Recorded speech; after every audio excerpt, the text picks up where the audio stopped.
According to my notes. According to my notes. Let me change your role before I forget. Ambrose is actually part of the game now instead of a friendly. So let me add her to Delta Green. So C. Former we're playing. I forgot. He's not in there. Because I use the group tag more than I use individual tags. So she may not even be aware we're playing. I'll send her a DM. What the fuck? Where is Team Killer? Oh, there he is. Under the gray names. Add roll, clickety click clack. Oh, done. The year is 2028. It is early December, as opposed to where they are, which is December 22nd.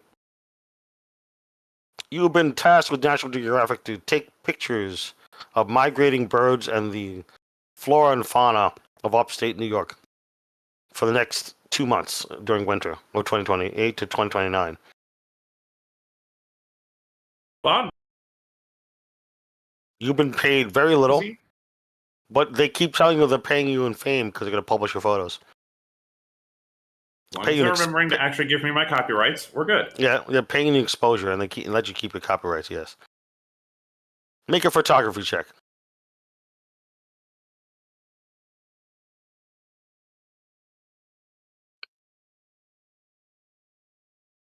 The problem with the art buttons, they don't actually... There we go.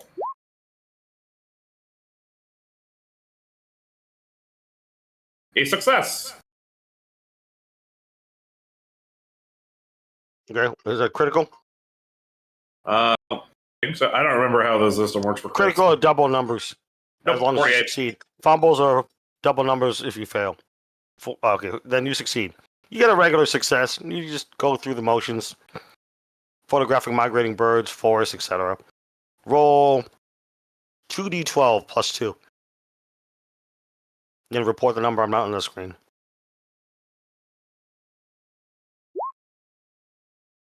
$12. All right. 12 plus 2 is... No, nope, just... No. I'm adding X and another number. You started December 1st when you rolled into the area. 12 days later, it is ominously December 13th. Is that a Friday? Could be. I'm looking up just 2028. Because if it is, I'll laugh internally. 2028. I think it's a Wednesday. It's Wednesday, December 2028, December 13th. Middle of the week, you finished up with much of your photography. What do? We still have you at a hotel and an expense card for National Geographic up until like January 21st. So you're basically done though for now. You gotta take a break sometime, right? So what are you doing in upstate New York? You've done this for like 12 days straight now.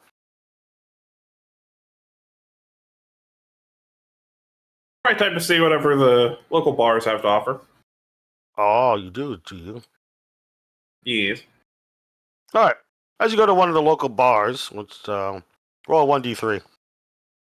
It's randomizing shit. So 1 is Jefferson County, 2 is St. Lawrence, 3 is Franklin. 2. You are in St. Lawrence County, which is hilariously where they are in the current timeline. You're in St. Lawrence County. Go to one of the bars.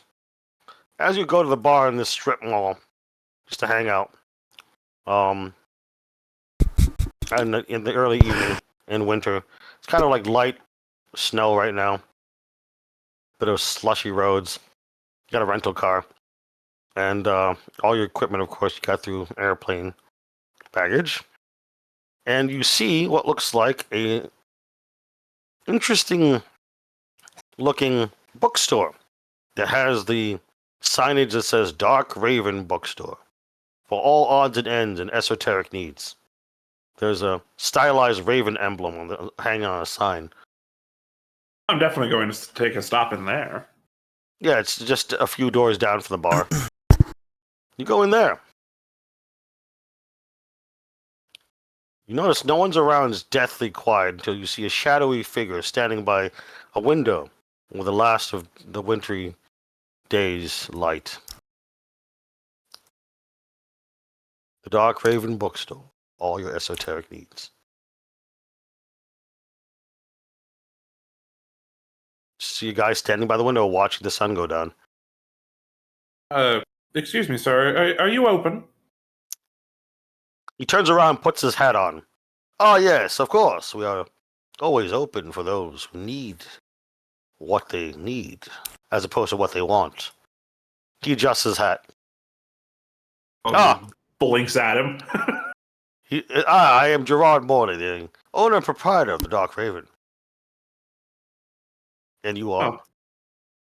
Esmeralda the Acadia, at your service. Oh, of course, of course. He smiles at you as if he knows something you do not. Roll a human perception, human intelligence. A very slight smile, Success! but you notice something. He seems to be omitting truth, as if he knows something you don't about something. You didn't roll a critical success, so that's all you get. Just something about his statuesque demeanor and that slight smile, that knowing smile. As he locks direct gaze with you, refusing to break eye contact. Mm-hmm. Welcome, Redbird. I'm doing intro for Team Killer real fast. Okay. So that's what you read for his body language. How may I help you? Well, I thought I'd just take a look around at the moment. This is probably what you need. He picks a book as if by directed remembrance of where it was off a chaotic stack of books on a nearby counter. Looks like kind of a Jenga tower more than anything. And slides it from a third book from the bottom without disturbing the Jenga tower books and hands it to you. You may need this. It doesn't look like a book so much as a journal. And it has the name of your boss's boss on it. It's his journal. Clearly stolen. And what is the name of your boss's boss at National Geographic? Make it up. Dude, it's a discussion. Make it up.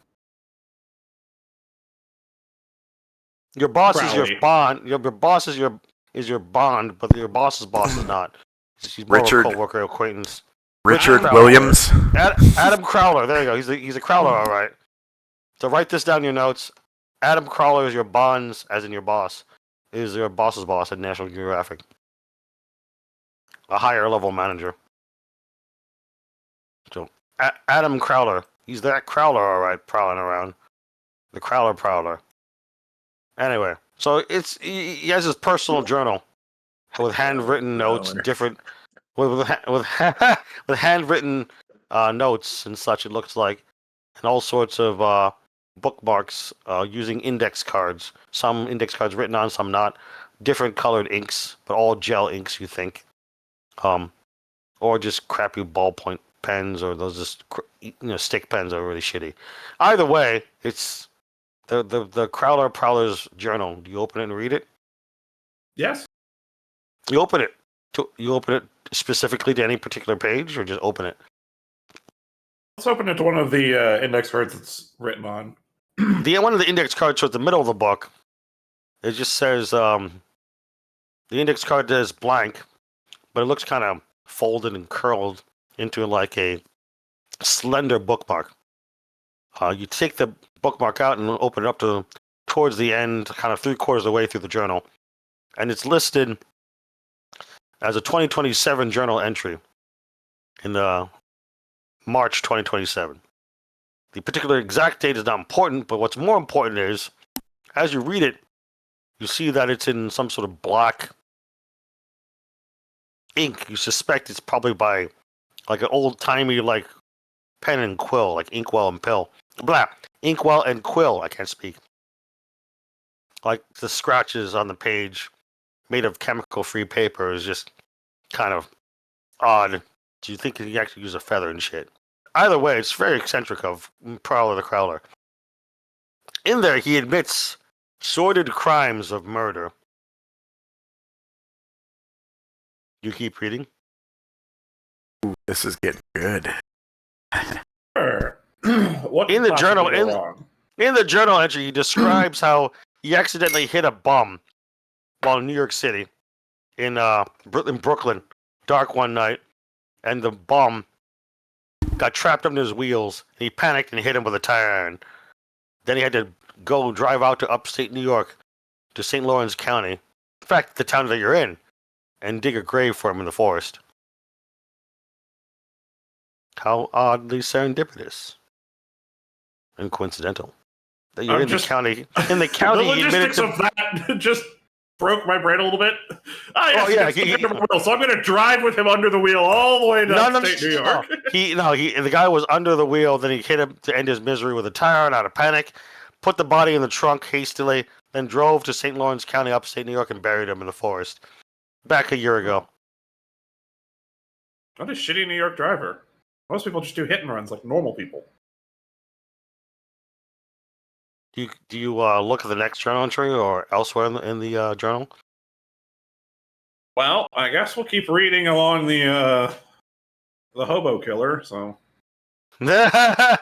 As you page forward, you notice more and more entries where he visualizes and fantasizes about killing street people, as he calls them, or those disgusting homeless roaches. He fucking admits murder to hobos. he admits to more murders over the time from 2027 to the last entry being another murder of 2 hobos. He slit their throats in their tents in Queens and left them to bleed out. All in all, he's killed at least 5 street people, or hobo roaches as he calls them. Make a sanity check. And he describes it in like extreme detail. It even has sketches. That's a failure. As you fail your sanity check, you can roleplay how you want, how you fail your sanity check. And you lose 1d6 sanity. Oh, look at that. You lost 5 sanity. You lose 5 sanity as you read through all these terrible macabre tales, and then a photo falls out in a little, like, pocket in the back, kind of like those Moleskine books. And a bunch of photos fall out of, like, you know those like old school 80s, instant Being a- photo make, yeah, Polaroids. Polaroids, yeah, some Polaroids fall out. And of his most recent double murder of 2 hobos in Queens. They've been mutilated and throat slit. That's why you lost 1d6 sanity on a loss, as opposed to less. They just fall out and you just stare at them. Other than that, you can roleplay how you want. At this point, Gerard Barley just kind of looking Immediately around. sprints to the bathroom and pukes. That's a good idea. Gerard Barley, though, I'd let you just read the journal. And he's just organizing books as you sprint past him to the gender-neutral restroom. And you just puke all over. Didn't bother aiming, just fuck it, I made it to the bathroom. You puke up the last 2 meals, and you dry heave a bunch. You've lost 5 sanity. Mark it down. What's your breaking point, by the way? How much 40. sanity do you have left? It defaulted me to 55, it looks like. And Yeah, it should says be- my it should breaking be- point is 44. Your sanity starts at 5 times your power, and then your breaking point is Yeah, 55. 55 minus your power. So So you have another 10 to go before your breaking point. Anyway, either way, it was really shook you up, and you threw a projectile vomit at your last 2 meals. All right, now what? Well,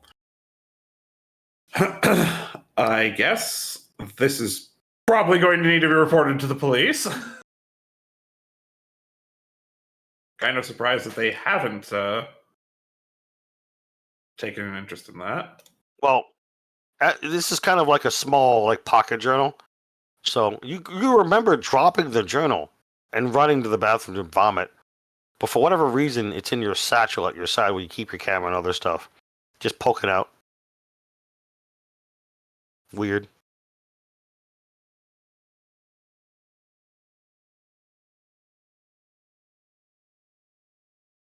What are you doing, Team Killer? Sorry, I was poking around in the settings to try and. It's all good. But yep, journal. You remember dropping it to reiterate, and now it's just poking out of your book bag or satchel, whatever. It's just a plain, brown leather book. No indicators what it is, just set the index cards as bookmarks. Well, if he's got a bunch of Polaroids, I could check those to see if I can figure out where these murders were taking place. Oh, you don't have Maybe to. He describes in detail where he killed them. What street, everything. It's as if he's proud of it. Well, that's what serial killers usually do, yes. Mm-hmm. Yeah, his last murder was last month in 2028, so November. Coincidentally, on the evening of Thanksgiving. Not Thanksgiving, but coincidentally on Halloween. My bad. October, November. No, yeah, it's Thanksgiving because October, November. So Thanksgiving was when he killed a bunch of guys. Two in a double murder, and a third, he just found some random woman in a Queens public park and killed her and her dog. And there are Polaroids of that too. Thus the 5 sanity loss. To the police I go. Or do you just dial it? No, we're gonna go to the local police station.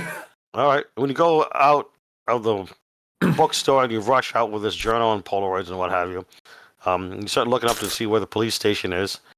When you look back, you see the bookstore's not there anymore. It's just a boarded up Pizza Hut. It looks like it's been derelict for a while and abandoned. Make another sanity check. Be going crazy already. All right, you only lose 1 sanity. While unusual, it's only 1 sanity loss. It's not a big deal. You made your sanity check. Kind of weird. That was a bookstore, right? Right? Nah, it's just an abandoned Pizza Hut. Great, so I found Purple Guy's notes. All right, you go to the local police station. Doesn't matter if it's what kind, whether it's sheriff or local PD or whatever. Either way, you show up and you go inside. And what do you do? Say or do? Well, I assume there's dispatcher, receptionist, and Yeah, there's a desk sergeant. okay. Pull out the journal, the photos, and show When it you to pull him out and the say, journal, when you pull out the journal and photos, you realize they're all blank. Make another sanity check. You really just want to make me go nuts already. No, I don't want to. That's just the nature of Delta Green. You lose no sanity, but it's kind of weird. You try to hand him this blank brown journal and chemical acid-free paper, but it's just completely blank. And what? There are no Polaroids. What the fuck? Weird. But you lose no sanity. The desk sergeant looks at you funny. Can I help you, ma'am? Trying to give me a Christmas present? He grins. Do I know you? No, sorry. I guess I was mistaken. I thought I found something of interest, but it was just my mistake. I drank a little bit too much last night. I'm sorry. He shrugs at you. Yeah, I got some police business to do. He pulls out a pack of Marlboros and goes outside for a cigarette break. Well, I also go buy him a box of donuts to make it up to him.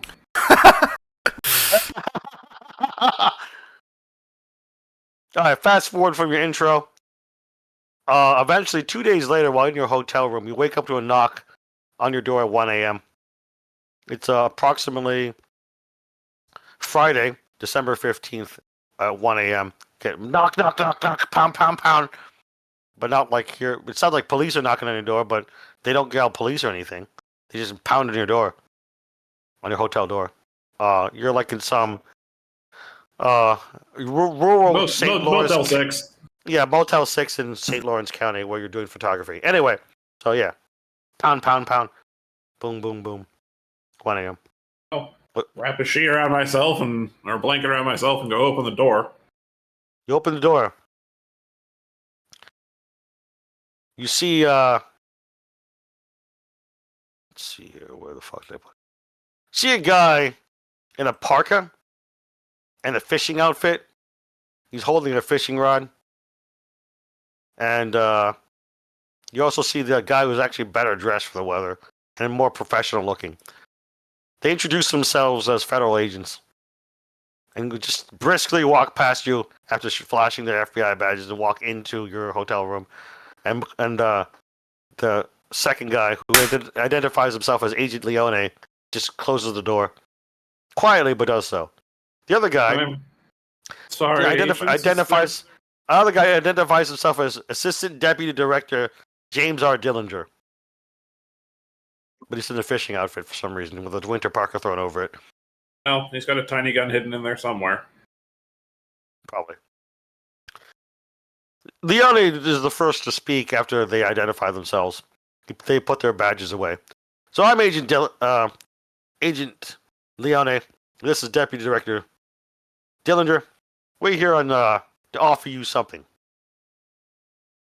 Okay. You came into possession of a occult paranormal serial killer journal, did you not? I guess? Is that what that was? Do you believe in the paranormal? Asked Leone. I do. He has a perfect, crisp Midwestern accent. I've seen things on some of my photo shoots that have been hard to explain. Nothing to that level, though. Dillinger puts his fishing rod and leans it against the door. And then you see him just tie what looks like a bell with some fishing line to your doorknob. And then says, "We need to go talk to you. Right the fuck right now. You sit the fuck down. You understand?" says the deputy director.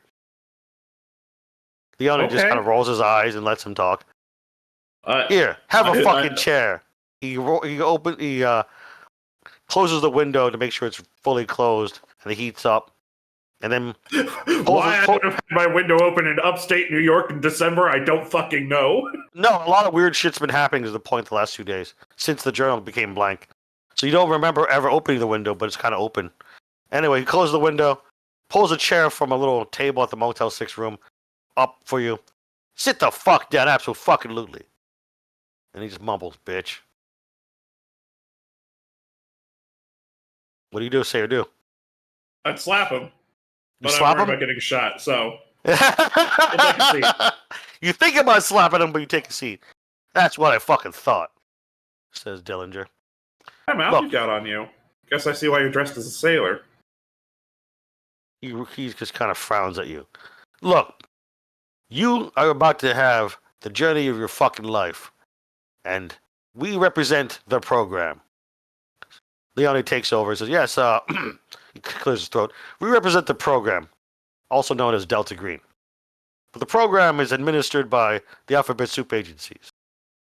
I'm sure you've never heard of it. That's the point." Dillinger nods as Leone continues. "You have an offer you can't refuse, you see. You either join or we shoot you right now in the head. You know too much." There's supposed to be a cannoli involved in here somewhere. You see Leone roll his eyes. Dillinger just pulls out a .45 caliber ghost gun and just pulls back the slide and points it at your head in one fluid motion. Are you fucking speaking English or fucking idiot?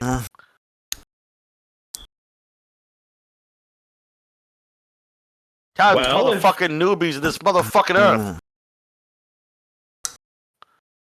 You just got an offer, and now you're mouthing off about cannolis. Leone just kind of mumbles something about cannolis actually are delicious. That's actually a Godfather reference that I made. I know, but Leone is actually Italian American. That's why I find it funny, and he had to say that in character. But then Dillinger continues, his gun in a very steady hand. He's pointing it at your head, right between the eyes where he's pointing it. He flips on a laser sight. Not blinding you, it's right between your eyes. He stands a few feet away. You fucking listening now, bitch? Just paint it on. I've been listening this entire time. If you're trying to scare me more, it's not really necessary, but I suppose if it makes you feel better. Absolutely make me feel better. Put a hollow point between your eyes. Then we get to go fucking go home. I get to go back to the Potomac and go fish some more. Okay. Well, then, if the choice is death or this, I guess I'll join. Or we can make the death of your career as Leone. You know. Greta Dillinger, does everything have to be about shooting people? Says Leone, quietly. Dillinger puts away his gun and takes it out of condition 0, aka chambered round. He takes out the magazine and just kind of unchambers around, so it just kind of hits the ground. He picks up the bullet and puts it back in the mag and just makes sure it's unloaded. Puts the pieces of the ghost gun away into his Parker and says, I think she's fucking listening now anyway. So you're joining Delta Green, Cell C. C as in cunt, as in you are. So, says Dillinger, you got an opera coming up. You're invited to the opera. Very soon, we'll call you. He hands you a satellite phone. Dillinger does. All right, I think our job here is done. Back to the Washington, D.C. area for me. I got some fucking ice fishing to do. Leone just kind of apologizes on behalf of the deputy director. Says he's just kind of intense, you know. He's got a badass motherfucker wallet too. God forbid he falls in and saves me the trouble. Leone smiles at that joke and shrugs. Well, keep that phone handy, Leone says. And then he kind of does a half-ass salute, opens the door for the deputy director, and they both leave, taking the fishing rod with them. The door closes behind you with a clunk. And fast forward to modern day. Approximately 2 weeks later, we resume with the others. Where you're in upstate New York, in some derelict fucking house, which you can look at in game info notes here on Discord. That Ambrose has decided to buy with her lots of illicit cash. But no, she's just a legitimate businesswoman. In any case, Ambrose's not here, so I'm just not going to beat boop her. She's just going to leave and do other stuff. In any case, you're in the shitty-looking house. What are you guys doing? Last we left off, you had, camped in your cars or in the house. I believe we were deep cleaning the house because we kept finding black mold. Yes. You're done. Moving on. According to this, my more updated notes, it is about 11 a.m. Saturday, December 23rd, 2028. Light to moderate snowfall. I'll post that in the game info notes. Alex just says, this place smells like bleach. I'm going outside. Yep. He goes outside. All right, go outside. Make a perception on a check. Alertness, actually. It's the wrong system. Alertness check, Ellard.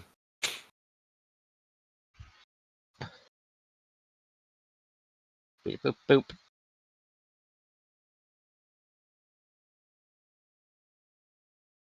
We Delta Green Sea guys now. Alertness. Success. All right. You see a car approaching.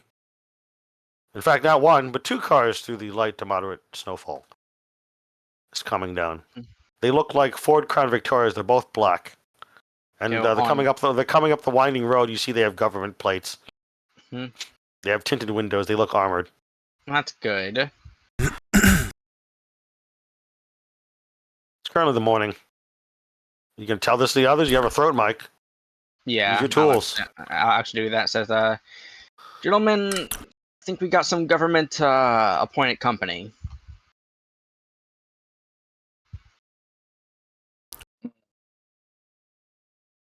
Maybe they're bringing bagels. That or they're Is about it- to brief us or shoot us. Never know. Never know with the program. Yeah, you find some Is bagels. Ribbon- You find is some Ribbon here? bagels. You find some bagels in like the fridge, I- Yazzie. But yeah, Okay, so you know Ribbon isn't like DG, right? You didn't say it was DG. I mean, government plates. You said government. card. Yeah. Yeah. I thought she was. She's a friendly. Yeah, and friendlies know not to show up unannounced if they can help it. Oh, she can show up unannounced anytime. Guys, it's Point probably being- Grillinger.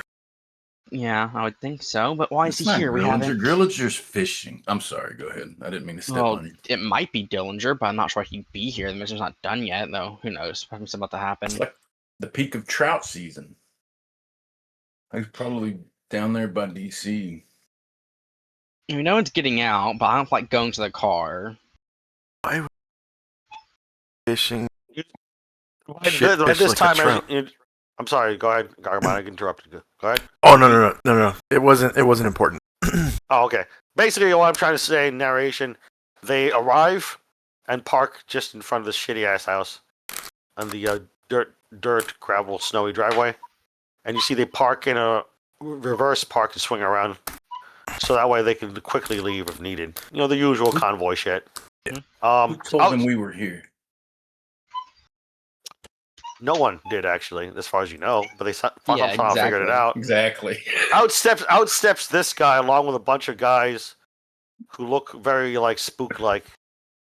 He introduces himself immediately to Allard, who's standing outside as, "Hi, I'm CIA agent Alex Charleston."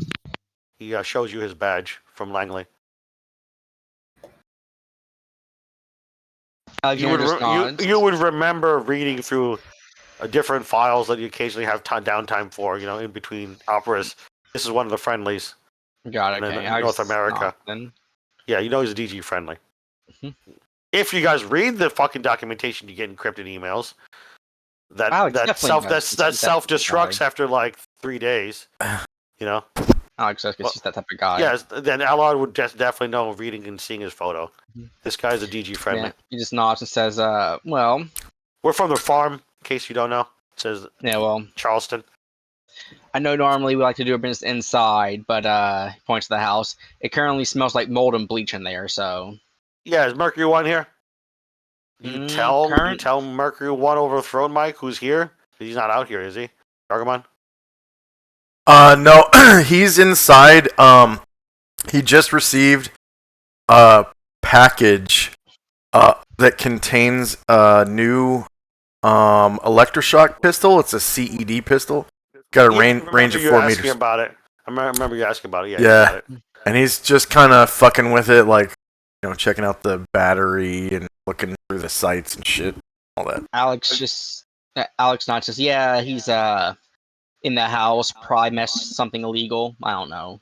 Yeah, what the fuck ever. And then the guy walks in and motions with hand signals to two of the other spooks who are in black suits, sunglasses, and black ball caps. They walk in with him. Mercury One, out of character. You already know this guy. You worked with him on previous operations during the wars overseas that you did in your backstory. Is he an actual spook, or is he part of my global response staff team? The No, he's direct an action actual guys. spook. Okay. He worked as an advisor Okay. to your staff and stuff, and also support division. Okay. So he's actually CIA. He's Yeah. been in the CIA for over a decade, as far as you know. Yeah. Basically, since the 2010s, at least. Okay. Otherwise, you don't know much about him because you got to keep things compartmentalized, as you know. Anyway, Alex. so he walks in. You worked with him Alex. before. Age, good to see you. Hello. And I Yeah, shake good to his see you. hand. It's probably he shakes your hand. Doesn't take off his gloves.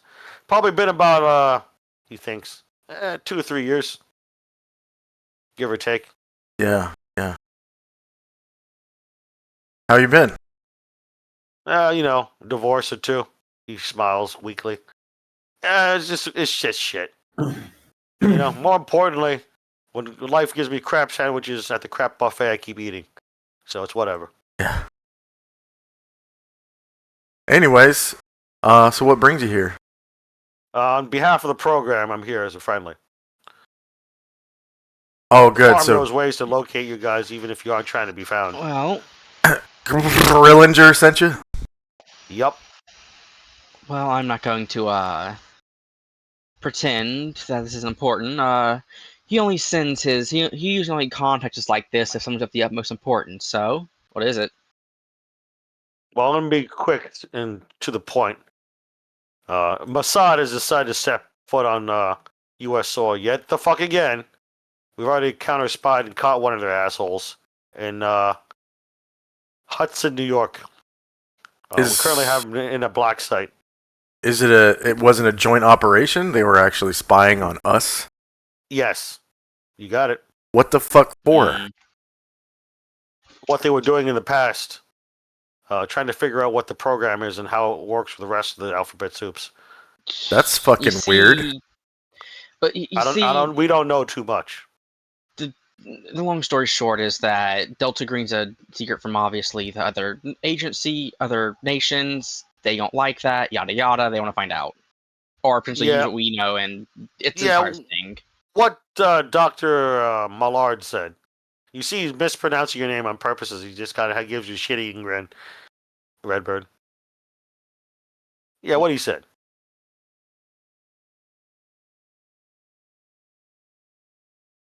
Huh. So, Right. how's the interrogation going? Not that well. He hasn't broken yet, so we're asking you for assistance. So we need to go to Hudson, unless you have other pressing duties. Sure. I'm no interrogator. I mean, I have training, but I'm not very good at it. Well, whatever we're using is not working, so usually the best to Hmm. bring in new interrogators is what we Well- figure. What have you used? That's classified. Okay, let me rephrase it. Has your strategy been beat the man till near death and revive him, or has it been we'll bribe you? Because That's above your pay grade. You're not part of the farm. I can't take it anymore. A farm in upstate New York. Is that where they send agents who are past their prime? No, they call the farm in general CIA. I know. Look, oh, when you- I get your joke. Alex, Your dog's not dead. It's just been sent to a farm in upstate New York. Took me a moment, Alex, but anyway, has the interrogation come up with anything supernatural? yes, actually, found Okay. a supernatural, unnatural artifact on him. We're still analyzing it before we send it to the program, as Interesting. usual. As usual protocol. Are you able to brief us on that here? No, we can't. This is an unsecure location. Okay. They probably already got caught on satellite by something. That's why we're trying not to be here too long. All right. So here are the street address. He gives you a street address and a scrap of paper and a lighter, a disposable crack lighter. You know, not literally crack. You know what I mean? One of those things you can adjust to be really high in flame. Yeah. 99 cents at the store. Gives you one of those, a lighter, and a piece of paper that has scrawled on it, address in Hudson, New York. And he says, "Go there. We'll meet you there in about a day or two. We got to set up the site and make sure it's secure." And it has white noise generators, etc. Bassan may try to rescue their guy. So give us until tomorrow, and we'll see you there. Which, oddly enough, is Christmas fucking Eve, huh?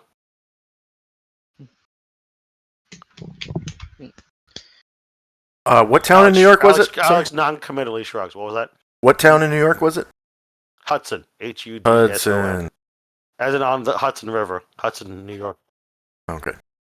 And then he says, obviously do your usual thing. Yeah. Motion to the lighter like he just gave you. Yeah. And the scrap of paper. Yeah, I memorized And the then- address. I'm gonna show it to Allard as well. What about Yazzie? Yazzie's in the kitchen or something. Talking Yeah, to you guys yeah. on occasion. Yazzie, come here. Yeah. I got something to show you. Hold on. And he puts out his doobie and walks out. Yeah, Yeah. what's going on? Just memorize this address real quick, and I show him the paper, and I then look at it for a split second. I light it on his doobie. I smoke it. Yeah. saving lighter fluid. And I toss the lighter back to Alex.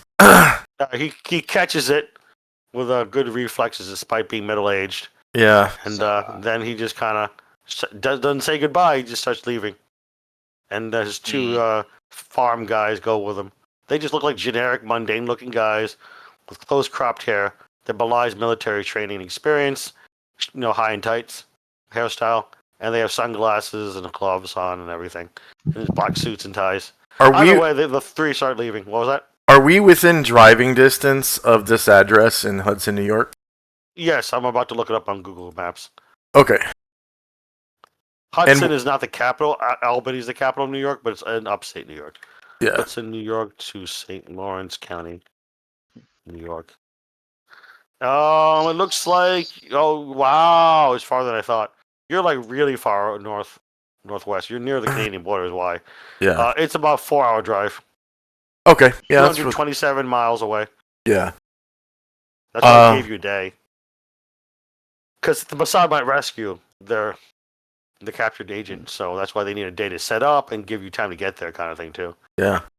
All right, guys, pack your shit. Now, keep in mind, this house is owned by Ambrose character, and basically is your green box now. So keep that in mind. Yeah.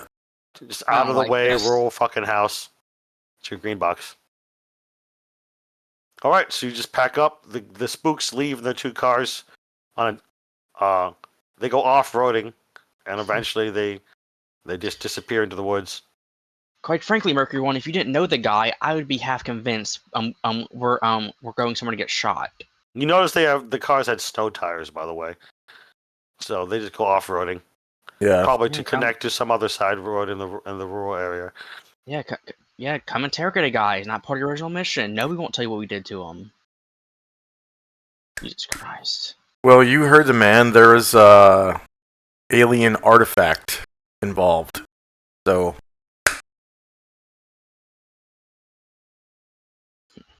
No, so I don't like we're getting this from not from Dillinger, but You Okay, I'm have a not- satellite phone. You just call Dillinger to yeah, verify that Alex was sent by Dillinger. that's what he's doing because Do you dial Dillinger on the sat phone now? He's just gonna be Yeah. out of character. All right, so you It- dial him up. Do you keep him a speakerphone or just talk to him directly? That matters. You have him on speaker. Speakerphone. As the guys are packing up, you see Allard dial the satellite phone, just direct line to Dillinger. You hear what sounds like him chiseling ice, or someone chiseling ice in the background. What the fuck do you want? Okay, Dillinger. An agent just Yeah, Alex Oh. Charleston. Leave him alone. He's a friendly. I sent him. yeah. So what he says is true. Is Yes. Okay, good. It's related. It's related to your current opera. Got it. You'll see when you get there. So don't like it. Keep on high alert. Certain crabs from the east watching. Yeah, sounds about right. All right, I'm just gonna destroy your phone. Catch me on another line. Write this down and memorize it. He recites a burner number. What's your intelligence score, Alon? Intelligence. Let me check. 15. Okay, then you can just memorize the number Yay. easily. You have pretty good memory. Anyone else with intelligence over 14 can easily memorize numbers and shit Yeah. without a roll. Anyway, so yeah. that's the number. You realize it's a California area code, so clearly a burner. And then he says, "All right, back to ice fishing." He hangs up. Sounds all right. Okay. Well, we have a new mission. I said, well, technically the same mission. A new priority. Are you destroying the satellite phone? Yeah. I Okay. just see Alex go to a sink. Take the SIM card out, smash it, just complete destroy the electronics. Just drown Okay. him. All right. What do you do with the SIM card? He'll keep it for now. As long as it's disconnected, it won't actually matter.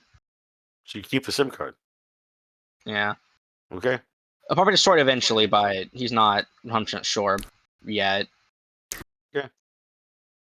So you guys see him do that. And by now you're packed up. It took you maybe 10, 15 minutes to get your bug out bags. And then you get in your vehicles and you drive the 4 hours uneventfully in the light snow to not to Albany, Hudson. My bad. I used to live in upstate New York, so yeah, in my youth. Anyway, so you get to Hudson. 4 hours later. It's now 3 p.m. roughly.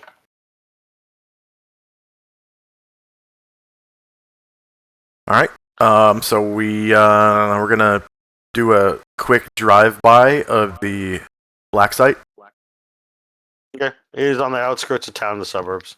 It looks like a house at the end of a cul-de-sac in a neighborhood that looks like just kind of like Leave It to Beaver kind of thing. Okay. All the same looking cookie cutter suburban houses. What's and on some development? What was Okay. What's on the opposite side? On the block, the same block. If it's at the end of the cul-de-sac, what's on the past its backyard? that? Is it Fastest another- Backyard. That's a very good question. No, that's a park, a dog park. A dog park. Primarily. Okay. Yeah, primarily a dog Okay. park. We'll wait till dark and then we'll park at the dog park. And we'll walk through it and enter the backyard of the black site that way rather than go through the front. Yeah, you can just there's a fence you can just climb over. Don't have to roll anything. All right, so it's approximately 3:30 p.m. Eastern, Saturday, December 23rd. By now, you have been given an address to go to, Team Killer. As Esmeralda has been told, without any real briefing on a first opera, you got an invitation to opera, you have a one-way ticket to Albany, New York. We got a rental car waiting for you. Take that car, go to this address in Hudson. By the time they get and park their cars, you would be in the area of the suburban development to the address you're given, which is obviously the same as they're going to. So we're cutting to you, Team Killer. You're driving along. Da da da. Well, for a secret government agency, they certainly don't fuck around. By I yourself. assume I'm just following my GPS at this point because I have no idea. Yeah. I don't think you've been to Hudson, New York, in the backstory. So yeah, you're just following around, going through winding roads and suburban developments, and eventually you get to a cul-de-sac, and it just looks like a cookie cutter house. Same brick facade as the others. Same white picket fence. Did I get any instructions, or was I just given an address and told to go there? Yes, given an address and told to go there. Okay, well, I guess I'll go knock on the door. Make an alertness check, Team Killer. That's a failure. All right, so you don't notice anything out of the ordinary, but you go up and knock on the door. The rest of you come in through the back.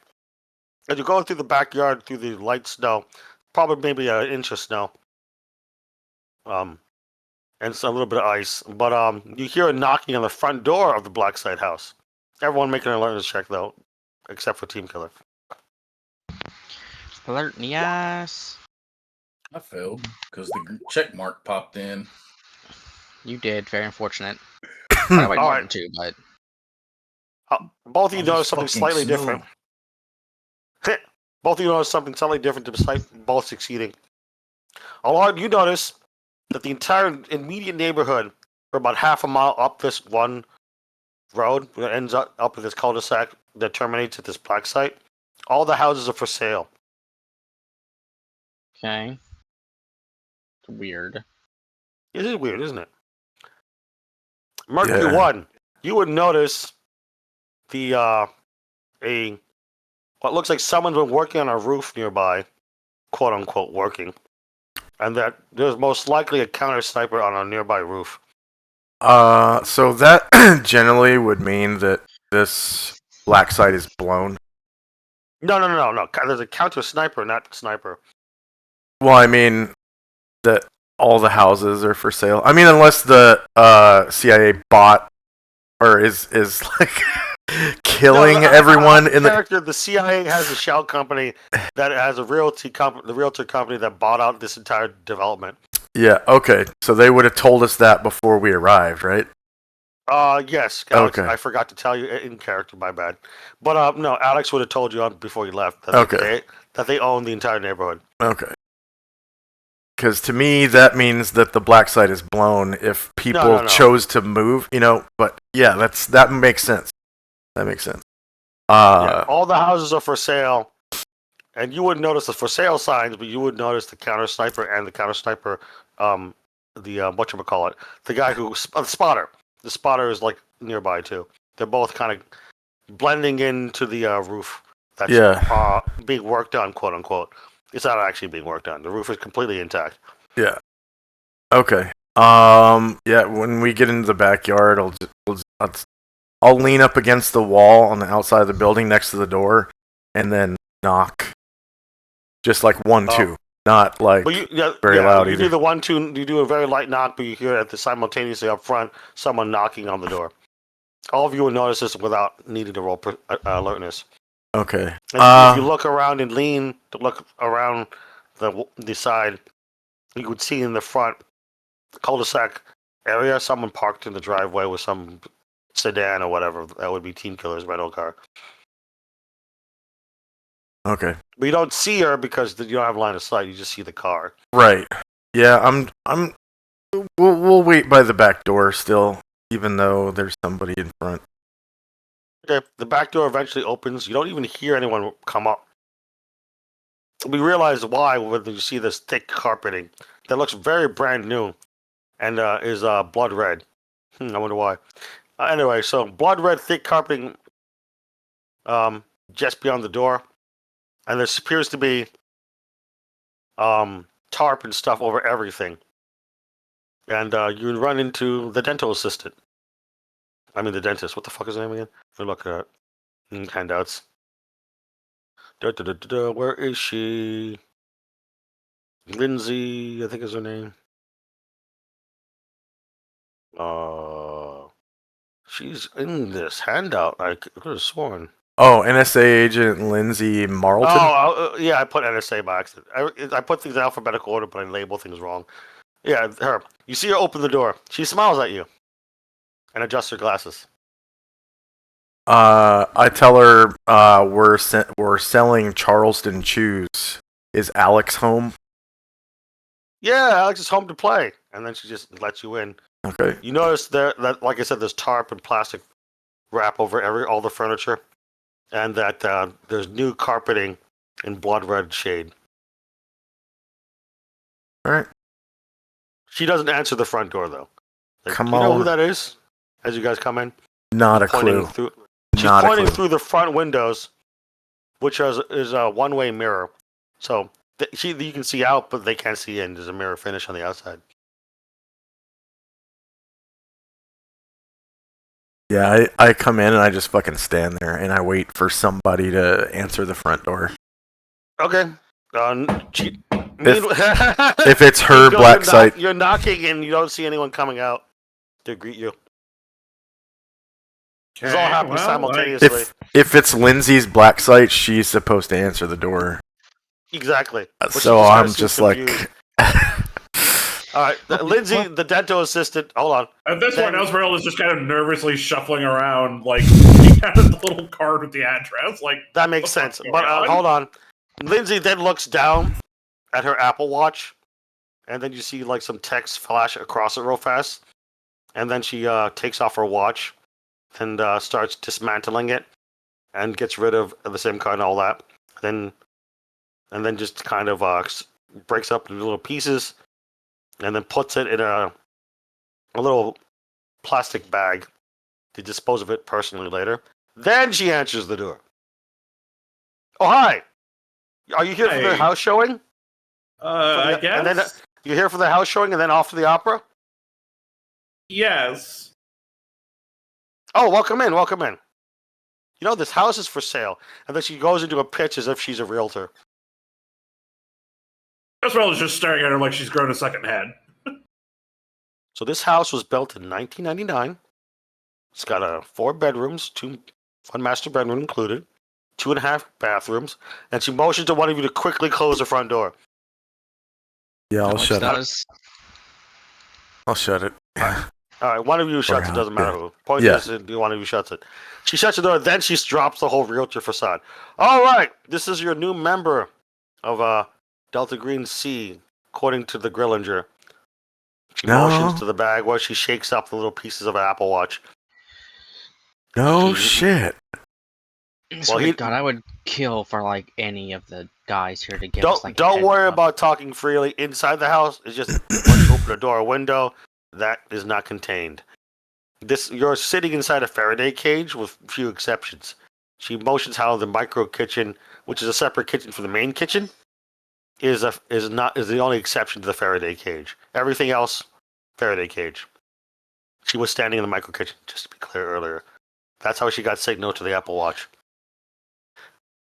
You notice if you do check your phones, 90% of the house you won't get signal. I swear one day they'll give us a heads up for anything they do. No, they won't. They'll never. Anyway, the grill master of fish and ice fishing told me just now. He shakes up the little baggie kind of playfully, full of pieces of Apple Watch. He told me just now that this woman, Big E, is your new cell member. You guys can operate however you want in your cell. I'm just a friendly. She kind of does little hand motions as if to emphasize her point. Alex goes on a little sunny, like mini tangent to himself about how like everything here is so dysfunctional and like disorganized.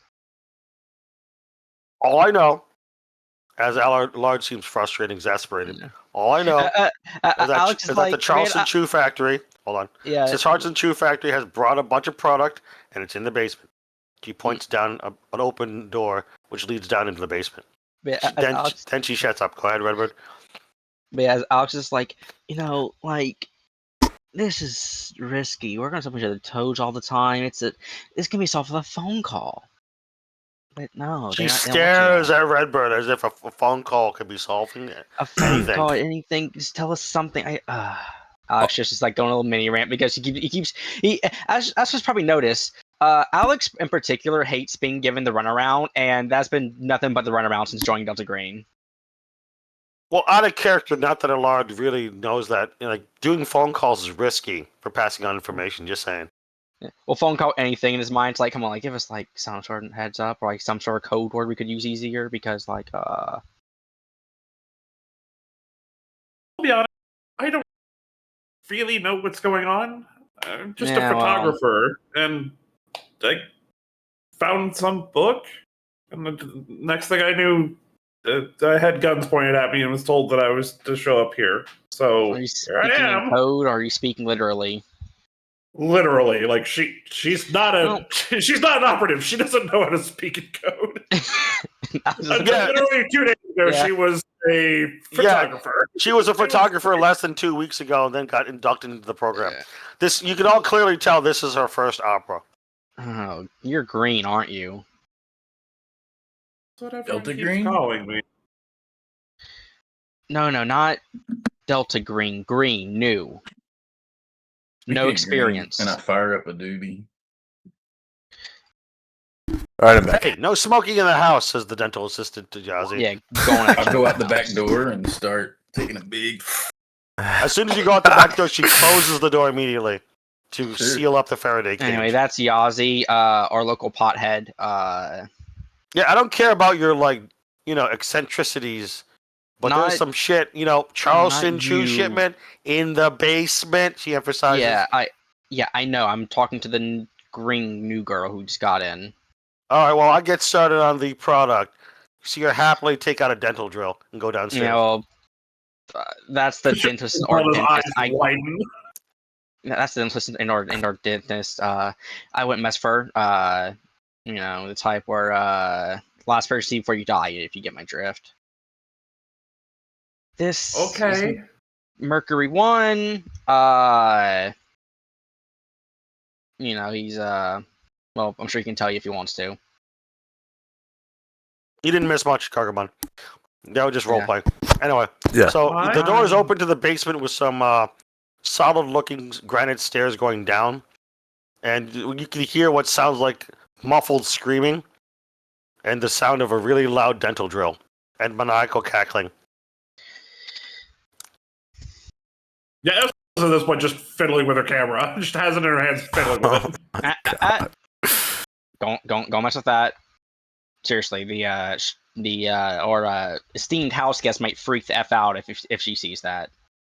You hear from kind of echoing, hee hee hee hee, yeah, Anyway, yeah. You have some dental cavities. Him and more muffled screaming. Yeah, And then as more it's drilling. happening, Alex just nonchalantly says, "Yeah." Anyway, let's say she's just the type that who appreciates people with selective memory, and photos don't have that, so I wouldn't take it out in front of her. Okay. just puts it back in the case and starts fiddling with the case instead. Okay, that works, I guess. So welcome to the opera. Question: you have any skills in torturing folk? Because that's kind of our current mission right now, apparently.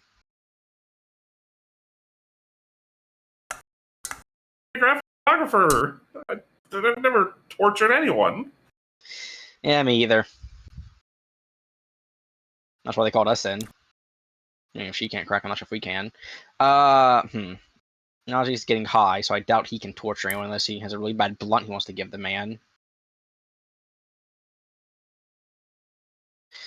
Well, Mercury One, I think you're gonna be the one who's taking lead for this. I start laughing and I'm like, are you kidding me? I have 0 interrogation experience. So why is your friend calling you? I don't know.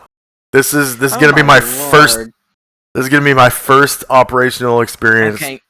doing an interrogation. Yeah, me too. Christ. Anyways, someone go get Yazi, or it'll just... I'm a doctor. I can do that. When it comes to actually, like, doing other stuff, Hey, make another alertness check. I like how we're all like, just like, wait, why are we calling for this? They must be really desperate if they're calling us, man. Did you Only say everybody Yazi. or Only just those Yazi. instances? Only Yazi. Okay. So if you failed the last time, and it wasn't check marked before, uncheck it now. So Yazi, looks like you failed. 91. Wow, your alertness is really fucking high. No, wait, I'm looking at the wrong. Man, I haven't failed an alertness check in a while. No, Yazi's got a lower alertness here. 135 was earlier, so I called for one. Now Mercury One. Yeah, if you just rolled just now, uncheck the box unless it was already checked. So Yazi, you just need to roll, and you did. You failed by 2 points. Damn. Yazi, you don't notice anything. You're just getting high.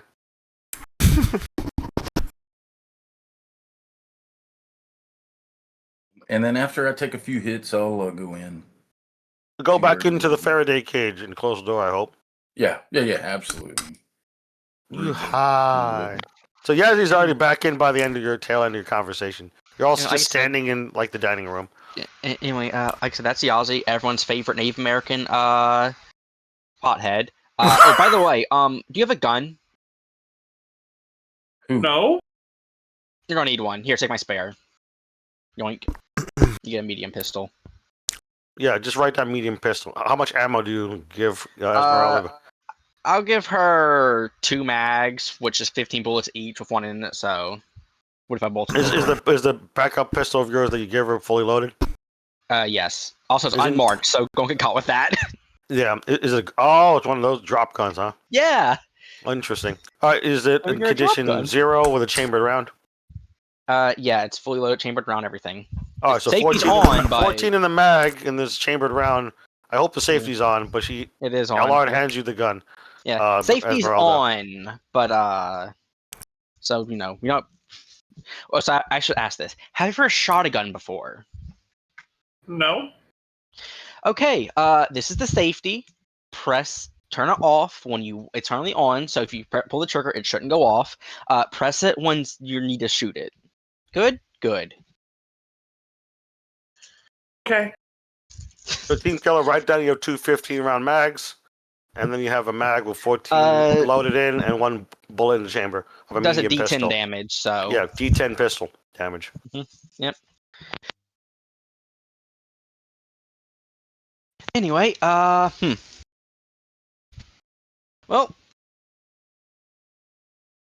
welcome to the team. So, I mean, You hear the I maniacal laughter stop. I passed. Hold on. You hear the maniacal laughter stop, and then the drilling stop. Now go ahead. Sorry, go on. okay, well, I passed interrogation school, but this would be my first time using it on an op. Other than that one time when I questioned that gal that we couldn't kill. Yeah, well, we should also remember that that Mossad is probably looking for this person pretty heavily, so we should definitely try to make this quick. Yeah, hopefully you guys did like an EM scan on their persons to make sure that they didn't have any like geolocator chips or anything like that, because Mossad probably already knows where we're at.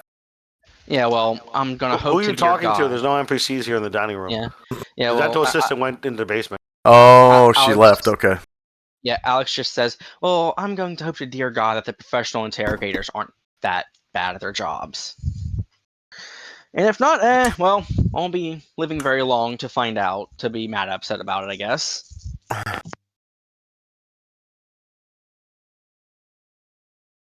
Man, Alex has become so jaded in this Diamond Delta Green.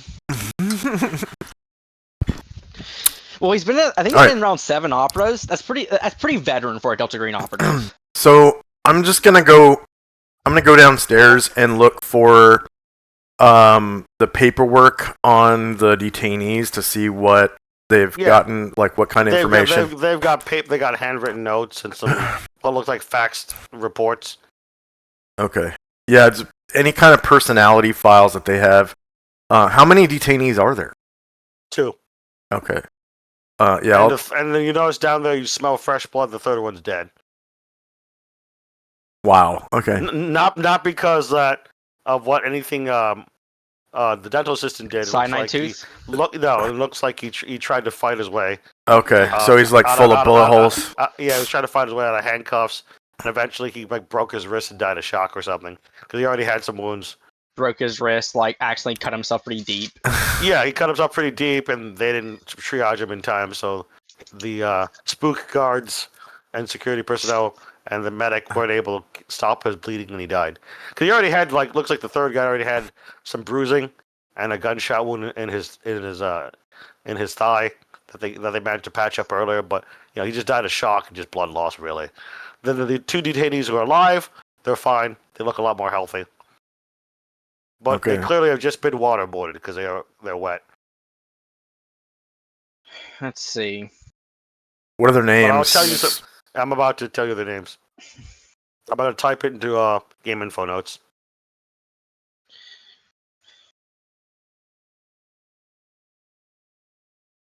So let's go and take a 5-minute break if you need it, because I got to type in a bunch of shit. Okay. Obviously, there's a lot of reams of information about them that they've had time to figure out. Yeah. But I'll give you the highlights, like names, street names, personality notes, and stuff like that. So it'll take me a little bit to type up. So 5-minute break. All right. Good old Alex being that jaded. Christ.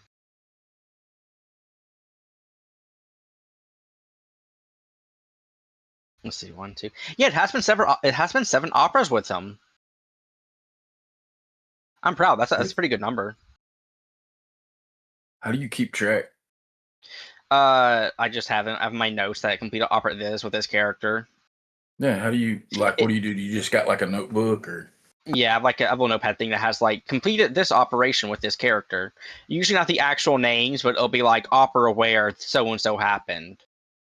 Yeah, I have I was gonna say I have I've used like Windows' sticky notes, and I've used Notion. What's funny is I really want to just use one, and it's like my ADD. It's just like, well, I grab one, and then and then the shit's only half filled out because I get into the RP and shit. But. Yeah. Well, for me, I do it so I keep track of, since I have so many characters, so I play in Delta Green. I keep track of which characters know what. I don't accidentally like metagame something because because I had a Will, but he's dead. I have Alex. I have Sophia. Will has an explosive personality. Yeah, well, he used to. It's currently fizzled out right now.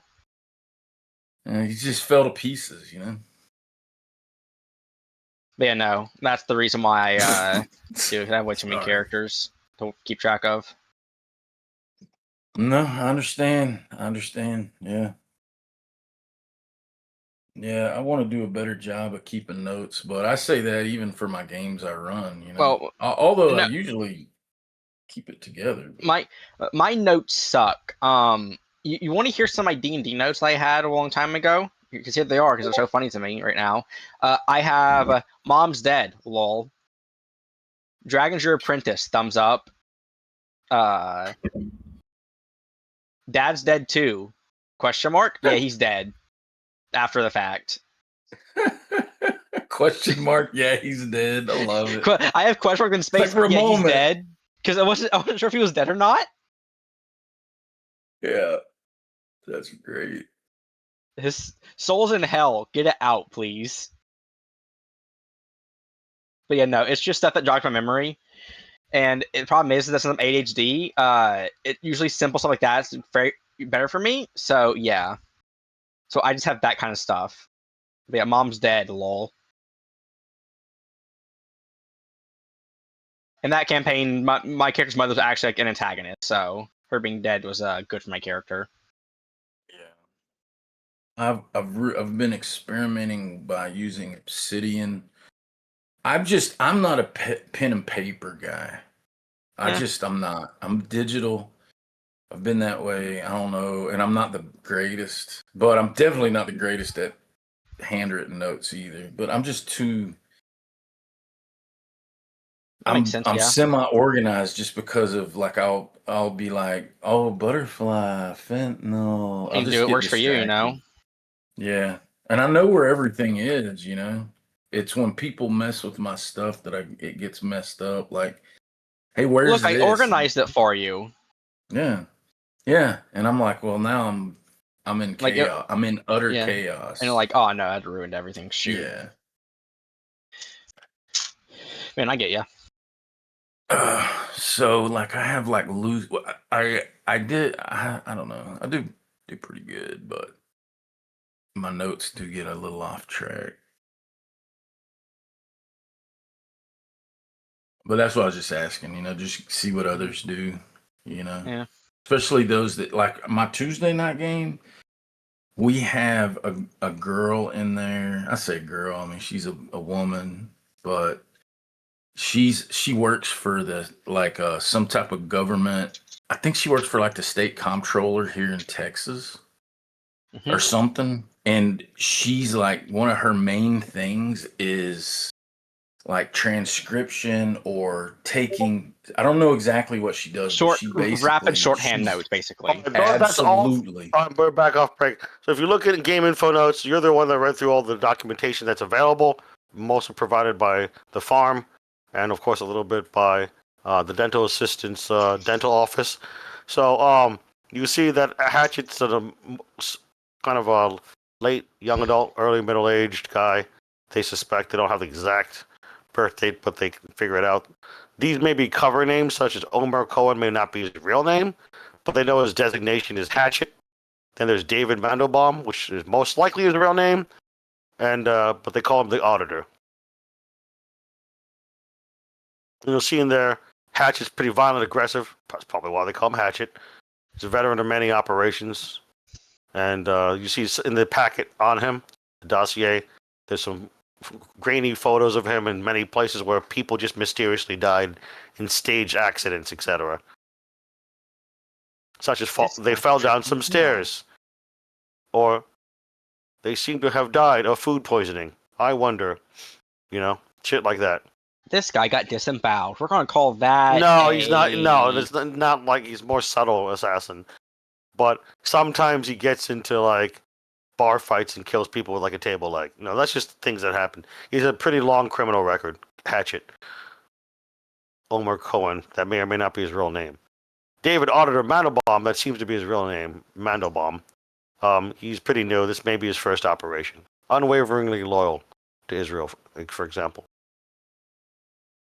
Did I miss why these guys are down here, or was that not? Yes, you totally missed. Why? They're here to investigate. Mossad They're here agents to. They're Mossad agents here to file. investigate the program, aka Delta Green, to see what's up with that. Because it's not Yeah. like the United States shares like with Israel. Like, hey, we've got an entire thing called Delta Green. Would you like to know more? Okay, best buddy. Here's all of our secrets. Yeah, All right, I'm back. Israel wants to know, and so they've sent these Mossad agents to spy on American soil what Delta Green is. What's up with that? This isn't the first time they've done that in this campaign. This is just kind of a continuation with new Mossad agents. Anyway, so any questions, Gargamon? Because it's a pretty big packing dossier on both of them, especially Hatchet. Yeah, I thought we were on a 5-minute break. What happened? No, we're back with. I'm done. The 5-minute break is over. What happened while I was gone? Oh, I was just typing up stuff, and then we're talking out of character. Ye- if you look in game info notes on Discord, I typed up what you wanted. I'm asking you, Gargamon, if you need anything else from the dossiers on Omer Hatchet Cohen and David Auditor Mandelbaum. Omer Cohen is probably not his real name. Just kind of out of character. I'm gonna need a cover file for somebody, like a personality in the FBI or NSA or Department of Homeland Security or something, so I can establish cover. And I'm gonna memorize you it. can just make that up and just assume that Alex and Marlton gave you that. Okay. So it's this is not like D&D where I'm just going to set down the parameters of the plot hook and then make you do stuff. You can also add to the narrative by making shit up.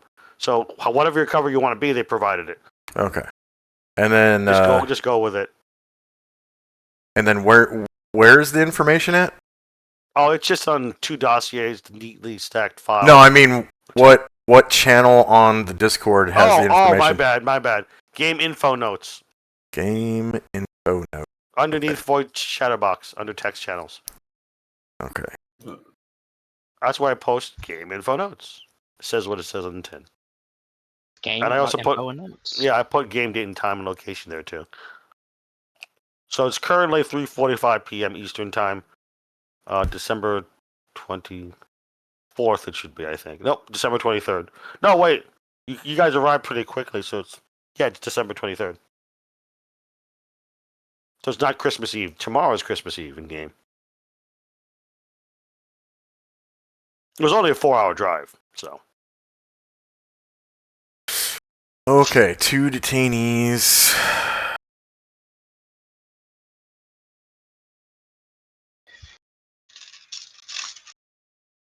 I mean, there's reams of other information about them that may or may not be correct.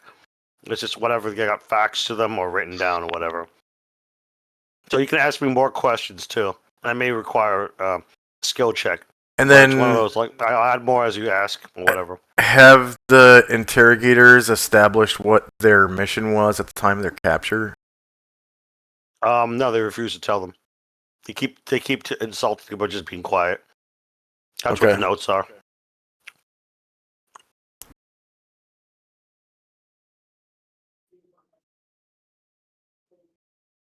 You see down here, there's a bunch of tarps and plastic covers too, to make cleanup easy, of course. And there's like a third detainee, Masad, who's pretty dead. Like I said, he had like a patched up bandaged thigh gunshot wound, few bruises, and here and there, and he died of shock trying to break out of his handcuffs. Is anyone else going to attempt an interrogation? Is that white team killer? Interrogation is rolled into persuasion in this game. In the skill check, persuasion is a skill check, but you still have to role play it because that determines your modifier. You don't use Alex human. is going to be there. Humans is used to figuring stuff out, figuring someone out, and also checking out body language, etc. See if someone's lying. It'd be useful, like see if he's lying or something. Persuasion is interrogation, but use both in interrogation, just so you know. But anyway, Alex will be in there with you, but that's previous out. He has no experience, so don't expect him to help too much. Preferably, you want someone on the team, or one or more of you, to succeed on human, and then also persuasion. That's how you get past the scenario. Otherwise, if you fail both human and persuasion as a team, you get nowhere. So my persuasion and human scores kind of disqualify me from conducting interrogation. Yeah, you shouldn't be lead interrogator. I don't have great persuasion, but I have some decent human. Well, you got to modify depending how you role play and what your actions are. What about Yazi? Is your persuasion decent, Yazi? Because that's your weakness right now. You're doing this as a team. Keep that in mind. So, what's yours, man? 60 for persuade. There you go. That's good, pretty good. Yeah. Pretty good. Hey, what about newest member? How's her persuasion? 50 for persuade, 40 for human. Okay, well, actually, we looks like Yeah. we have Yazi. Yazi and Esmeralda sort of Yeah. We're take the teaming lead up, out. yes. Yeah, Alex should be in the background. I'm sorry, but I have a feeling, given Esmeralda's background, she's probably going to be getting a lot of penalties for that one. Yeah, like I said, it also depends on how you role play it and Well, actions. we can have Yazi do it, and Alex will be there as backup and stuff too, just in case. So, the main thing here with these detainees is because we haven't established what their mission was at the time of their capture. you're going to be doing a lot of rapport building with them. So you have to use your cover story a lot. Like one of you might want to be use cover, like one of your covers you might want to be in Mossad, like so that you know, and then just kind of roll with that. Like I said, you guys can make to up build, whatever covers identities you have. Yeah, just take some power with the narrative, so that you can build enough rapport to where they spill the beans about their eventually the mission at the time of capture, because that's what our main objective here is. And then don't forget they also found an unnatural artifact. You might want to ask about that later. Yeah, Alex that too. Also, out of character, Alex can easily be just a doctor because he actually has some skills and med kit stuff on him. So hey, now you're thinking. Cooking, you let that man cook. Yeah.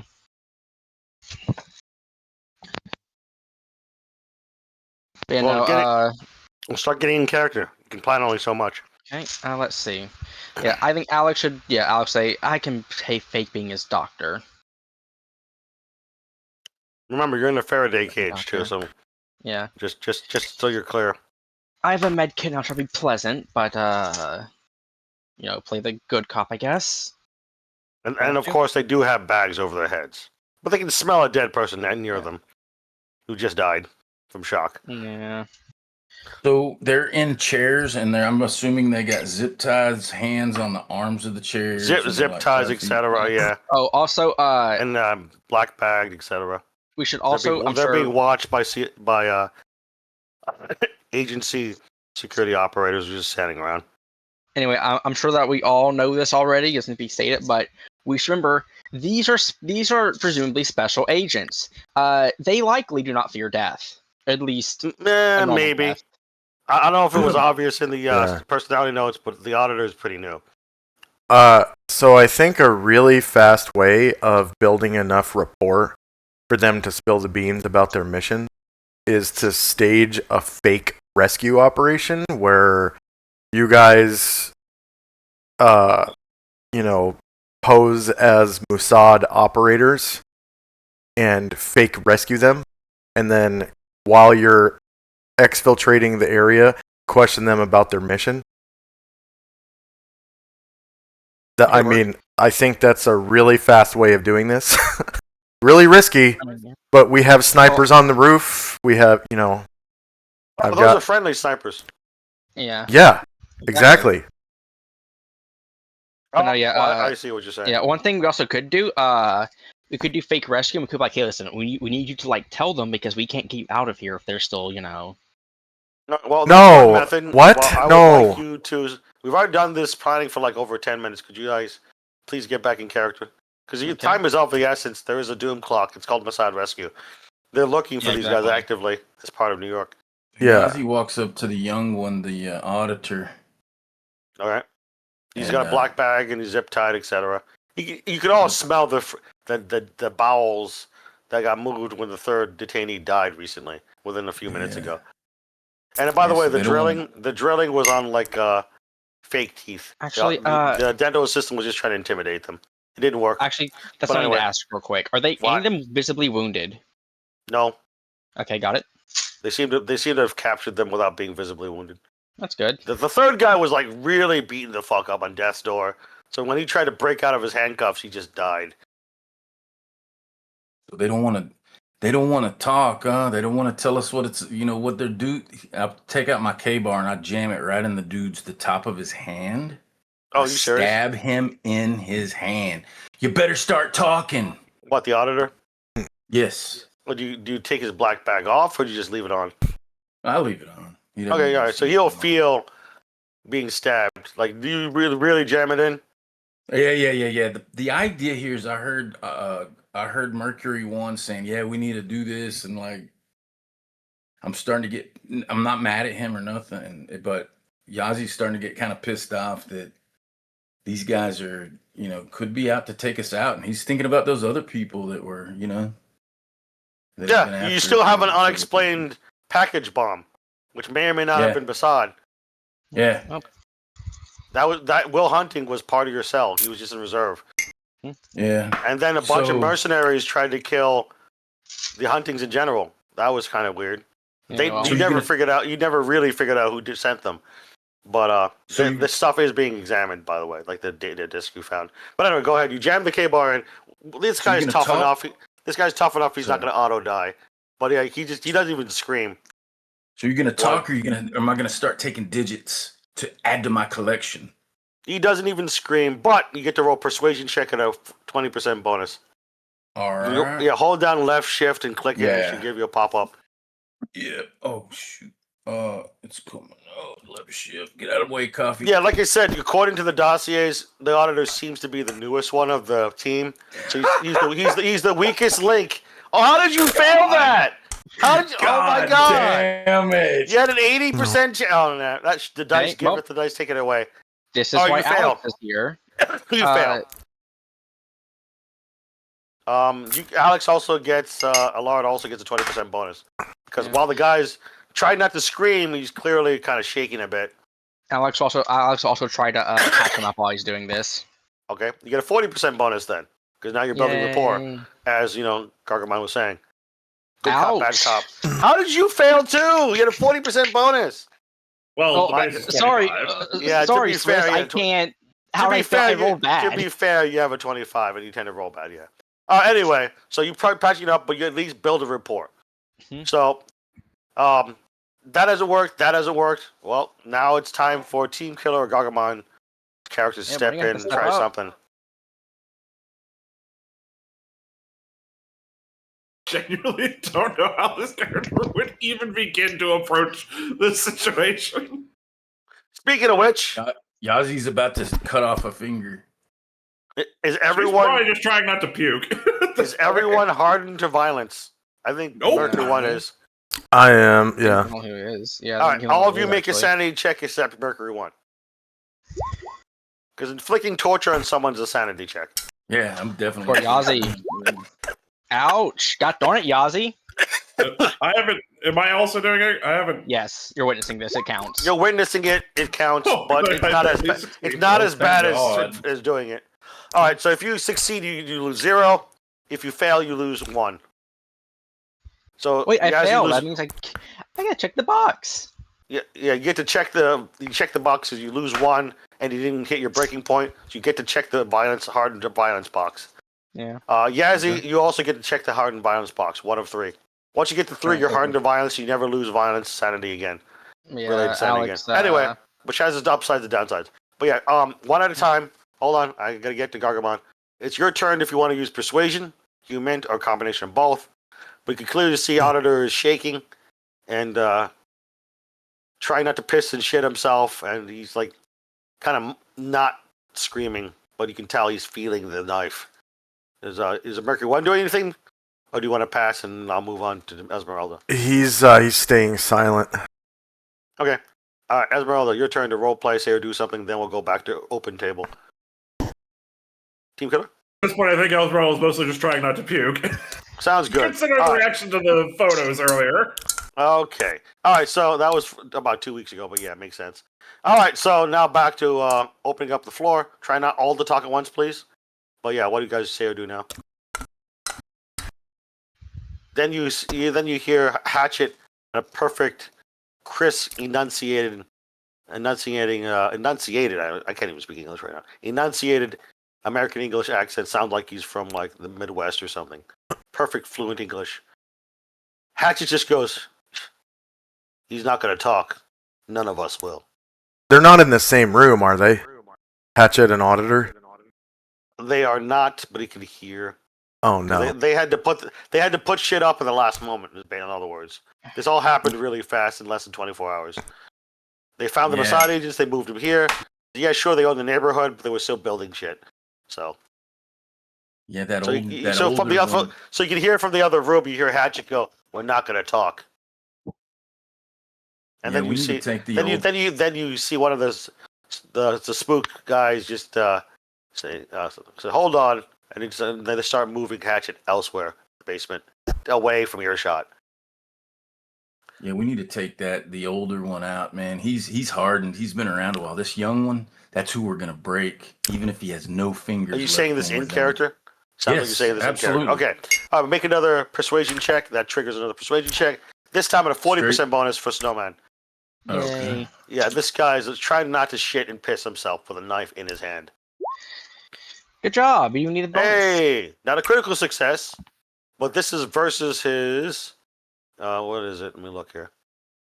There's no resolve skill in this game. There is no. It's supposed to have a Sandy, but that's Oh, kind of it's a not power times 5 check for him. It's a willpower, as in power times 5. I gotta roll that. Oh, he fails. Yeah, He doesn't have that high. He does not have that high of a power. cracks like an egg. He cracks, and then finally says, "What do you want? Just stop hurting me." Auditor just says in a low voice. I look at Mercury 1. He's ready to talk. What was what was your mission at the time of your capture? He just recites something in Hebrew. Anybody speak English? English? Punch him. Yeah, you can lightly punch him. But nothing you don't crazy. want to knock him out, obviously. You lightly punch him. No. You want to lightly punch him. Then what were you saying, Redbird? Was it He Redbird? says, English, please. He then translates something along the lines of. He gives you a loose translation. You can tell he's really panicking at this point. I mean, roll an 82. That's a pretty bad roll. Anyway, he's starting to panic. You can tell because he's shaking. He pisses himself. And Otto just says, "We're here to investigate the program we keep hearing about. Find unnatural artifacts and bring them back to Israel." How do you keep hearing about it? There is a double or triple agent. We don't know who he or she is, but they keep feeding us intel. Okay. Name. I don't know. I don't know. Code name. I press the blade Codename Telescope. against Ow! Telescope. I use Telescope, okay. Okay, Never met Telescope. We just get fed at drop sites. your group Dead drops. was... Dead drops information. Your group was, well, when they were apprehended, they had a little artifact thing on them. What was it? I don't know. It's like it's ow. Can you take the knife out, please? I take the Okay. knife back. Yeah, because he didn't say he took the knife out yet. So Redbird, then you patch him up. Roll Yeah, patch him up. medicine or whatever. Don't Oh, go that's it. fuck this up, because if you fumble, first. he gets hurt. Watch him fumble. Somebody listens higher. I'm going for medicine. Yeah, medicine's probably better. First aid kit. I'm not gonna use it to charge. I'm trying to. Oh, hey, he succeeded. Oh, you patch him up. He heals. 1d4. Roll d4.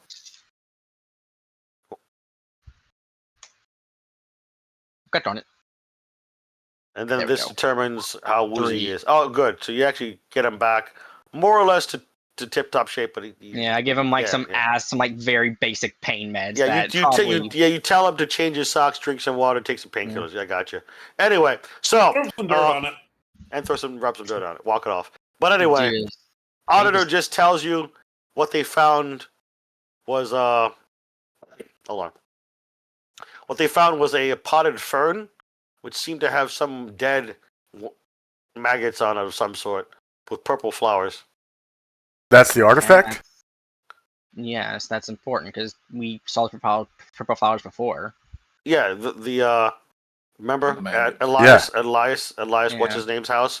He So had this those- this he had- artifact he had- we've been talking about, this artifact, that's the artifact they found. A flowered fern with dead that's what they classify as an artifact, and apparently Mm. what your friendlies think is an artifact.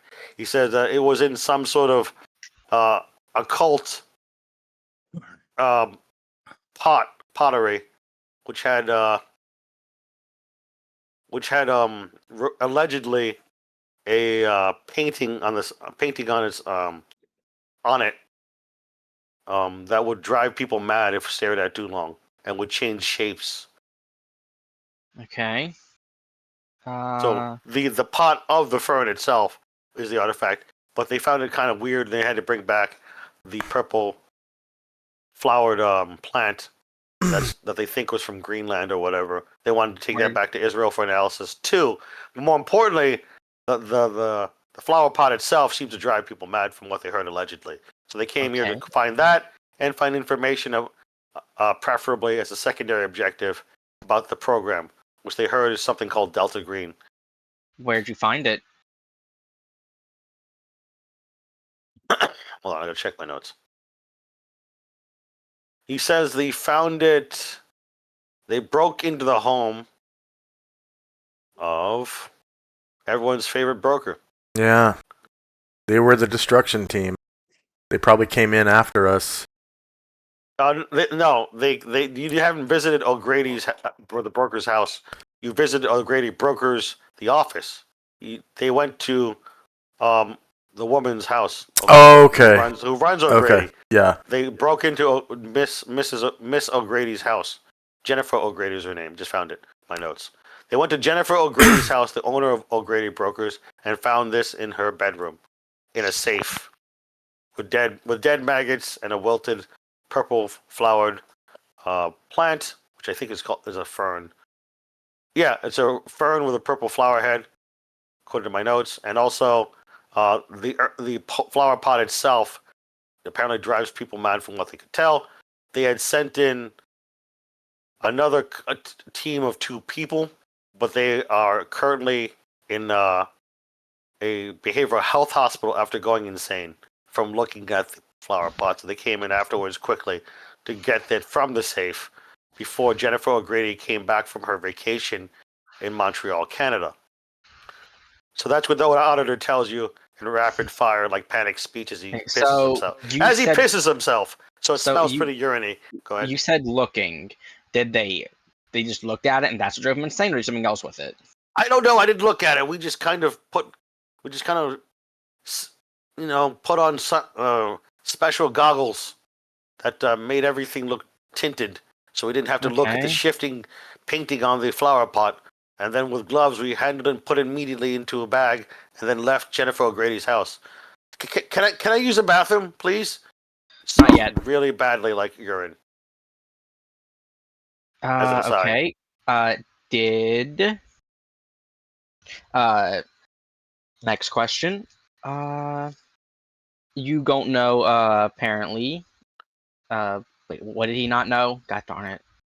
Damn it, Redbird. He didn't know what the thing did. The artifact.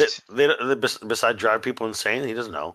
They're the Exactly. second team, because the first team of 2 went insane and they got picked up by the behavioral hospital wandering the streets. As in, the police got called 911 by some neighbors. They were wandering in the streets in traffic, and then they went immediately to the local behavioral hospital. Okay. Well, you said you didn't. You said, well, would Hatchet know anything more about the artifact or no? I don't know. Ask him. Can I use the bathroom now? Not yet. I think I was going to ask, but I forgot because Swish's little ramble distracted me with the information we got. Yeah, you got a lot of information. What are you talking about? Exactly. I'm role playing a character who just had a knife shoved through him, and he's a green Masadi kid. So, did you guys have any contact with any outside source of the cell, or no? Hatchet is the leader, team leader. He knows more. Okay, he's too panicky. I can't get anything more out of him. If he knows anything else. We're just a three-man team sent in after the other 2-man team went insane, as far as I know. Okay. Look, I can't hold it in any longer. You just hear him shit himself loudly, and you smell shit. Someone get him clean.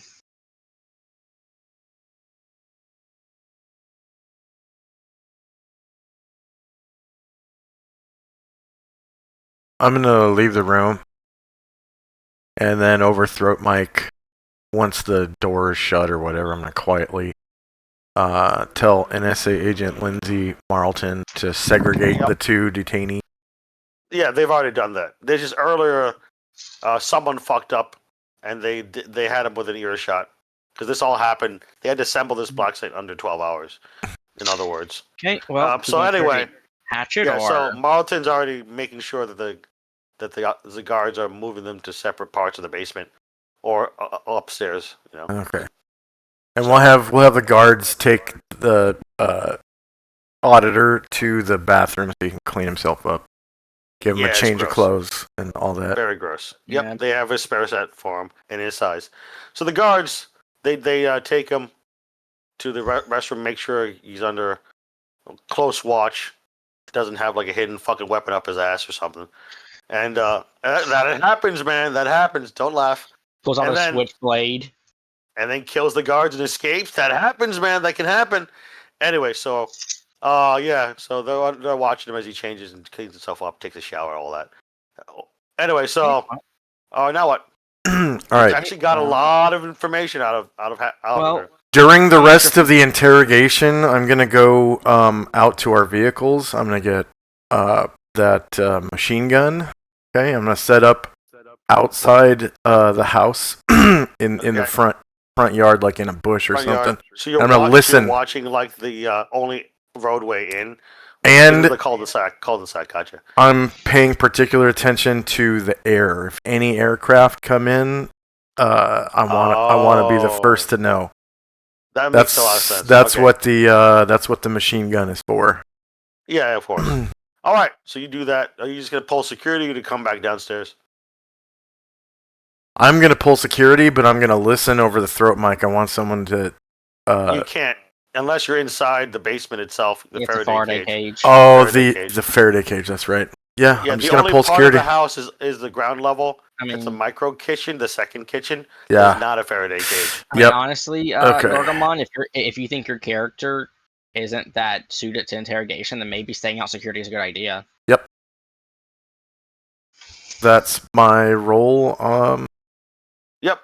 Do what you're good at. All right, so you go ahead and stay outside for now. We can't contact them, obviously, unless they literally come up. Anyway, so back to the three of you now downstairs. What are you doing? Auditors hauled off to go shower and etc. Hatchet is in a different part of the basement, so not within earshot like the mistake made last time. So someone's getting it chewed out by a case officer later. Probably. That's not you guys, though. Yeah, we actually got progress here. They better like us for this. But no, Alex will say, should we interrogate Hatchet? I got things hard to crack. Well, I don't know if you guys realize this, but there's two other Mossad agents that are in behavioral hospital in upstate New Yeah. York. I'm just repeating that because that's an important clue and lead. Yeah. Yeah, They're the but, ones that went insane looking at the potted plant. yeah, but currently we have Hatchet here, so if we want to interrogate him, he You probably have knows more. You don't Uh, have to interrogate him. I'm just saying. Like I said, I've decided if we should or not. Well, do this in character. Quit being out of character, guys. It kind I'm of not. I was in character when you interrupted Oh, me. okay. I'm sorry. I didn't notice. Anyway, so repeat, Redbird. You're in character Yeah, no. saying. Alex says, so we can interrogate Hatchet, though it'll be a lot harder to crack. But we should give it a shot. Fair enough, though. I got my knife. I got a feeling that actually, Yazi, you should probably go more nice cop. I think if he is allegedly a so-called veteran Mossad agent of some sort, then he's probably been given training how to resist torture. Oh, you know what? That's right. See, I watched this movie, The Deer Hunter, man, with my grandpa, man, and that's why I'm acting. I don't know how to interrogate anybody. I'm just like doing what they do in the movies, you know. Maybe we can do anybody got a revolver? We can do the Russian roulette to get them to talk, you know? I have a Glock, but a lot less roulette than that. I don't have a revolver. I don't Oh, okay. have Well, to let's just watch go. you do And I this start again. with All I right. So really you go over don't to have to Hatchet. watch this. You go over to Hatchet. Oh, Yeah. I'm sorry. What was that, Team Killer? Were you saying something in character? Yes, Esmeralda is just extremely uncomfortable. Wants to get out. Okay, you can go back up the stairs, Esmeralda, in character. Yeah, she just Nothing stops you. Yeah, she just kind of quietly leaves the room. And up the stairs, back to the ground floor. Okay. Yeah. She'll Meanwhile, probably pull out her with it- camera and start taking pictures of stuff outside. Okay. Then This is the way Gargamon, Mercury One sees Esmeralda taking pictures of stuff in the neighborhood. I'm gonna watch her and make sure she's not taking pictures. You cut out taking pictures of what? Taking pictures of me or the snipers. No, she looks like she's just taking pictures of like plants and shit All right. and birds. What time of day is it? Good question. It is afternoon. It's about 4 p.m. Right. So you're going to cut to Yazzie and Allard. When you guys enter the soundproofed separate room, a few rooms down the hall, you notice that there is a fresh smell of blood, gun smoke, and looks like Hatchet's dead. That's what the 7's for. Looks like he managed to break out of his handcuffs, number 1. Number 2, looks like he probably headbutted or bit or something the first guard out of 2, disarmed him with Krav Maga, and then full auto the other guy. And then the other guy who got full auto didn't die yet, so he full autoed him. And then with the 7, he got auto killed. Hatchet. So Hatchet's just dead. The second guy, he looks like he's dying though. The second guard. Okay, well, I'll try to get him. I'll actually use my first aid kit to get a bonus too. So Yeah, I rolled. That's what all those rolls were for. So I figured. the 7 is lethality. Hatchet's just dead. Period. Okay, I patch up the guard. You know, Yeah, you probably, patch up the guard. The other guard, the first guard's just super dead, and so is Hatchet. The second guard just did a mag dump on him. Okay, we're done here. Just Alex kind of like supporting the guard, just patched up, get him to his feet, they leave the room. Yeah, just keep in mind this is a soundproof room. That's why you didn't hear Yeah. any of this. All right, so yeah, the guard limps out. The dental assistant helps him and says, "We've got the rest from here." She frowns at the dead operative guard in the room. Otherwise, it's I've Anyway, got to go. I've got to break this to his family. She frowns again. Aw, empathy. She does have it. Only for her own people. Fair enough, I guess. Anyway, so but you no, now what?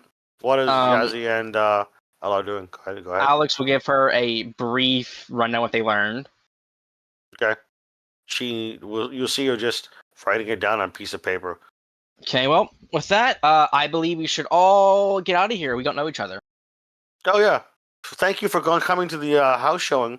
She switches back to realtor mode and just points up the stairs. You can let yourself out. Let's go. All right, you go, Yazzie and Allard go back out the front door or the back door. Either way, you find Back each door. other. Yeah, go out the back door. You realize And I vomit. Yeah, that sounds great. That's a good idea because that whole room was 'Cause- painted full of bullets and blood and body parts. Full auto And I does that, stabbed the dude. and you do that too. Yeah. But what happened was Hatchet mag dumped one guy, and then the guard mag dumped Hatchet, and that was just a lot of blood everywhere. You know, at seeing Yazzie vomit and come to the realization that Alex himself has no urge to, he's just like, maybe we can use insight all this. Now, there's no sanity checks triggered here, but yeah, it makes sense for you to roleplay vomit. Either way, Mercury 1, you hear vomiting in the backyard after a door opens. We're Over done, throat mic, friend. what the hell happened? Yeah, so Mercury 1 comes you'll over say, and asks on throat mic what the hell happened, or whatever. Patrick got free, killed a bunch of guards. I say he got killed in return. Yada yada. It's a big mess. Are they We both gotta get out dead? of here. They're both What'd dead. you say, Hatchet and Mercury? Otter are both dead. Oh, okay. The There's detainees a are both surprise- dead. Are they both dead? I do not know. The dentist lady is taking over that part. Actually, you do know in character. Auditor is just showering and shit. He's alive. Yeah. Right. But Hatchet's just super dead. He got mag dumped. I mean, as for Team Killer, by the way, you don't have a throat mic or a comm set, by the Mhm. way. Yeah, Just to I make mean, that clear, Team Killer. But yeah. yeah, go ahead. I mean, out of character. Alex says, I don't know. I'm not sure if they're going to kill Auditor, but Hatchet's dead, and well, depending on the definition of cleanup, Auditor may as well be dead as well, or currently being taken to a CIA holding facility where he will be interrogated further. No idea. But I do know that Mossad is allegedly looking for their men, and we have no reason to be here in person of danger. So let's get going.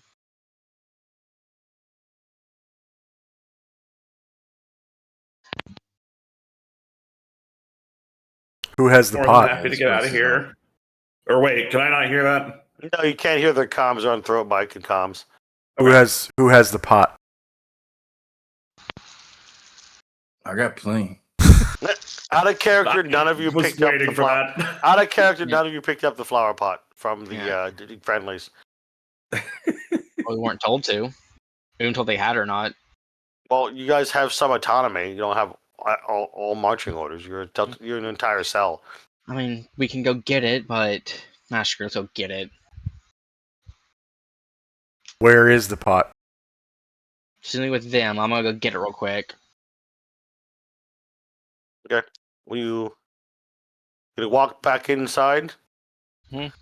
Meanwhile, Esmeralda's clueless is that they're talking on throat mics and shit.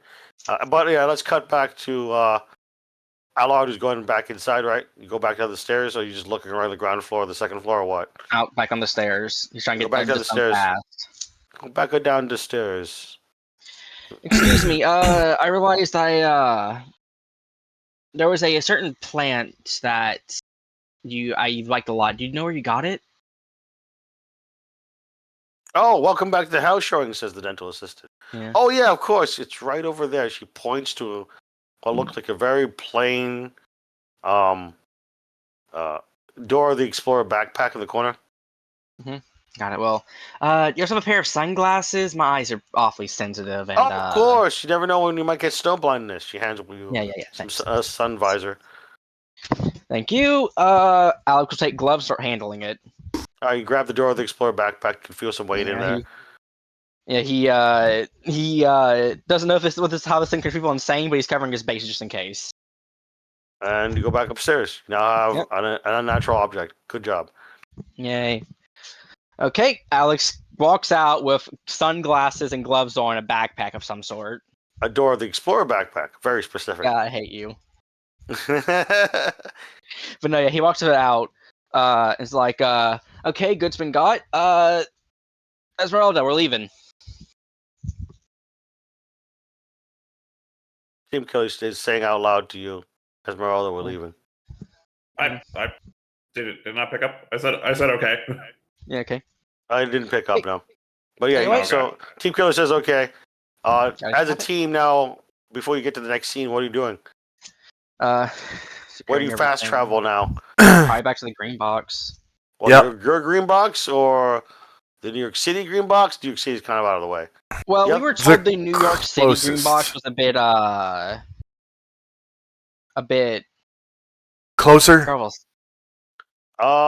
It might be. Let me look up Hudson. I mean, Yeah. it might be closer, but last we were heard from about the New York City green box is that it was apparently had another selling at the time or something like that. And So you're going Alright. from Hudson So to Manhattan, Namwa Tea Parlor is basically a green box at this point.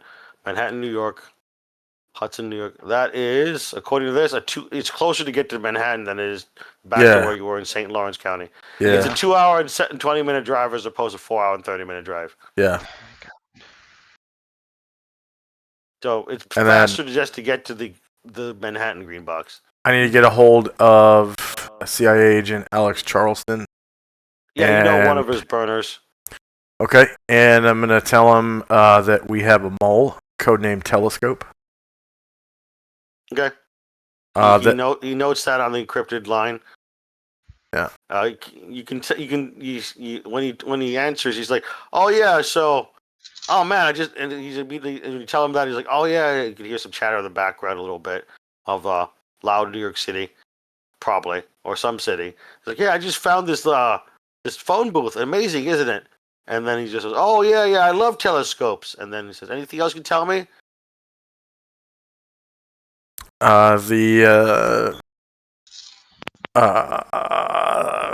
The artifact is a flower pot that drives people mad. It is an occult decorated pottery which with decorations that change shapes. Oh, I love art. You know what? Meet me at the MoMA. Meet me at the MoMA in town when you get in town, okay, buddy? And then he hangs up. Okay. And MoMA is code word for. It's not a code word; it's literally a location.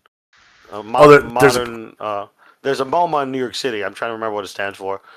MoMA museum. It's a museum. It's a museum of modern art. Okay, gotcha. He's talking about the MoMA because he needs to meet you at the Dead Drop or something. So Yeah. he's at a phone booth, a literal phone booth, so he doesn't want to be too obvious.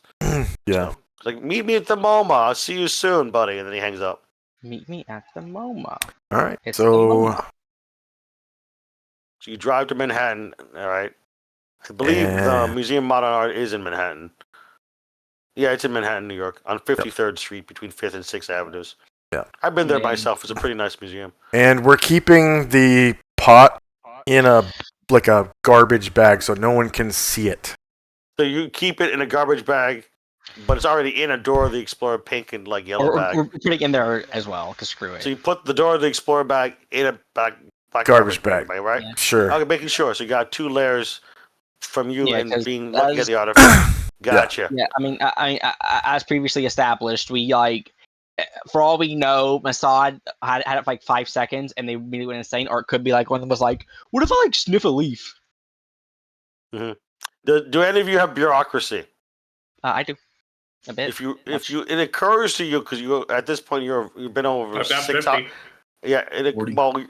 it occurs to both Esmeralda and Allard that if 2 Mossad agents in the initial team that broke into Jennifer O'Grady's house, the broker proprietor, and found this in a safe, and then they got picked up by emergency services, aka the police and ambulance, to go to behavioral hospital. There will be records of that, and you can use bureaucracy of some sort to summon up records for the local Let's police try it. and crisis services. I'm assuming this That's is a what flat roll. that's what bureaucracy. Yes, that's what bureaucracy is for. Okay. You would get a But- bonus. You would get a bonus if you're a federal agent or something, but Yes, just he's any not. bureaucracy will work. Okay, Oh, it's not. Ouch. And are none of you federal agents? Mercury was a federal agent. Just He's not- wanted to I'm make not. it exist. No, I'm not He does- law he does- enforcement. I'm not law Yeah. enforcement. That's what I mean. That's He's what you not mean. LEO. Yeah. Federal LEO. That's what I mean. There's a difference. Yeah, but no. Unfortunately not. We keep No making one characters makes that the have roll? no bat. I Well, rolled a 'cause- 93. Yazi, you said you have some right you get a bonus if you're an LEO in the Fed LEO, but I guess not. So you all try to figure out a way to do it, and you No. just can't figure it out. Well, very unfortunate. That lead's kind of dead for now, I guess. If only Snowman's last character was still not insane If, cultist. if only one of us would make a federal agent instead of making people who don't know Yeah, what they're doing. like an FBI, ATF, etc. agent could just easily, using their LEO powers, just summon up Only the Sam crisis Butler server, didn't go crisis I'm gonna have to- reports, and I etc. swear to God, I'm gonna have to get I'm gonna have to get Alexander a badge. And then once you figure out the ambulance, paramedic, etc., and police reports, you know exactly their name, where they are, which fucking room they're in at the behavioral hospital, and all that shit. no. I'm gonna have to like work on. You know, what, screw But it. none of you made it, so never mind. You know what? Screw it. I'm gonna have, when downtime happens. I'm gonna have to like get Alex to apply to FBI at this rate because we need a badge badly. Actually, yeah, because they did fire you from the CDC. Thank you, Doge. Yeah, they did, Yeah. and Agrigen just fired him. Well, he quit Agrigen for obvious reasons, but Yeah, you knew they were gonna fire you because they were trying to kill you. yeah. No, they tried to kill him, like, they were gonna fire you permanently at point blank with a gun. But They were gonna anyway. fire a gun at him, that's for certain. Anyway, so yeah, you can apply to the FBI. That would give you bonuses to bureaucracy and shit. Gonna have Well, to. that's neither here nor there. Moving on. So you guys drive to Manhattan. Do you guys go to the Green Box first, or the Museum of Modern Art still open? Modern art. We have a dead drop. Because that by has- by about 6 p.m. when you get into Manhattan, it's the Museum of Modern Art still open. Yeah, well, I say modern art because we don't know how long it's gonna be open for, and we probably shouldn't make a CIA agent wait too long than we need to. He's got Didn't- better shit to do, you know. Exactly. Also, last thing we want to do is saying him calling Dillinger, "Hey, your agents are like 5 extra hours late." Massage topic. I think the guy pinched. Give and you a have that meeting happen. time because he was at a phone booth, a rare one in New York City. Yeah. But because he also has to be vague because you never know who might be listening. Yeah. Because you just literally just told him there's a mole, which means that mole could be using American federal, resources, including but But not no, limited good to point. phone tapping. But point being that we need to we probably should handle this first because this is we can go to the Green Box if I want to, but Okay, so at 6 p.m. you roll up, and eventually don't like park on the street right in front of MoMA. There's no parking anyway. But the point is, you eventually get there as professionals. You park in a parking garage or something, then walk or use mass transit to get to the Museum of Modern Art, and you eventually meet him at the Museum of Modern Art. And you kind of wander around and find him. He's not like in the atrium to make it super obvious he's there, but he's in a different outfit this time. But you recognize him by his beard and stuff. He's wearing like a very simple charcoal gray suit and a London fog overcoat. Tasteful colors. Anyway, so he's just kind of standing around looking at some modern art, and he's sitting on a bench, just looking at the art. Oh, All right. yeah, it's almost Christmas. He says, looking at you guys. You know, I have this habit. He says, because you're in like a light Christmas crowd full of people in the museum. So he's just kind of saying this out loud, but not very loudly, just to anyone with an earshot, really. Oh, you know, I just give out Christmas presents to people at random, you see. Here So- you go. And he just hands Before Mercury 1 a little thing. Well, yeah, well, go ahead, Cargon.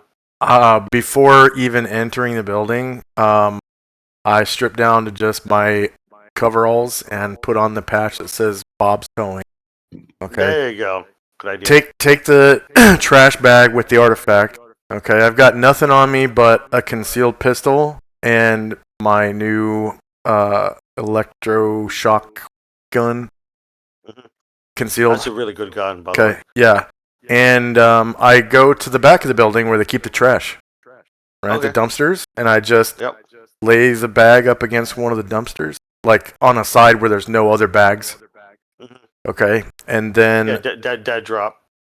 dead drop it right there. Okay, and then I'm gonna pull security at the end of the alley where I still have line of sight with the bag, so I can make sure That no one sounds picks it like up. an excellent fucking idea. And over throat Mike, I'm gonna tell the rest of the team, you know, dead drop is at the dumpster in the back. Let them know it's the, you know, bag on the right of the dumpster, or whatever the fuck it is.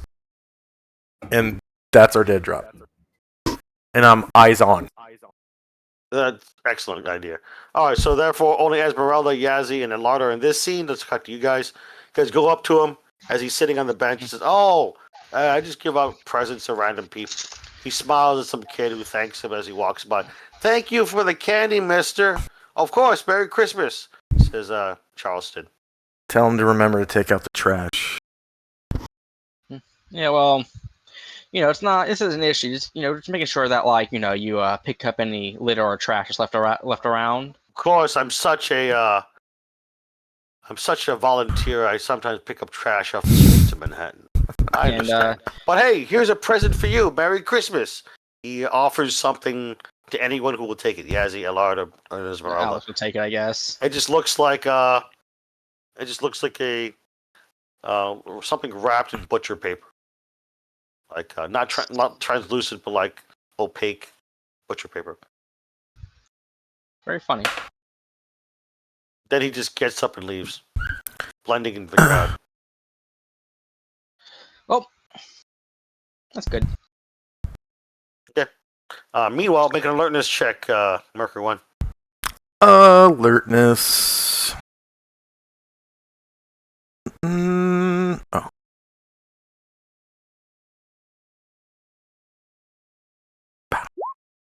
Success. You make a success. You see what looks like an Agrigen, like a educational seedmobile van. It's like, seeds to you. And it's just kind of driving by, which may or may not be related to what you're doing. You have no fucking clue. But you're obviously Okay. always on high alert whenever you see Agrigen vans. Yeah. I overthrow Mike. I said we got company Agrigen van, and I start walking towards the trash bag. Yeah, but you just see it's kind of passing by. It doesn't look like they notice anything going on here.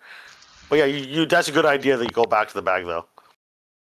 And I'm just gonna walk by it. I'm gonna walk slow as I can. I'm gonna walk right by it to the other end of the alley, Mhm. and then look around for a second and check my pockets like I forgot something, and then walk back. That sounds like a great, it's good acting. A good shit. All right. So, anyway, so you go back to the other side, and you see the Agrigen vans are gone by now, All right. and a lot of just honking cars. And I'm walking over here, motherfucker. Merry Christmas. As you see jaywalkers yelling at cars. And It's is Christmas traffic. the bag still there? Yep. All right. All right. I'm gonna cut back briefly to you other three. What are you guys doing in the MoMA? Hating Agrigen. Seething. But no, seething Oh, and well. Agrigen. But no, Seething. Alex course. will briefly explain to the Esmeralda that Agrigen is assumed to be hostile. Keep in mind, she doesn't have comms. Yeah. Yeah. That's why he's been to her. He'll say, Yeah, go ahead. he'll say, so we have company from Agrogen.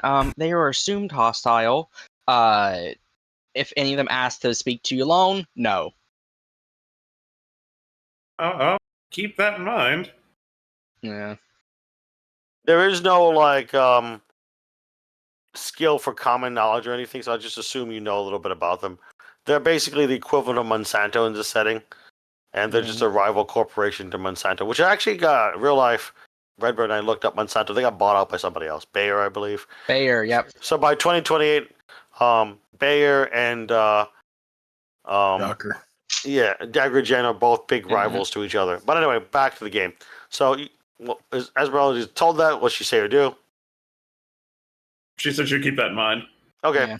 You can see the crowds are pretty big at this point. Yeah, Alex trying to help Esmeralda a bit because this Fair. is the unofficial team lead in quotation marks there. You know, like All right. Does wait, Charles- what's the girl dying? Charleston I need come the out three yet? of you inside the museum to make alertness checks. And at a negative 20% penalty. Ouch. Okay. Because you're inside a crowded museum during Christmas time. Duh.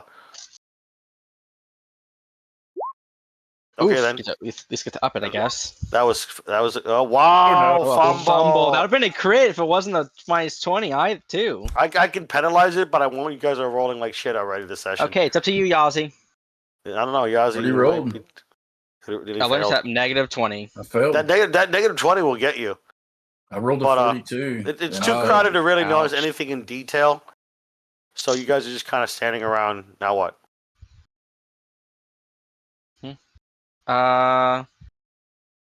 You're just gonna Oh, hang out no. here I in was the mostly museum? paying attention to the. No, they're going to try to leave. At least that's safe. Yeah. All right. So allowed to start to lead you back out. What were you saying, Team Killer? Oh, Esmeralda would probably be a little unhappy just because she wants to actually pay attention to the displays. She's a photographer. Yeah. It's an art museum. I'm It's going to be awesome. happy. What were you were leaving already? Yeah, you gotta leave already. It's been less than 10 minutes.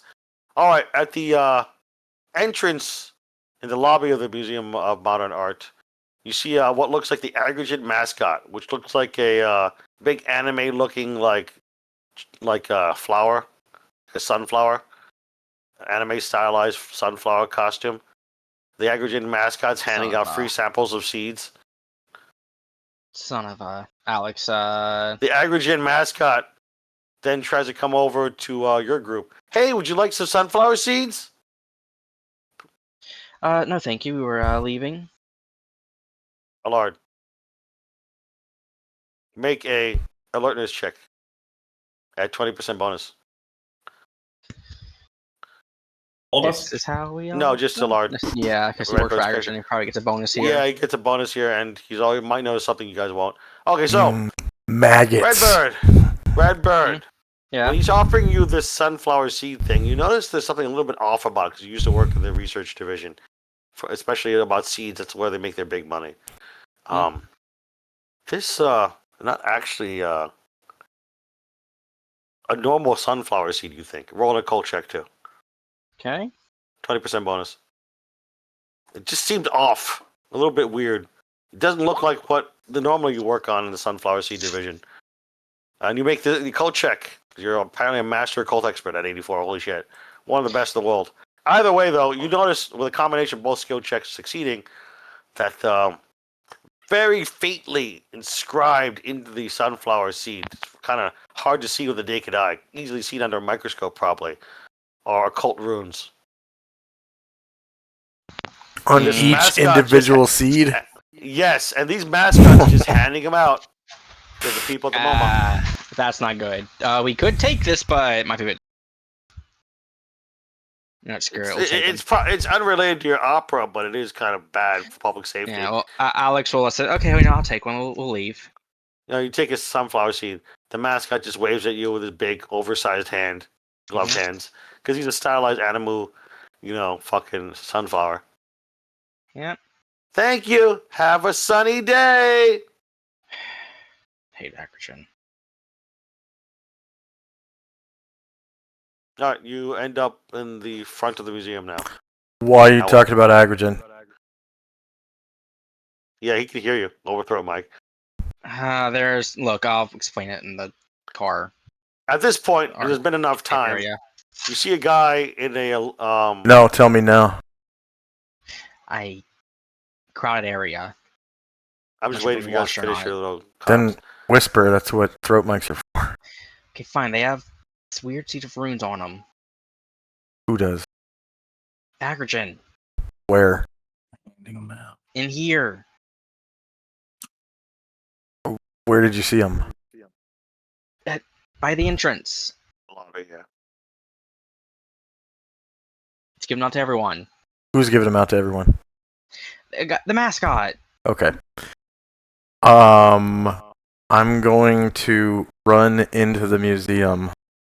No, you run. You start running around to the front. You run by a Alex Charleston, who's just kind of like nonchalantly walking down the alleyway to pick up your artifact. When I pass by him, I'm just gonna nonchalantly say, "Hurry the fuck up." Yeah, he's quickens his pace because he looked like he was being nonchalant by like smoking a cigarette, just kind of walking while watching everything going down the alleyway. And But as soon as you say that, though, he just ditches the cigarette, puts it out, and just starts not jogging but walking briskly. I'm gonna look for the mascot. Oh yeah, there's actually two of them now. There's two sunflower mascots, just oversized hands and big heads and everything. Sunflower mascots just handing out these in rune seeds apparently to the public. God damn it. Oh, yeah. There's nothing I can do now. Nothing. Since there's two. I was gonna shoot one, but yeah, Yeah. we're fucked. There is an opportunity here though, because you go into the lobby by yourself, Gargamon. Yeah. Yeah, you see one of them take off his big sunflower head and start to head towards the men's room. Okay. Yeah, I'm gonna follow him. It looks like a shift change basically. I'm gonna follow him into the men's room. All right, you follow him into the men's room. Is there anyone else in there? Luckily, no. And you start to go towards the handicap stall because it has the most room. Yeah. I'm gonna sneak up on him while he enters the handicap stall. Basically, before he closes the door, or what? Yeah, and like push him in. You push him in. You both end up in the handicap stall. And obviously, you latch the door. Well, And yeah, and I shoot him with the stun gun. what's your dexterity score? Dex times 5 is No, just regular dexterity score. That's your initiative score. 10. Oh yeah, okay. He's gonna be slower than you because you'd realize this guy's just some pasty, like 17 or 18-year-old kid, and he's got a dex score of less than 10. So you go first. I don't even need a roll. What's your firearms, by the way? Just for future reference. 'Cause you got a 20% bonus anyway. What's your firearms? Firearm 70. Yeah, you're just gonna hit. I'm not even bothered. You have a 90% bonus at point blank, Okay. and he's just some dumb pasty teenager. You shoot him point blank and knock him out. Basically. Blah. So what's he keeping the seeds in? Oh, just a little pouch, like a fanny pack on his front. Oh, so not much. It's just like a couple of pounds. Yeah, Okay. I'm gonna flush him. you flush him. Yeah, and then I'm gonna kind of sit down on top of him, and I'm gonna holster the stun gun and pull out the real gun. Uh-oh. And I've got his arms. I'm gonna listen, make sure no one's coming in. I got no one. his arms pinned underneath me, Gotcha. and I'm gonna smack him till he wakes up. Sprinkle him with some Fine. toilet water. Eventually, the teenager wakes up. Cover his mouth. Looks like maybe some mixed, maybe Hispanic guy. Gonna hold the gun to his head, his forehead, so you can see it. His eyes widened. And I'm gonna say, "Shut up." And I'm gonna move my hand off of his mouth and say, "Where'd you get the seed?" Oh, it's just part of my internship job, man. Where? He just gives you an address of a local Agrogen office in Manhattan. Okay. Cover his mouth again, and I say the address over throat mic, Okay. and I'm just gonna pistol whip him. He's out. All right. Dude, he's just some rando teen doing And- an internship. Yep. And I'm gonna lift him up onto the toilet, so it looks Okay. like he's just taking a shit, For... right? And then I'm gonna like slide underneath the door because it's already latched. And then I'm gonna exfil. You're out. I'll go back no, to the no one's coming into the men's restroom right now. yeah. I'm gonna The go other back to the mascot's vehicles. out there taking over for the teenager. And it just seems to be disengaged, as in he doesn't really want to be there. It sounds like an older, like middle-aged or older guy who's like, "Have some seeds." Kind of half-heartedly God tries. darn to it, give people Jacob seeds. called in sick. Oh, yeah. I have to put this costume on. Yeah, unlike the teenager, had more enthusiasm. This Can I- guy's just kind of like, "Have some seeds." Okay, I guess not then. Can I try to like pickpocket him? Pickpocket the fanny pack off him as I leave? Yes, actually, Okay. that is a skill. Dex times 5 Dex because there's no time. pickpocketing skill per se. Yeah. Stacks are. Let's have to training it. Oh my god! Oh no! Oh my god! Oh no! Oh, that's the worst one. Oh no! So as your pick trying to take off his fanny pack, it does drop into your hand. But then a nearby like 8 or 9-year-old kid's like, "Sir," he says really loudly in the crowded atrium, "You really shouldn't be stealing, Mommy, he's stealing!" And you see a nearby MoMA security guard start coming over. Making Yeah, his way through the crowd. I'm gonna exfil as fast as I can. I'm just gonna book it out the front door. That is a athletics check to make your way through the crowd and not like trip or something. Athletics. Athletics. And also it matters about speed. It's athletics. Oh already outside. god! Oh my god, dude. So you don't like fail. What happens is you slow down. Eventually the guard comes within shouting distance of you through the crowded area. And then he says, "Hey man, freeze! I ignore him and I keep Museum going. security!" I ignore him and I keep going. You have a chance for another athletics check. You're almost out. Oh Okay, god! Unfortunately, my the dice God. have decided you got fumbled. So what happens is you trip, take 1d3 minus 1 points of damage. Minus one. There's a chance you take 0 Slash damage. R. 1d3 Oops. minus 1. Slash RD. Minus one. You take 1 point of damage through your armor, if you have any. Yeah. You trip and fall and like face plant. That's when 2 security guards come up and say, hey, what are you doing? They're confused as much as you are. 'Cause they just heard a kid say, "Oh, he's stealing." That's all they're trying to investigate. The crowd starts to part as a third guard's trying to pull crowd control, so they all like at least give them room to figure out what you're doing. 2 guards are standing over you, and they don't have guns out or anything. They're just like, "Hey, you guys would hear inside a commotion, but you don't know exactly what's going on." Alex outside. speaks. I'm just gonna, as quickly as I can, I'm gonna try to get up and run away while I'm saying, "Hey man, my food stamps didn't come in, man. I need something to eat, man. Leave me alone. Leave me alone. He's giving away for free anyways, man." And I'm gonna try to get up as fast as I can and run the fuck away. Alright, so you get another. They're confused. So we're gonna give you an athletics check with a 20% bonus. The crowd is parted by now, so it's easier to get out. There you go. Yeah, Where Mercury given was. the circumstances, the crowd was parted, so it was easier for you to get out. You see him just booking it outside while screaming about food stamps, guys. God, you were so lucky. You saw something no one cared enough about to do anything about. I was just hoping they weren't like the kind of security guards that have guns. Well, I They mean, do have guns. They don't know whether to draw it enough. They don't know what's going on. yeah, I mean, They saw they saw and heard a 10-year-old scream about someone stealing. They don't know what's Yeah. going on. I didn't do nothing, man. Leave me alone. He's giving away for free. Damn. I'll be right back. you're Gotta so take a piss. lucky. Yeah. You did it in a environment which no one would care about.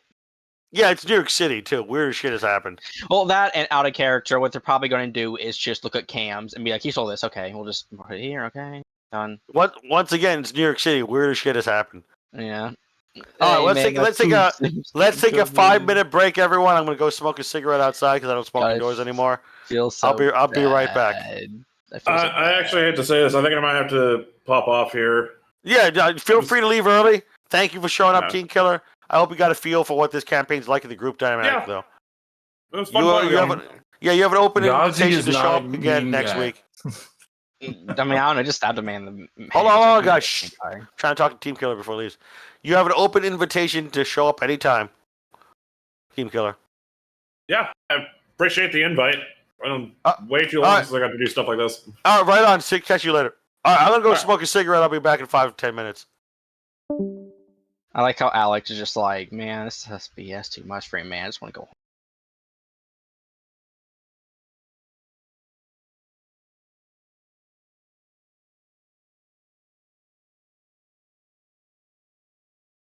Can't believe it. Yazi turning into a violent psychopath. What I saw in the movies, I didn't know what to do, and everybody was like, Well, I mean, your sanity is like your sanity is like lower than 30, so you're not exactly a all there. That's true. That's exactly Yazi. He's at like 28 or 27, I think. Yeah, Yazi's not all there, unfortunately. He's almost to a breaking point.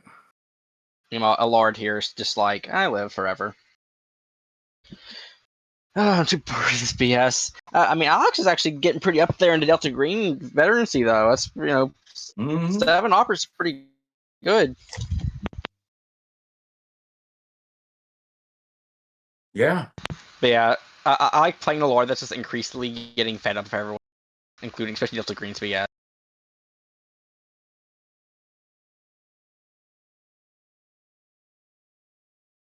Yeah, but you don't want to retire. Oh, I can't retire, unfortunately. And like, a lord was told he'd get a promotion, but a promotion may not exactly be anything good. It may just be, congratulations, instead of field operative, you're a senior field operative. That it? That's it? Mother.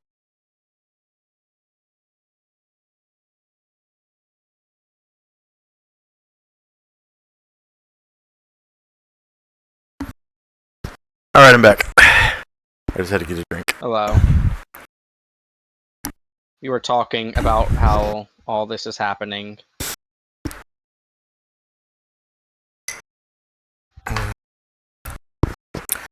So hopefully we don't get the cops' attention because I stole something that was given away for free. I don't know if that is Well, a crime, but not that much they care. It is New York City, and that doesn't really. Yeah, it depends how bored the cops are. Well, that's the thing, though. That's the thing, though. hopefully I'm the C packing. guy just doesn't care. I'm packing, Yeah. and The C guy doesn't care. hopefully the security guy doesn't care. Yeah. Yeah, the security guys just don't care enough to report this or whatever. And they might, but you know.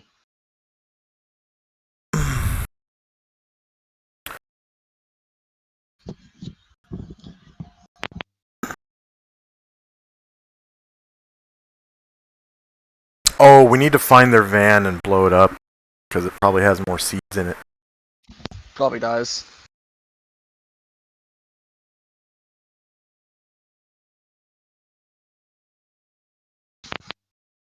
Luckily, my kid has some frags. I think. Yeah, frags. That works. I might have.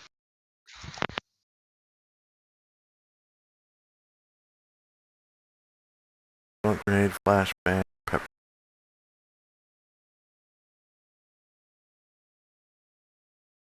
Frag grenade. Yeah. Frag grenade's really all I have. I don't have any real explosives right now.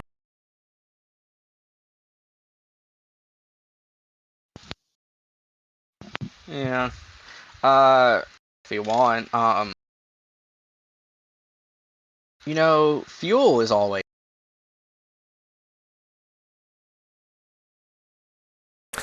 Yeah, that's a good point. Just touch a match in the fuel tank and hope for the best. It's a bit up close and personal and probably dangerous, but hey, we have to. Or if we really want to, we could poke a hole in the fuel line. Do it that way. I was just gonna use a frag grenade because that would probably be faster. Works. I mean, yeah, put it next to a battery. It works out. Have to book it, obviously, but it's something we can do. Probably safer than playing with fuel too. Well, I was thinking hopefully the frag might ignite the fuel if I threw it underneath the van. It might. Something like that. Yeah. I mean, we have options. We have plays.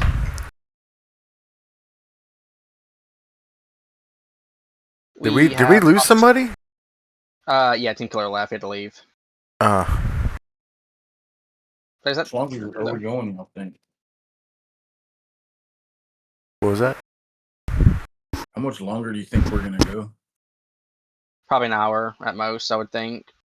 Yeah. With Team Killer gone, Swiss isn't gonna want to play too much longer. He's typically.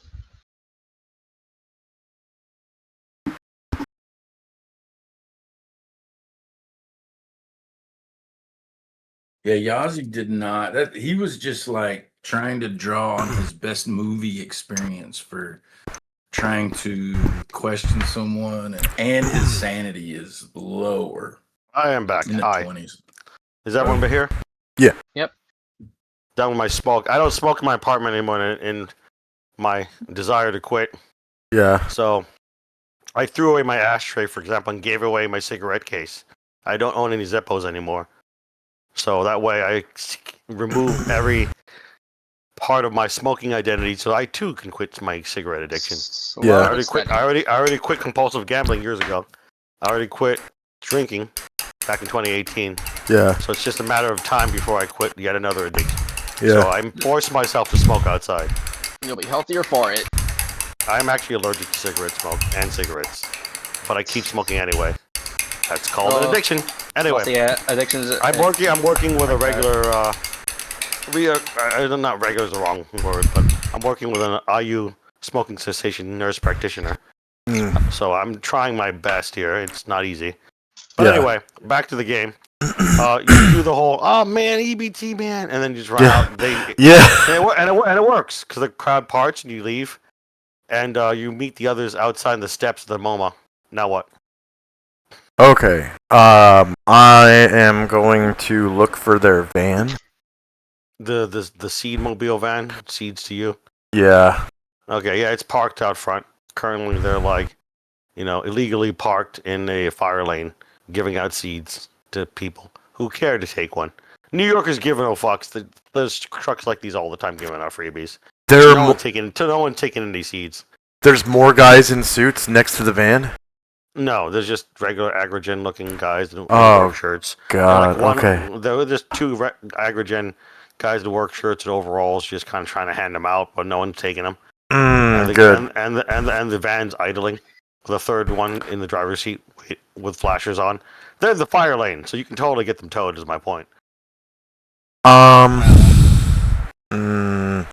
I That's wanted an to. obvious thing. You can get them towed, but any other ideas up to you guys. I kind of want to destroy all the seeds. That's going to be pretty overt and might blow your cover. We're Yeah. kind of talking about maybe destroying the vehicle, but I we mean, may have to settle for getting them towed. Honestly.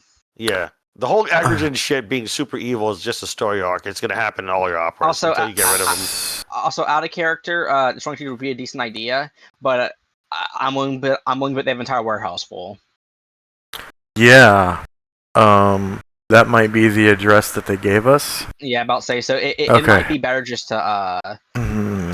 I just paraphrased the intern, but the intern told you about the seed warehouse and the office attached to it. Okay. Yeah, but like I was saying, it might just be better to like let this one quote, kind of not.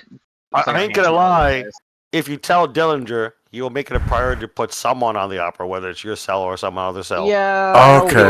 They'll get rid of the enruined seeds, 'cause that's kind of a public issue. Yeah, like I was saying, it's probably a decent idea just to sort of not try to overplay our hand and just. Yeah, right now you're already on a different opera. This is just an overarching story arc. Yeah, but like I was saying, it's probably a decent idea just to because Agron doesn't know we're after the seeds yet. We probably don't want to destroy the. They don't. Yeah, they don't. If we destroy the van, we lose our potential for surprise. Yeah, there's a difference between overt, covert, and everything in between. And I know Gargamon knows this, but Gargamon's character probably wants to destroy the van. But out of character, it's just a bad idea. Yeah, well, Yeah. It's a decent idea, but very risky. So I'm assuming everyone over Throat Mike is gonna tell me this. Like as I mention, I want to destroy the van. They're probably gonna be like, Yeah. no. Go back in character, please. And yeah, so you guys know Mercury 1. When everyone tells him no, he doesn't fucking go forward with the plan, Yeah. and he Fucking just. blow that van up. Alex will say, that's not a good idea, Mercury 1. If we make her play now, they'll likely either reinforce the receiver house or spread the seeds out. All right, pause the scene on the front of the MoMA on the street. Everyone make an alertness check. You get a 20% bonus. And I'll tell you why if you succeed. Hey. Oh, hey, nice. Damn, 78 base? That's a good check. Funnily enough, Ooh, Oh. critical! not only 78, Alex's shooting's at like 73 too. Mercury 1 Oh, can't even that's fail pretty with the 20% bonus. He has to literally roll 100. But anyway, look, Yazzie did a critical. Everyone's got the regular. Let's start from the regulars. All right, Allard, you notice that there's a few Albanian guys just kind of hanging out, talking in Albanian. Some of them squatting down in jumpsuits and like Adidas jumpsuits and shit, tracksuits, just kind of talking and smoking. Next up is Mercury 1. You don't notice the Albanian guys, but you notice a lot of like what looks like Yardis, aka Jamaican gangers, Jamaican organized crime. They're also in the area on a street corner, trying to sell like T-shirts for Tupac Shakur that he still lives. And that seems kind of weird though. Why are Yardis here? They clearly look like organized crime, judging for their tattoos and demeanor, and how much they look hyper vigilant. And they all are packing in one way or another. Usually like a small the back or ankle holstered guns or whatever. Either way, you notice that Mercury 1, though that the other one with the critical though, notices his love Ribbon slipping into the back of the van, of the Agrogen van. She's in disguise though, but you saw through her disguise. Because Ribbon normally has a ribbon, right? Yeah. But you notice that she's not in a suit. She's just in like a Nike tracksuit. Yeah. And some sunglasses, and her hair is like down. Okay. And she's slipping, and her hoop earrings are out, but that's Ribbon. She's slipping into the back of the Agrogen van. Okay. So she. The only one who notices, though, is Yazzie, because he got the critical for Ribbon. But all of you notice other stuff, each separately. All right, back in the scene. On pause. Holy Some shit. Yardis We here. can't blow up the van. Not all at once, please. I think Snowman was first. What were you saying, Yazzie? We can't blow the van up. Okay, then Like- Mercury like- 1. yeah, like hold I'm on. There's- Try not to interrupt each other. Gargamon. There's some Yardis on the corner. Yes. Redbird. Yeah, and then he's like, yeah, I'll just try. We can't blow up the van. Blow our cover. No. Are you gonna tell the party about the Albanians? Yeah, he does. Also, Okay, there's do that. Albanians over here. I'm not sure what they are. Things might be going down, guys. Yeah. No. Ribbons in the van. Oh, okay, yeah, no, something is going down. We should probably, actually, we can work with her on this. Exfil. Just exfil. All right. Yazzie, you're hyper focused on Ribbon. You're a crush. Uh-huh. You see her get to the front of the vehicle, quickly just choke out the guy in some sort of like Brazilian Jiu-Jitsu chokehold, drag him to the back of the vehicle, and then just GTA the van quietly but surely. Because the engine was running. So all she has to do is just climb into the seat and just drive off into traffic Silent without like being this obvious one. about it. Yeah, she's driving off with the Agrogen van while the other two guys are in the street trying to give out seeds.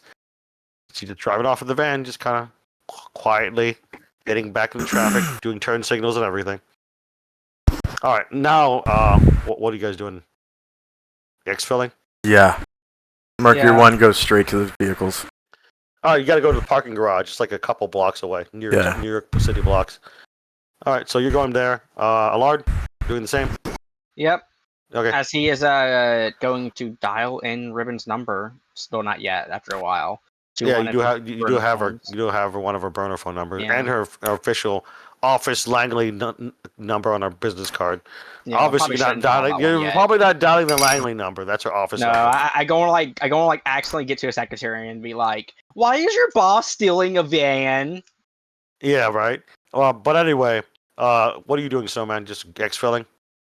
It's feeling following with my team. All right. You all exfil 2 blocks away. Nothing else untowards or suspicious happens. You lose sight of the Aggregate GTA van and Ribbon and the Albanians who are apparently doing scouting. You all kind of put this together because she runs an Albanian mafia, remember? And Yeah. the Yardis may or may not be related. You don't know. And you guys get to the parking garage. It's like several stories high. It's Manhattan after all. Get to your cars, and I'm going to roll randomly. Give me a moment here. Cars are not all parked in the same spot. It's a crowded Christmas season. 2. 1 is Redbird. 2 is Snowman. Snowman! As you get into your vehicle, you notice someone approaching your vehicle. Like From literally behind. beelining towards your vehicle. It is. I'm about to throw up the handout. Give me a moment. What the fuck is it? I really wish I organized my other shit better. Oh, here we go. This guy. Now you don't know about the caption though. You've never met this guy, and he wasn't in any of the dossiers you have available to you in downtime, etc. Between operas, because you have access to it. Whether you read it or not, it's up to you. I know Mercury One reads it like a lot, and so does Allard. Yeah, I don't know. He is a pothead. But anyway, he's not in the dossiers, just so you know, even if you do read him. And this guy you've never met before. But he comes up to you and holds up a hand as if trying to signal to you to roll down your window in the wintry cold of the parking garage. Okay, so as I roll down my window, I also like slide my Glock 20 just like up at my it's at my belly, I got the steering wheel, and I'm just kind of pointing at him. Oh, whoa. Speak fast. Whoa. I'm Dr. Charles Brand. I'm Okay. a psychiatrist. I'm friendly to the program. You don't remember reading about this guy. Don't remember reading about this guy. Maybe he's not in the dossiers. Dr. Charles Brand, you can confirm it with the fisherman. I will lower my pistol. Whoa. Okay. All right. Yes, so I just happened to be transferred to a certain St. Lawrence hospital that is of interest to you with certain new clients in St. Lawrence County. After all, they were found wandering into traffic, yelling maniacally in the middle of the night. Okay. Just know that following. Just know that you can look me up, Dr. Charles Brand. He offers you his card.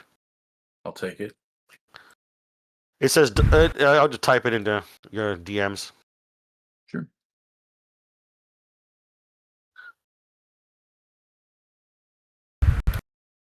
And oh.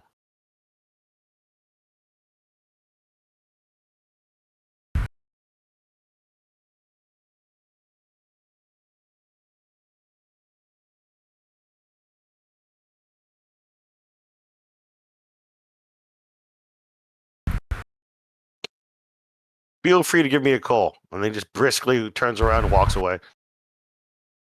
I'll activate my throat mic and say, "Thank you, Dr. Charles Brand, staff psychiatrist at St. Lawrence Behavioral Hospital."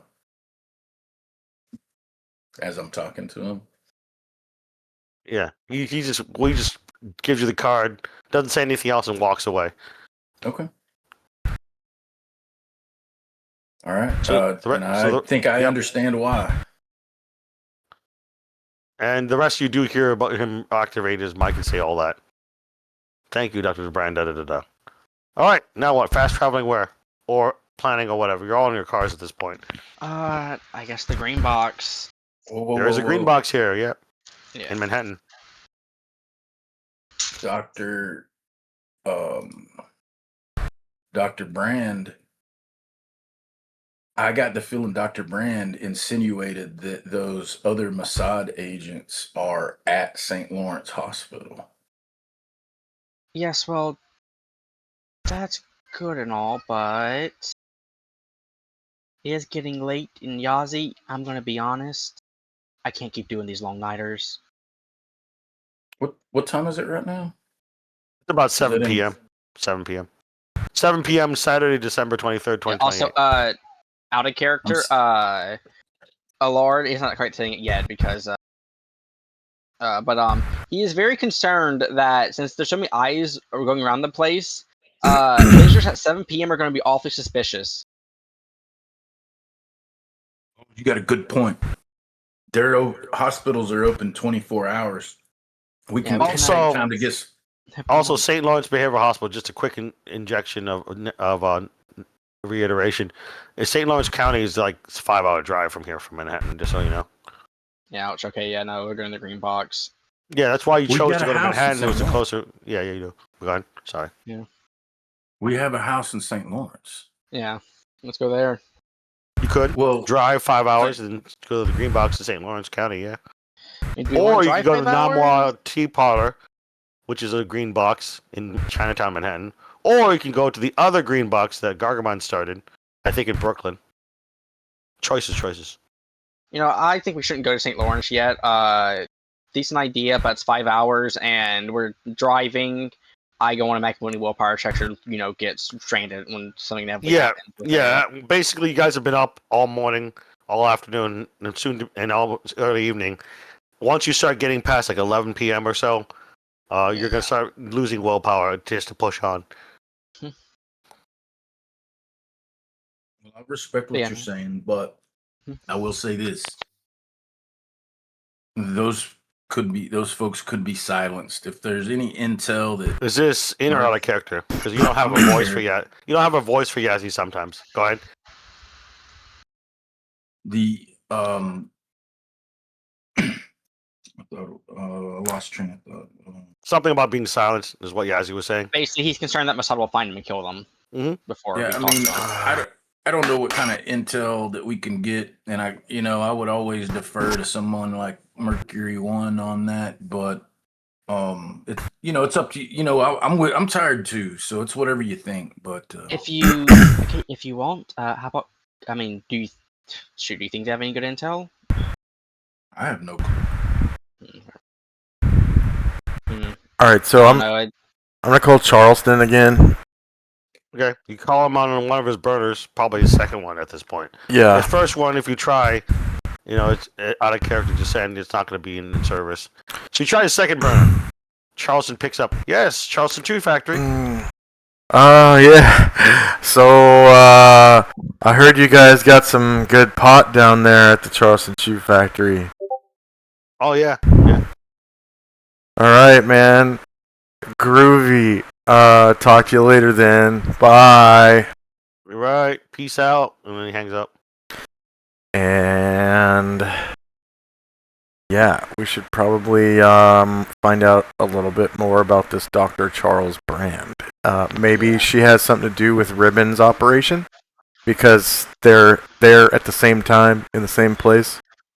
could be. Speaking of Ribbon, I should probably call.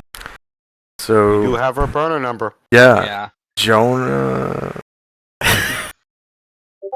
I can't call her. I'll be stuttering. That's and fucking You can't call red faced. because she didn't give you I'll her be- number. Yeah, I'll she be didn't give you a thinking number. of her She Ribbon- gave the burner Ribbon- number to Ellard.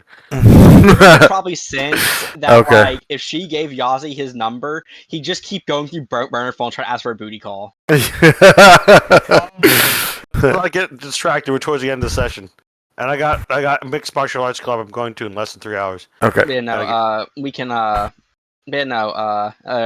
will call Ribbon. All right, you call up Ribbon on a burner. Just hi, Albanian Cafe management. Hello. Yes, I heard you guys recently had a issue with a van that has been for lack of a better word, been missing. Oh yeah. We found it eventually, and we sold it to the junkyard. I see. Well, Would you like the address? yeah, and also I represent. I'm representative of the van's legal owner. Oh, that's fine. It's well, whatever. I'm sorry, but you can find it at the junkyard in Brooklyn. I can give you the address. Yeah, and well, if you want to, work together and finding more stuff about it, we can. I don't know about work call. together. It's really busy here at Cafe Albania. Fair point. Fair point. Anyway, yeah, I'll take the address and thank you very much. Oh, I'll go ahead and can I text you? Sure. Could you give me a phone number to text it to? Gives current burner phone number. All right. Thank you. Some customers just came in, and then she hangs up. It's a good thing Alex probably waited like good 10-15 minutes before I actually called her. And, you know, Yeah, but she basically indicated, if you haven't noticed in trade speak, that she already dropped off the car she fucking stole. Yeah, which probably means Agnes is going to soon either. Well, out of character though, we do have to. No, honestly, you're a scientist. You're smart. You have a 15 intelligence. You don't even have to roll. You are pretty sure it's low jacked. Well, So in the 15 minutes, you had to disable the low jack and then drop it off somewhere at the address she gave you in Brooklyn. Well, not only that though, out of character, the van got stolen. Agnes is probably going to start doing stuff at the warehouse soon. We have to keep that in mind. Yes. So we have a choice here: Mossad agents or Irish warehouse. Because the Mossad agents are kind of tangential. Your primary objective is to figure out what happened to Elias. What's his name? Yeah. So the ferns and shit. Yeah, Mossad agent probably matters more for a main mission. Well, the reason why I put all this shit together and make it happen is because I'm trying to make the world like a living place. It's probably, just because you're on an opera, the other shit related to opera won't be happening. Also, out of character, how much you want to bet that the seeds they are giving out? I don't know, maybe. But no, like I said, out of character, we do have a choice to make because Agrigen's likely to move in the information pretty quickly. They're not likely to we'll just wait a day or two to move seeds or do something with it. You actually put too much faith in the competence of Agrigen. They're a huge conglomerate. They may or may not have competent people down the chain. Well, yeah, but may or may not doesn't mean that. Well, it's one of those. Do you want to take the risk, though? Yeah. Yeah, exactly. Like for all we know, they actually put someone competent in front of all of this, and they're going to act fast instead of waiting. Either way, days for paperwork. So back in character, please. So I'm gonna call Grillinger now. Oh, you can't. Can't. Allard has the phone. The only burner phone. Yeah, no, it's not. He doesn't have any burner phones. He gave you numbers. He just gave you a sat phone. Yeah, and destroy it. So yeah, he was ordered to destroy it. We actually need to buy a new. You do have the you have the SIM card, which you then copy and dupe the information to another SIM card. But it's kind of a whole process. Yeah. And then get a new sat phone. But that's the only way to have secure comms with Grillinger. You have to keep in mind he's a public figure. He's the deputy director of the FBI. I think we need to call. He can't just have you call a burner all the time. I think we need to buy a new sat phone and get one in the process. Yep. So his cover identity is the deputy director, but he's basically your case manager and handler.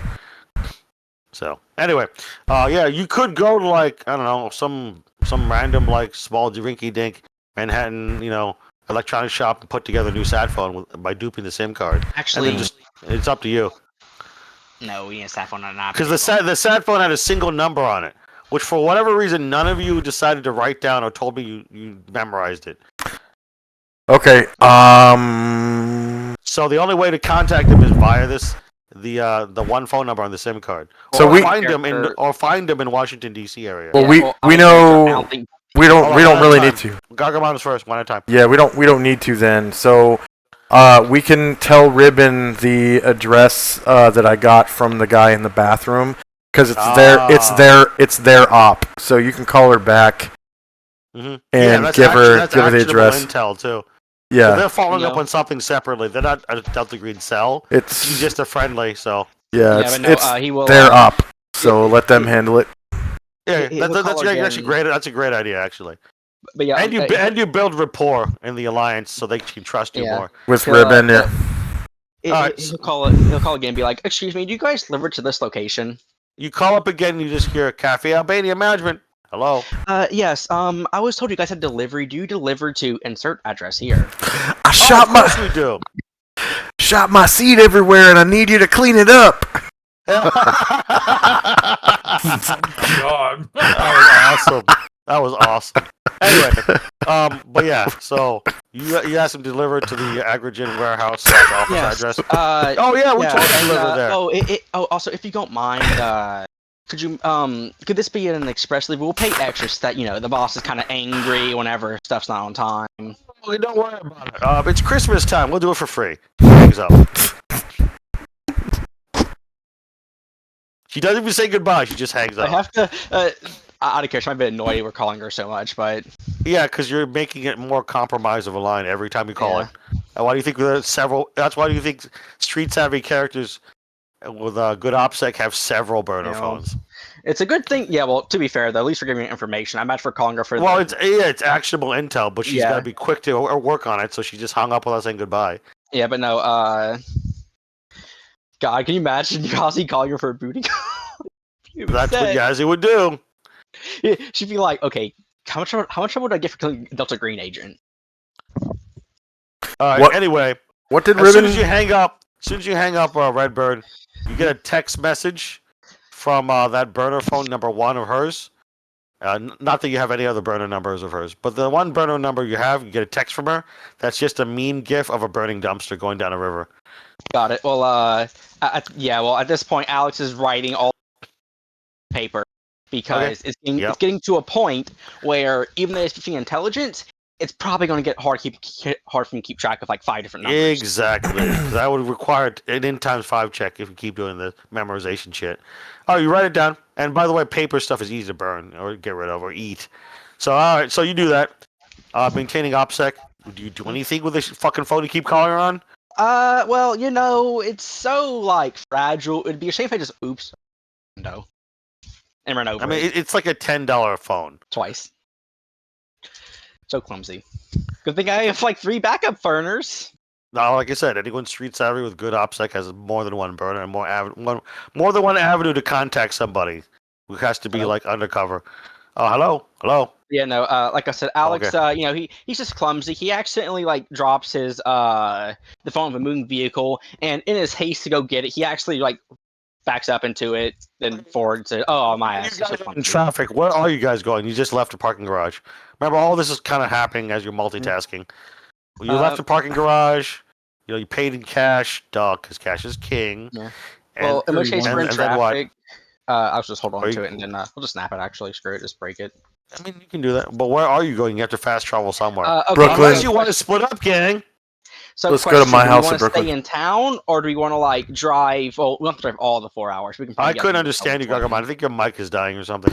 We got a Because you keep getting garbled down then. I don't know if it's just me. green box in Brooklyn. Yeah, you Yeah. do. Let's go there. Yeah, All fair right, enough, yeah. fast travel to the Green Box in Brooklyn. Yeah. And take it. I'm assuming we eat, we take showers, we all that good junk, so we don't have to make willpower tests Yeah, tomorrow. yeah. It's not a test. It's just you lose a willpower to keep pushing yourself. It's not the same thing. But yeah, I know what you mean. Anyway, so you do all that and then you go to sleep, I guess. Yeah. Do you Sounds want to do you want to work overnight? 'Cause that's where the willpower point. Alex comes in is play. not going to. He doesn't have much to work on. And also, he's not going to try to hack Origin security and tip their hand even sooner than they should. Okay. Well, there is, and after you did all that double speak, there is the Agrogen van that got GTA'd. It's sitting in a junkyard in Brooklyn. And we want to go for Not it. that or it's going anywhere. I'm just saying it's there. we could go and get it. Scratchback probably should go and get it. I don't know. OPSEC's been. We want OPSEC as secure as we can get at this point because All right. Well, figure it out in What's the character. purpose? Quit talking out of character. Doc, what's the point of going and getting the van? I mean, my girl she's probably already swept the van, right? And cleaned it. Probably, but, well, simply put, Yazi, sometimes people get clumsy, they leave something they're not supposed to, or maybe, perhaps, the van has some sort of GPS-like thing, or some sort of traceable element. Simply put, it's a potential lead. True, but Ribbon is perfect, so she didn't make a mistake. Well, Fucking Yazi, Yazzie. Fucking Yazzie. Oh my Hmm. god. I As hear like- you. If we want to go, I'll go with you. But you wanted to take a rest. I think there was probably more intel to gain from the other guys, but I support you. If we're gonna take a rest, let's just call it a night. It's not going anywhere. fair enough, we can go 9, I guess. What did Ribbon say about Dr. Charles Brand? I missed that part. Oh yeah. Did you ask her about Dr. Charles Brand? He did. He did No. not. Did not. Wasn't that the whole Because point of as- calling Ribbon? No, it was to talk about the van and give her the address. Plus, I mean, out of character though, it's not like she does because Delta Green friendlies do not know what the Delta Green friendlies most likely. They probably don't know. Yeah. Did Ribbon say anything about me?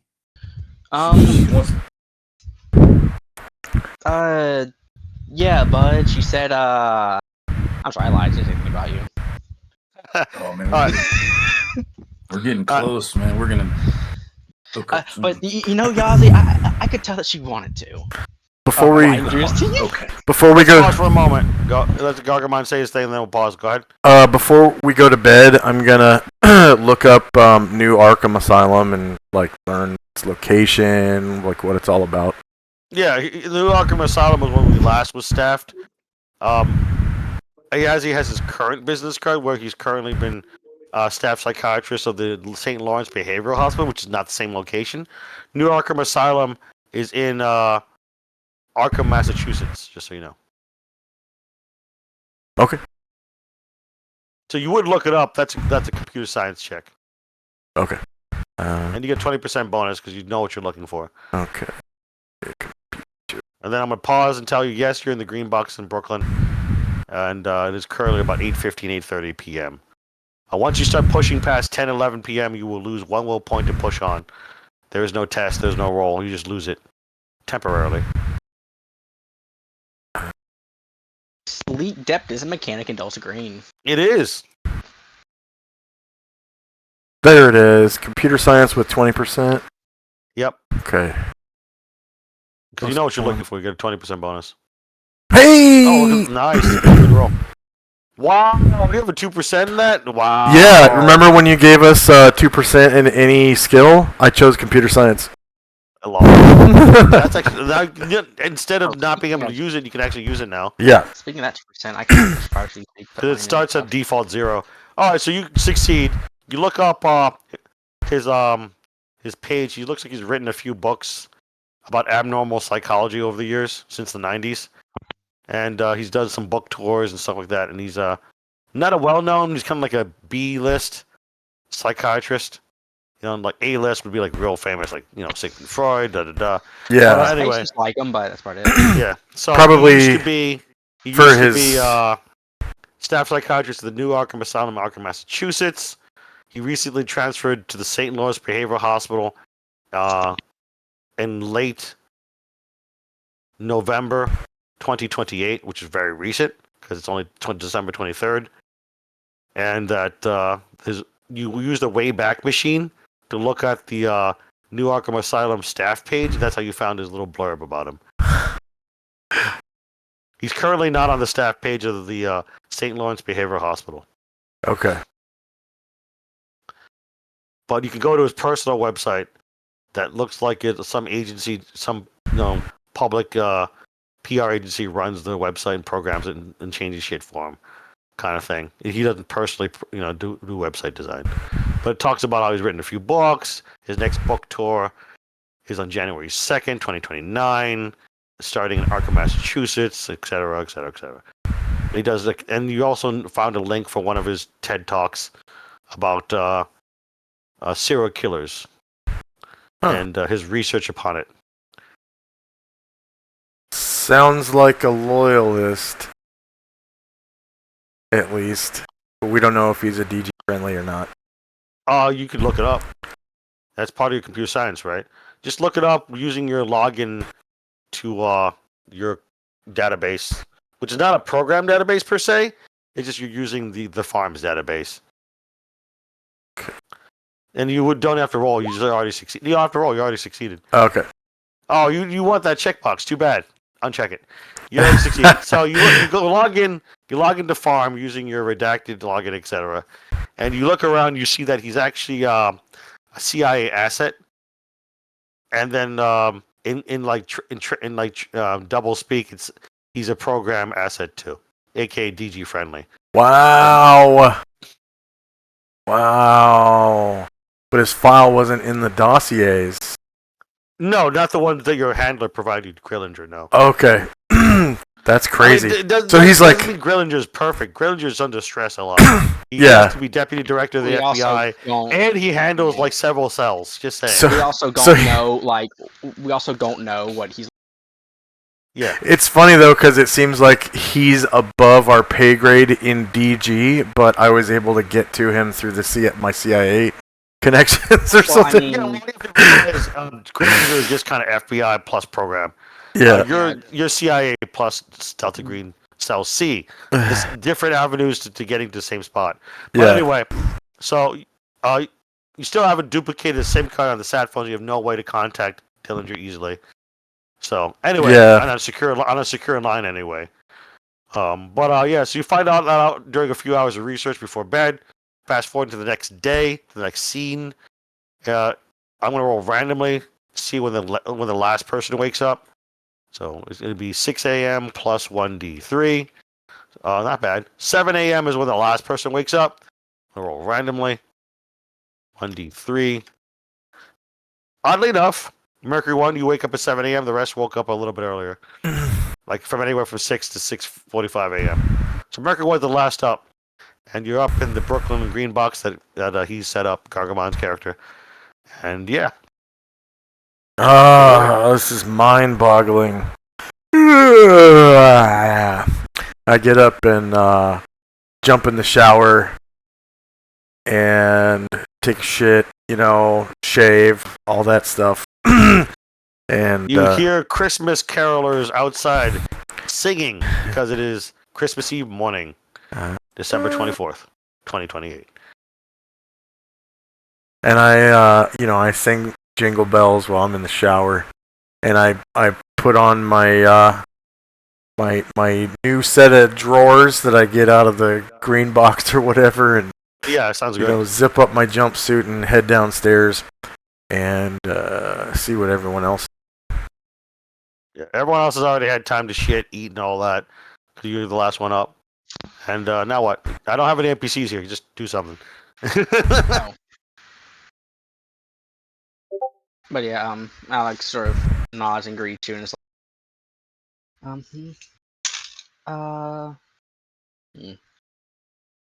no, Dillinger was wrong. We're not getting done with him before Christmas. Even though he totally said that sarcastically. Question mark. Allard and Yazzie were already up about 30 minutes to an hour before Mercury 1, and you did your morning rituals already. Are any of you watching TV or have the police scanner on in the green box or anything? Or both? Yeah, I'd be eating my cereal and watching TV. Sure. All right, you see a news report by CNN that is currently on that channel. TV. And it looks like there's been a huge warehouse fire because of a faulty gas line underneath the warehouse of an Agrogen facility. And that has been burning for several hours. The fire department's trying to put it out.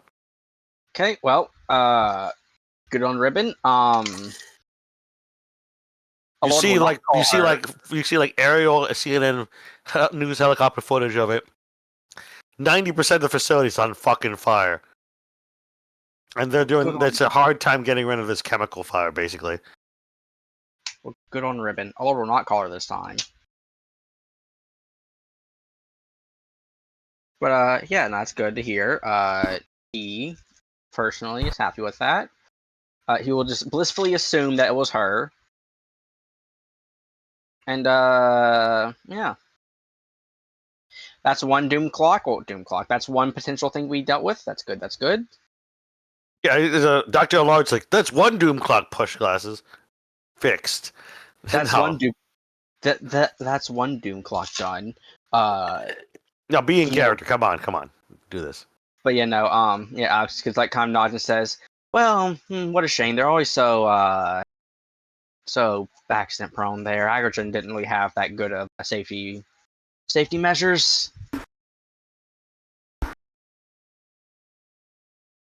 It should really prevent their employees from smoking," said the no. Especially with all those flammable seeds everywhere. Oh yeah.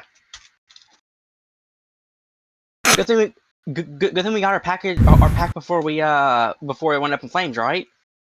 Shakes his pack. Bet Nope. she had to go clean up a bunch of seed there. She could have just come. Straight to the source. Yazzie. Fucking Yazzie. So we're gonna go check out the van, or we gonna go and? Good.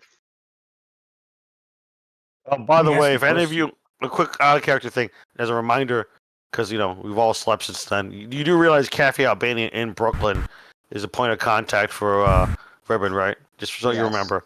Just But that's you'll know exactly where the address is, kind of thing. You've been there yeah, once. but that one's kind of one that we at least Alexander's a bit hesitant to use because Well, the only reason why I say that is there's no other way to contact Ribbon except her Langley office number or through Yeah. other contacts. But moving on. I think the only other point of interest that we have is the residence of Jennifer O'Grady, where the Mossad. Also, yes. But there was also the one thing, if you scroll up in game info notes, you have the St. Joseph School, which is an abandoned school that Elias Wells, the amateur botanist retired guy, parked his car last. Yeah. The guy who moved his bed in the basement, all that's his name, Elias Wells. He parked his car in front of the St. Lawrence St. Joseph School in St. Lawrence County. It's an abandoned school there. Abandoned school. where Otherwise, Elias the only Wells other parked his point of car. interest is Jennifer O'Grady's house, correct? Yeah. Because I'm pretty sure that van's just gonna be a dead end. I mean, out of character, like I said. Well, the thing is, the van was mainly for agrigen purposes. And been that's dealt with. Yeah, that's her op. That's Ribbon's op. We already have a pack of seeds. I don't see a point going there at this point. Entire fanny pack full of seeds. Yeah.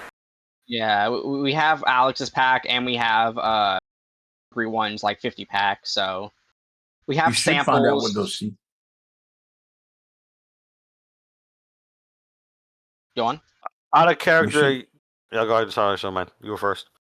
We should find out what them seeds do, huh? You want me to Mm. taste it? No, I have some Let's. amateur equipment. Yeah, if we tested it, it should be on an animal first, preferably like a rat first, and then maybe a chimp or something. Well, It's That's a like good point. it's like 1/3 of your party is a scientist or something with possibly Yeah. related science skills. Just saying. Alex does have a rather basic kit he can use to analyze it.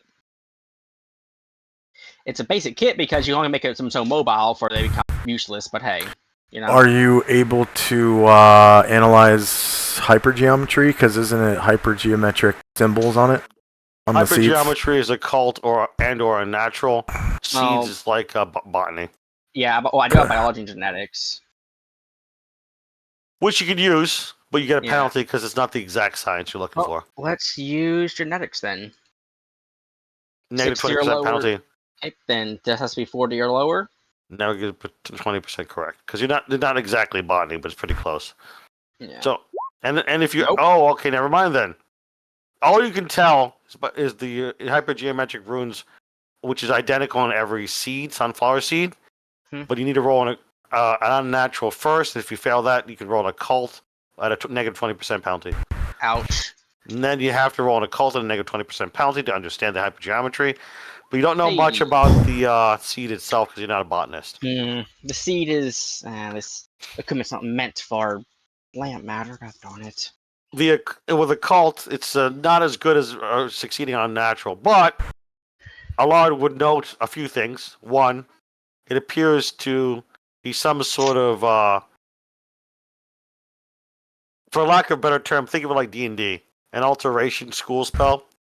And the secondary thing that he would notice is he's never seen a ritual marking or runes like that before, but he believes the entire point of it is to plant it somewhere, and then it'll be an invasive sort of plant. And especially if toasted and ingested, as some people may do, it then causes some sort of parasitic plant formation in their body, which may or may not be bad. You're not Alex sure. will say all It's this. probably going to be bad. Just saying.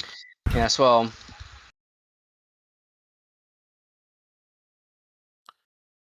Because some people eat sunflower seeds. Some people Yeah, plant them. well, not good. I'm not going to lie. If my theory is correct, well, let's just hope that no one planted these seeds.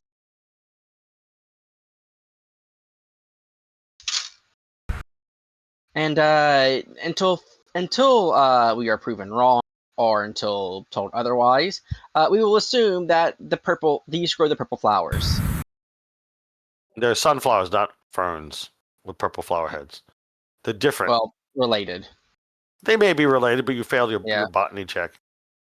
We will assume they are related. They're not quite the things, but they're. I'm saying we see strange plants. Another strange plant. Urgent might be some of it. We found. Oh, Have we found a connection with the this Elias fella and Agrogen? Not yet.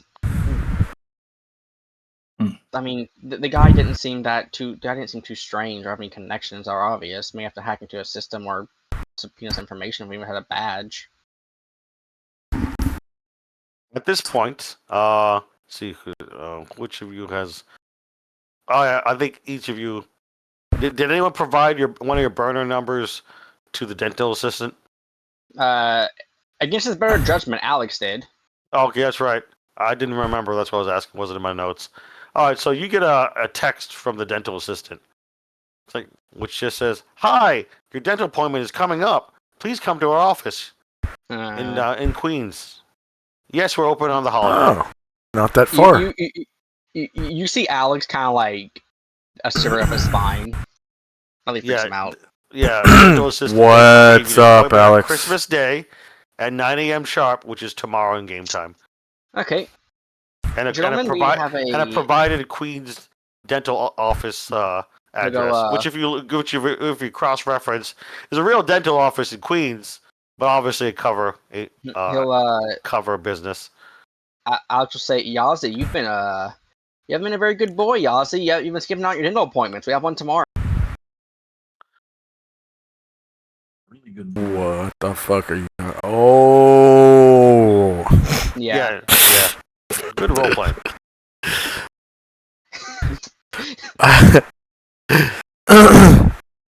like playing the Lord that slowly carrying less, whatever everything. He's like, screw, I can't change this. So let's You're like 7 operas in, but anyway. let's go do on, that. When you're next. Let's do that after we hit up Jennifer O'Grady's house.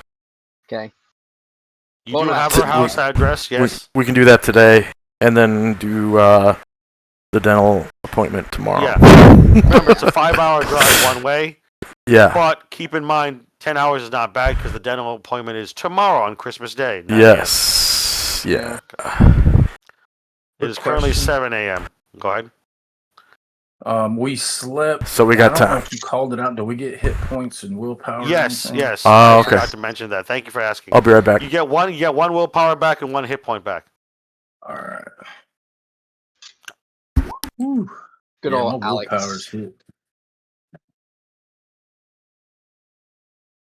I like playing the Lord that just progressively cares less because he's like, it's my screw it. I think it's great. This is his life now. He's like, screw it, no use being. I mean, like Misos have said, he's several operas in, so it's kind of just the natural progression of Delta Green 8 that survived this long. Yep. They normally die like by 3 or 4. Yeah, like or go insane. Yeah, about say I think we should talk about earlier. Like if you survive 5 operas, you're considered kind of special at that point. You're just considered a veteran. You're not special. Well, What are you special talking as in experience, not special as in this guy is like the main character. Yeah, you're grizzled. You're hardened. Yeah. You're reliable to come to an opera. You know a thing or two, therefore they think you are reliable. So they're gonna keep sending you to operas till you either break insanity or die. Insanity, And remember, you never fucking retire. No, you never retire. Your best case scenario There's is like Delta Green campaigns that I've read a little bit about. And also I think in the novels, there are Delta Green novels, by the way. And where like a guy's hanging out in his shack or cabin in not Australia, but Alaska, and the program guys come and find him in his Alaskan cabin and ask him to go on yet another fucking opera. That's going to be a lot if he continues to survive and stay sane. It might be several years before he goes on his next opera. Who the fuck knows? It could be. I mean, I mean, like Sophia is like a 3-year break at this point, but All right, I'm back. She's in reserves. Yeah, if you look at roll 20, you gain back 1 willpower point, 1 hit point. Yeah. Everyone. Overnight rest. Okay. Yeah, So no, we were just talking out of character about how you never retire from the program. no. Unless you die or go insane. Die. I mean, the only requirement Coco would have is that like if you become so infirm, they just literally can't use you. No, they'll still call you for advice or something. Yeah. advice is close to getting. You're through it. still a support. I mean, So we're you're driving. still in the program. You're just never gonna leave till you die or go insane, or become brain dead. So we're Even if driving you go to. insane, you're probably technically not left. Yep. Anyway, back in character. So you guys going where? Back to St. Lawrence County.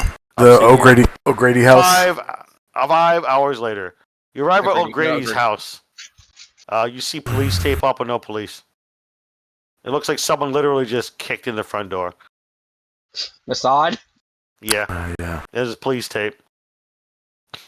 But Massad's not there. It's just police tape. Yeah.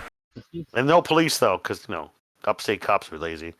I'm kitted up, all my shit, plus machine gun and backpack of ammo. At this Lord, point, it's likewise. 5 p.m., so it's evening because early sunset. Yeah. winter. Already dark. 5 p.m. Yeah, it gets dark at like 3:45 during that time of year or some shit. Yep, it is dark. So we'll, you're now, we'll walk in the front door because it's already kicked Yep. in. Yep. You just go brush past the police tape. You're in O'Grady's house. It's a very simple shotgun style house. 1 story, in other words, no basement. And you see what looks like a bunch of muddy boot prints. A few placards here and there that are numbered, probably by crime scene investigation. And what are you looking for? It's not a very big house. The safe that was mentioned by an auditor. The safe and any kind of desk with notes or maybe a calendar that has notes on it. Okay. 1 second. Computer hard drive. You notice that when you look for computer hard drives, you notice that someone took a thermite grenade to her computer hard drives. Okay. Probably Mossad. Yeah. They tainted this crime scene pretty well, almost certainly. And then you notice that the calendar has been burned, and you see what looks like the remnants of a couple matches next to it on her writing desk where the calendar is. The planner has also been burned, and there is a floor safe open next to her bed, because there's always a 1-bedroom shotgun style house. The safe is open, has a few placards from crime scene investigation, numbered like 3 and 4, etc. And inside the safe is a bunch of money in small, non-sequential bills, 20s, 10s, 5s. Other than that, you'd have to roll a search check. Yeah. Let's search. Now it's the best at searching. We'll try. Search. The only way to improve is to fail. Yep. The only other way is to use your at-home activities, but that's kind of rare and far between. Yeah, about So at least Yazzie succeeded. Holy shit, 80% base. Damn. Yazzie, you're just looking for that pot, man. I succeeded too. Yes, No, you get she's got a different. You secret get different stat. results for success because no one got a crit. All right, so Yazzie, you look around. You follow your nose. You smell a bunch of weed. The good shit too. You find she has a stash of weed in like a hidden compartment in her writing desk, and it's like high quality, like real good weed. Ooh, kush.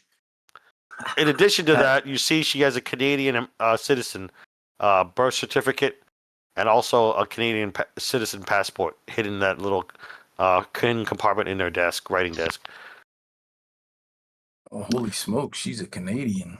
Yeah, she's not actually American.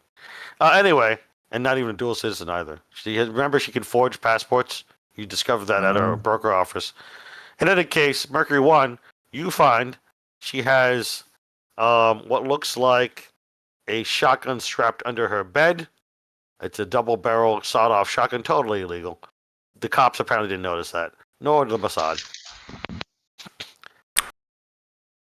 And new you toy. look around, and you realize something, Mercury One.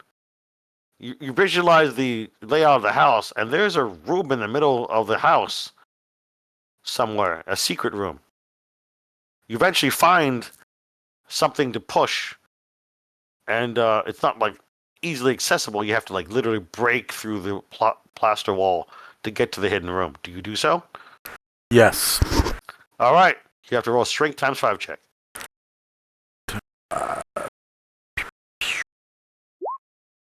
All right. You break through. You just kind of like kick it enough, and it's just plaster. And eventually, you get to a hidden room. Inside the hidden room, you find a lot of drop guns. Like we're talking well over 40 drop guns of different calibers, just in a bin, sorted by caliber, and little different bags with like labeling on them, like this is 45 ACP, 9mm parabentum. This is something Tokarev. You know what I mean? She has a bunch of drop guns from around the world in different conditions. They're not loaded, and you see neatly laid out are the different companion magazines and boxes of bullets for each of them. It's basically an armory. You think she might be an arms dealer, Mercury One. Also, in addition to a forger. Wow. And She also international. she also has a CNC mill and other ways to create ghost guns and receivers, etc. Specifically tweaked and designed for making guns and things to saw off serial numbers.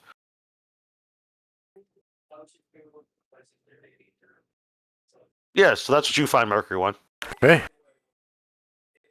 You guys would have noticed him kicking the shit out of Wall, though. And then he reveals an armory, basically ghost gun production area.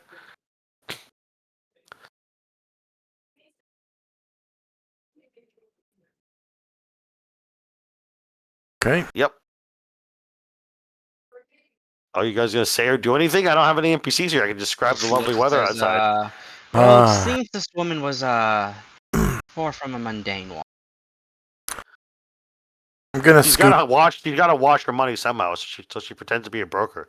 But go ahead. Wearing gloves, I'm gonna carefully bring all the tools down used to create ghost guns, Okay. and put them in our SUV, and so we can take them back to the green box. Yeah, they're easily broken down. Some of them are even downright portable. Yeah. So just go ahead and write in your inventory ghost gun manufacturing tools. Okay. That's super useful for the future, just so you know. Yes, it is. And Gargamon, I'm pretty sure knows that in real life too. But anyway, yeah. So you take him and you just kind of abscond with it. And what is Allard doing? He is kind of watching and like, Okay. Hey, may I move on to Snowman? yeah. Okay. What's Snowman Yazi's the character Takes doing? out a rolling paper and he's Of course you are. You found some good kush. Yeah, he rolls up he Yeah, rolls if- up a penner. If or when Yazi hits their breaking point, his next thing should be addiction. Yeah, addiction to marijuana or something. The next breaking point. Anyway, yeah. So you actually smoke it. It's pretty good. Pretty high quality. Y'all want some of this? Yeah, and it's not actually from America either. It's probably some kush grown in Europe or something. It It's seems. important. Yeah, it No, looks like thank you. some I, symbol or some gang you don't recognize from Europe. No, thank you. It's got a really good pull and I'll drag, and it pass. hits real hard. And good euphoria. It helps get that stick out of your ass, Doc. You gotta try some. Well, maybe later, but unfortunately, let's just say not everyone in my life's fan of the smoky smell. All right, so I'm gonna have all you roll stealth checks. You're trying to do this stealthily, obviously. Stealth? I'm great at stealth. With the plus 40? No, No. you get 20% bonus though. Oh, okay. I forgot to tell you 20%. No, I fell so- anyway. 45. Yeah, a large still fails. Navarre is good. And then Yazi passes. So uncheck your box, please, Yazi. However, Allard accidentally bumps a lamp, makes a bunch of noise, and then you see a light go on in a neighboring house.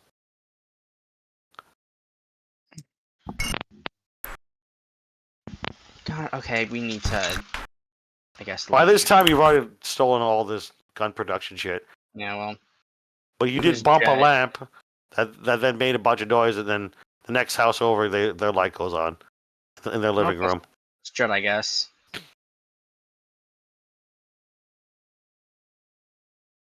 Did anyone hear Redbird? He was cutting out for me. That seemed like Redbird? it kind of could. Yeah, Redbird, please repeat. I said, well, it's Jet.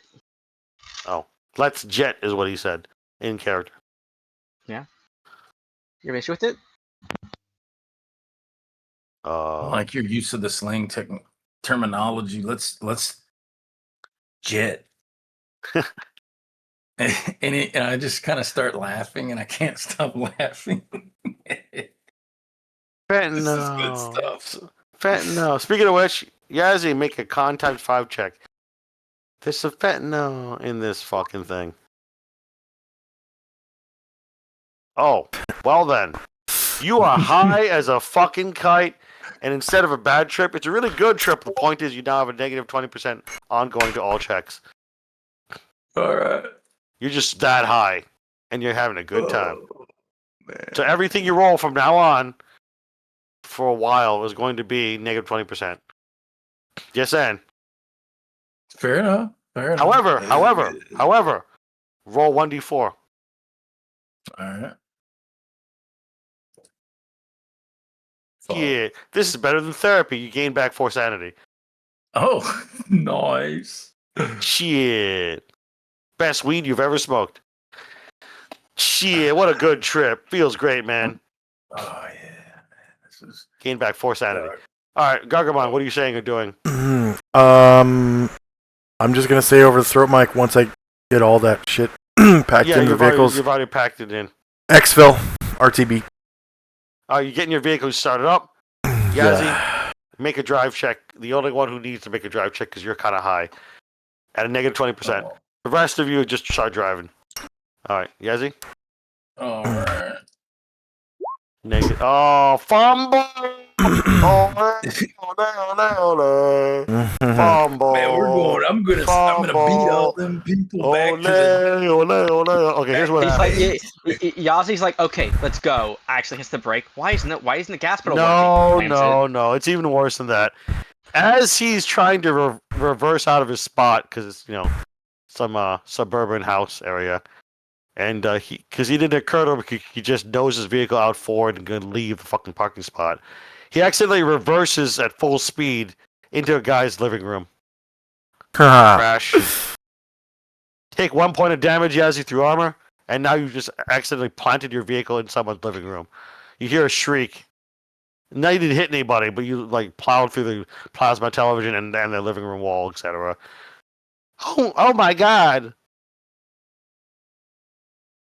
There's nothing to see here. Just go back, go to bed. You didn't total your vehicle, but God, is it not going well? Going well It's right not now. looking good. And I have to ditch the vehicle now. I'm gonna slam it into drive, and I'm gonna push the gas all the way down. Another drive check, 20% penalty. This is what you get: 4 sanity, but negative 20%. All right. Yeah. It's a trade-off. 20%. You can always succeed on 2 or higher, by the way. 2 or lower.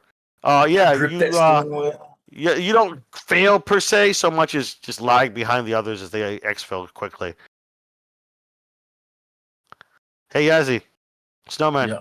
roll a D100. Do not roll high.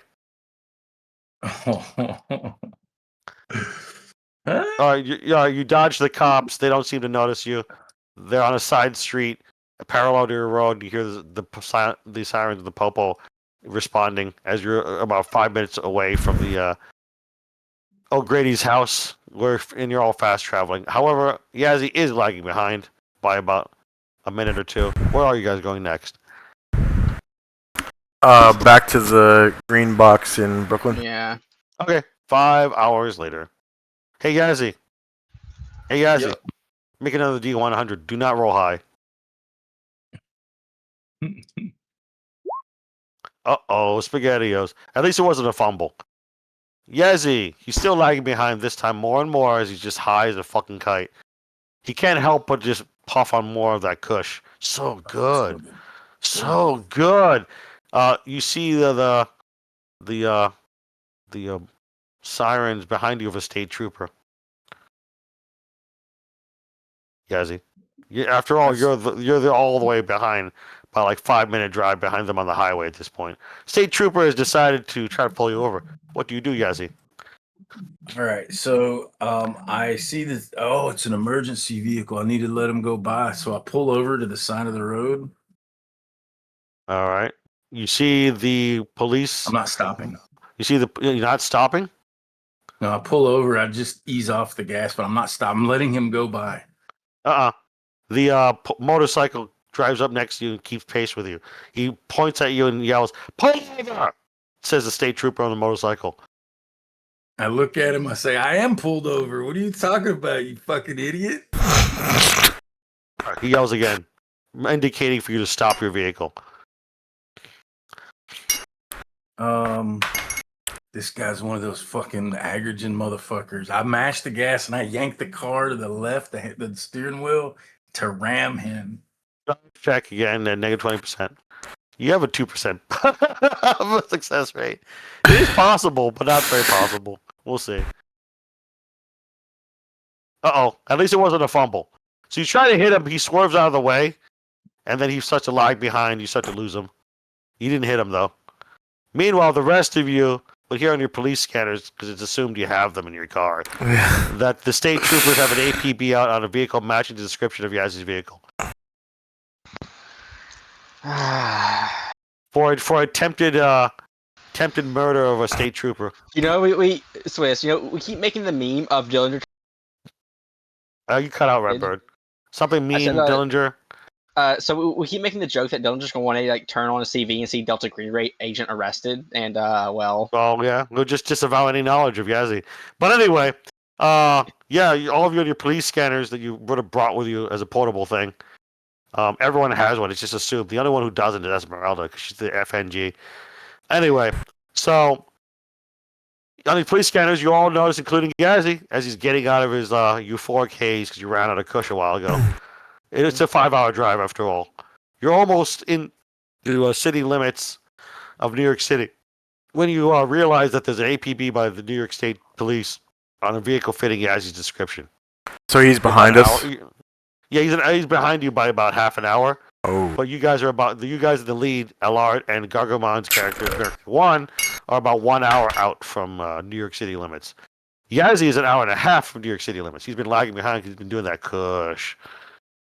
But finally, at least at this point, 4 hours drive in back from St. Lawrence County, he's this high is basically dissipating. So you lose your penalty, in other words, Snowman. Mechanically speaking. So it's currently 9 p.m. But yes, an APB comes across your state trooper thing of us police scanners. APB fitting description of a Native American, perhaps mixed individual. They just rattle off a description of Yazzie and his vehicle. And a partial license plate. They didn't get his full license plate. Okay, this is bad. Shoot. He'll try to call Yazzie. Be advised, the suspect tried to kill a state trooper on the highway, likely armed and dangerous. Says the police scanner. On the throat, Mike, I'll say, yeah, no, we have to solve this man. Solve this man? Yeah, Yazzie can still hear you and throw. My comms go quite a bit. Hey, Yazzie, ditch your vehicle. He's not high anymore, Snowman, just so you know. What do you mean, ditch it? Yazzie, they're the state police. Ditch your vehicle. No, they're after some Native American guy. I don't know what the deal is, man. It's crazy. This freaking Agrigent dude tried to freaking pull me over and assault me, so I ran him off the road. But anyway, I'm not too far. I'm only a minute or two behind you. Oh no! No, he's more half an hour behind you, so yeah, it's calculated. It's role playing, I know, but you definitely are more than a minute behind. Alex covers his throat mic and says, "I swear to God, if he wasn't part of my cell, I'd abandon him in a heartbeat." Yazzie, they said that the suspect was either Native American or mixed Native American. And they gave a partial license plate, and it matches your license plate. Oh. How the motherfucker get the same partial license plate as mine? Anyway, all right, didn't. I'll ditch the vehicle. Okay. Are y'all gonna come scoop me up or what? Yeah. Yeah, we'll come back and pick you up. Just You like just walk away from the See. road until you hear from us again. ditch the vehicle, walk away. We'll call you again ish soon. Try not to get eaten by wolves out there Yeah. in the woods.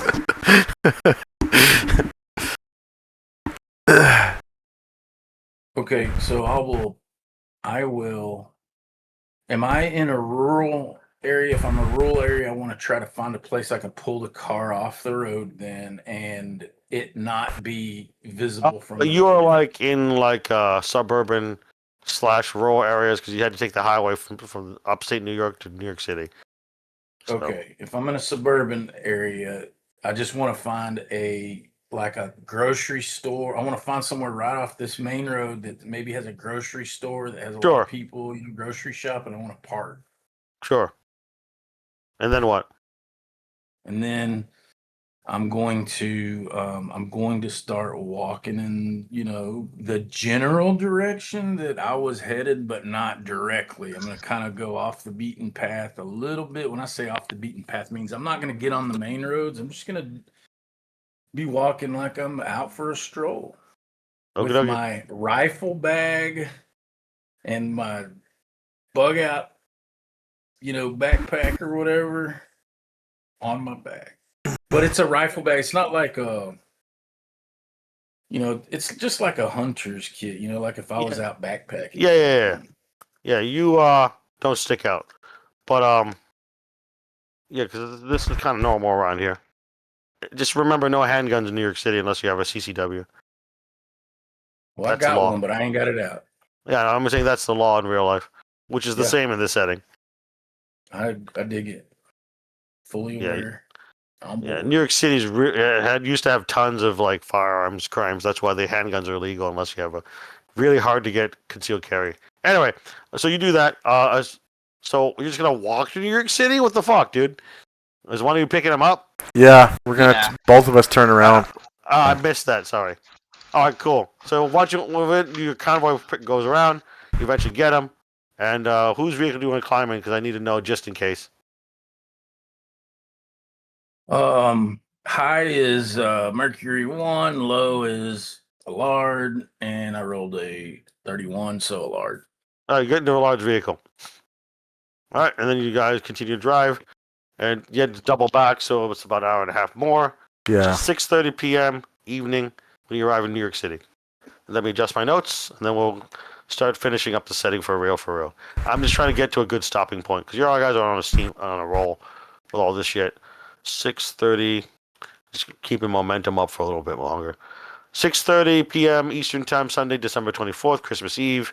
Currently at the where are you going exactly?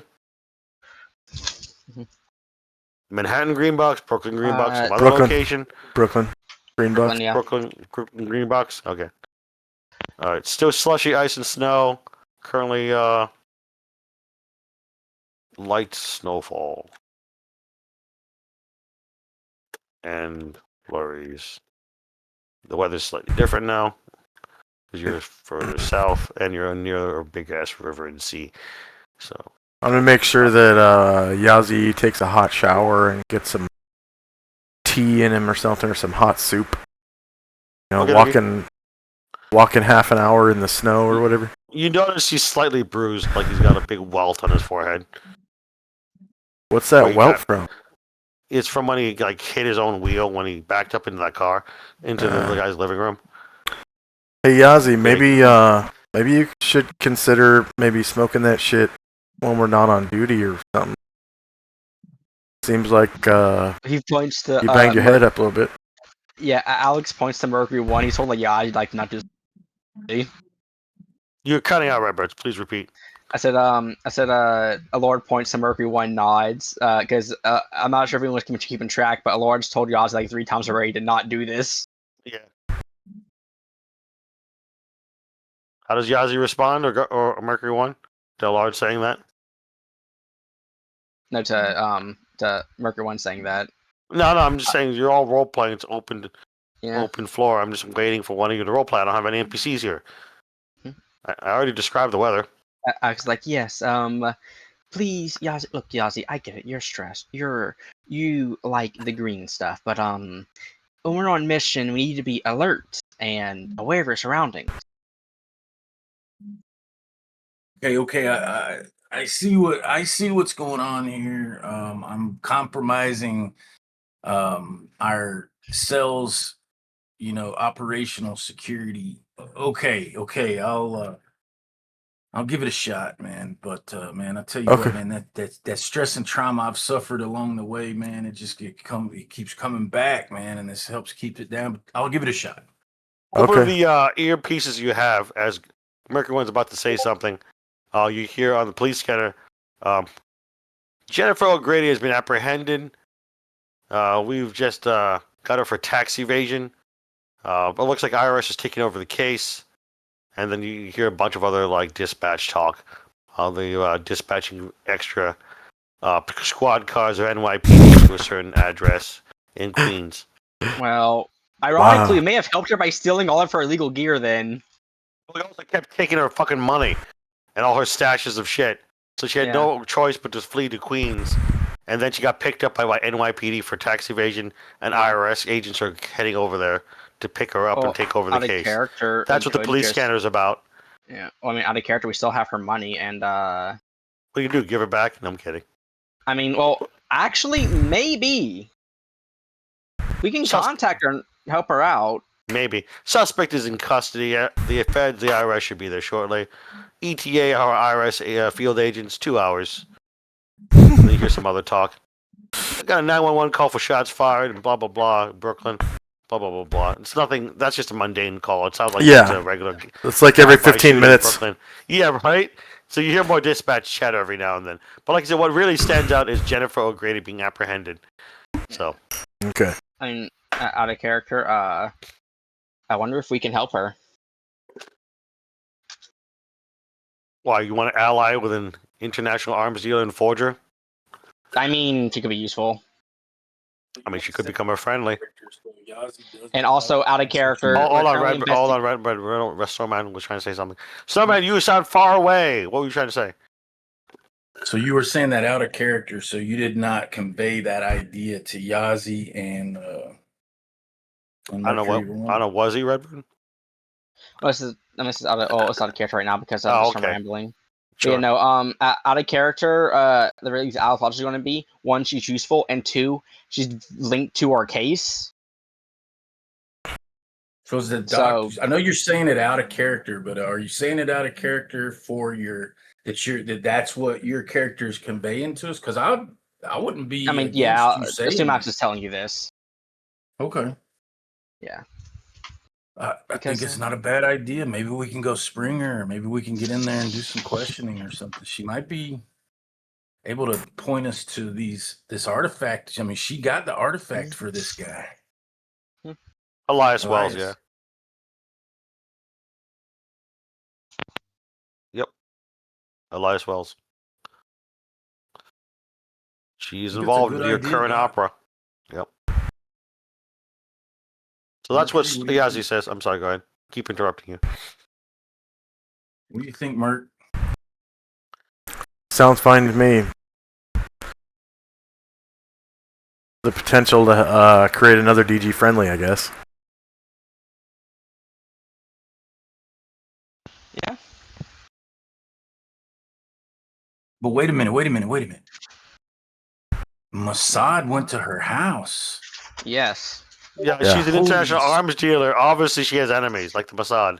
Yeah. Well, holy smokes! If they just broadcasted that over the freaking thing, the scanner, and we heard it, oh shit! They might have heard it too if they got other operatives here. Yeah. Oh fuck! Potentially, yes. Also, in character, I'll just say. Also, if we want to, we could play friendly with her, saying we just so happen to get all of her gear out of her house before it could be confiscated by police. I mean, I wouldn't admit that, but I hear you.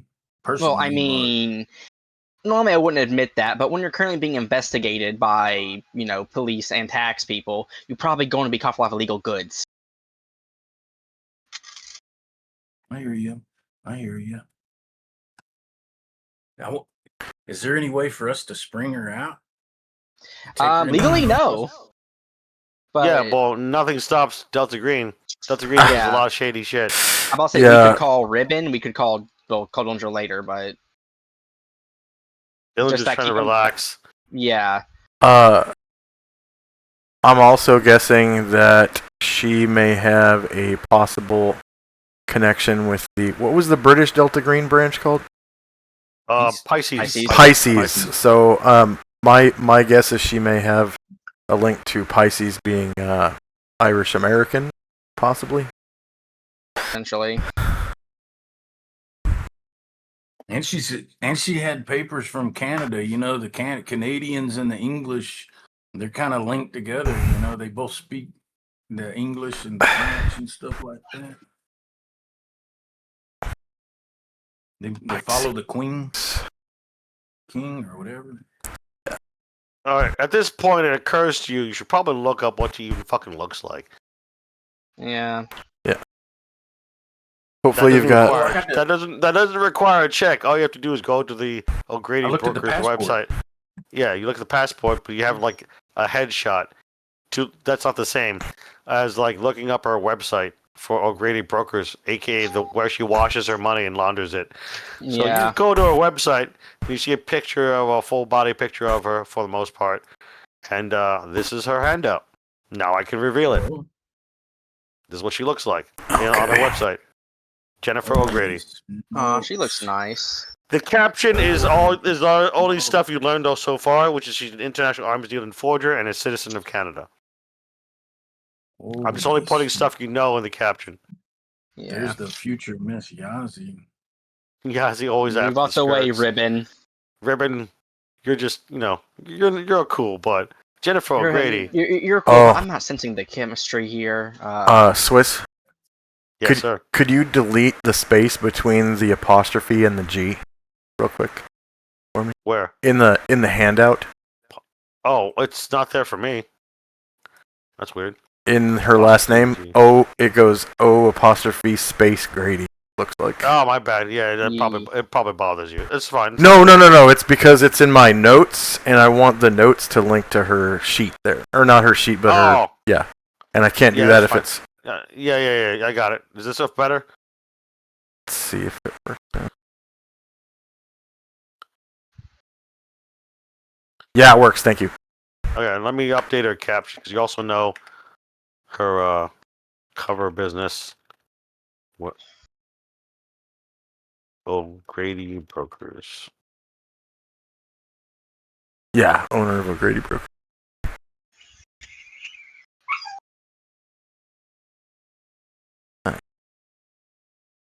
Oopsie. As far as you know, she only owns the one front business. Openly. But I'm saying she probably has more front businesses because she's a pretty good forger. She probably has it under other names too. Yeah. Just saying. Why have Probably one upset. front? Why have one front business washing all your money? Why not have more? Yeah.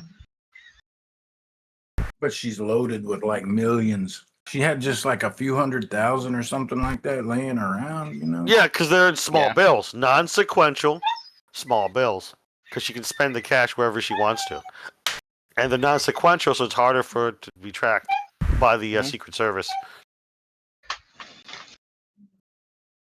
And of course the IRS, because she's clearly dodging taxes, at least, and probably counterfeiting money, but you don't know that for sure yet. Yeah, which is why Player Carter should actually appreciate the fact that we went into the crime scene, took a lot of legal stuff there, because Yes, yeah, exactly. I imagine the charge for tax fraud is a lot less than international black arms dealer. Yeah, then she would be like possibly extradited or possibly tried by like the Hague Court in the Netherlands, and if Interpol then intervenes, because then she's wanted in many other countries, probably under other Yeah. aliases. Think shit like that. Jennifer O'Grady might not even be her real name. Anyway, point is, let's go to the next scene. Where are you guys fast traveling to now? She's currently in custody in some Queens address at a hotel. Yeah, the motel in Queens. Then. Remember, the police scanner said the IRS field agents will be there in 2 hours ETA. Said So the dispatcher Brooklyn to Queens is what, an hour probably because of traffic? Yeah, about an hour because of Christmas traffic. Yeah. So we've got an hour for this op. Yeah, you have an hour for this op to pick her up, to turn her into a friendly, because you chicks will 1 hour, and then an hour later, IRS field agents will arrive. Yep. And I'm not sure if everyone knows this, but IRS field agents are all issued or allowed a handgun. They're for all obvious feds, reasons. too. For obvious fucking reasons. Yeah. If people evading taxes, will try to shoot them. Sometimes they try to shoot the taxman because they want to pay money. They really don't. But no, yeah. Anyway, so you arrive there. It is about 7:30 p.m. And then dispatch then gives an update to the patrolman holding her at the Queens address. It's like, what is the situation at the motel? I would just call it Motel 6 again. No, I'll be funny. Motel 5. What's the situation at the Motel 5 there in Queens? Patrolman radios in. We're still holding O'Grady. Where's the IRS? The dispatcher goes. Not sure. ETA 1 hour and a half, it says. They're taking over the case. Sit tight. All right. Roger.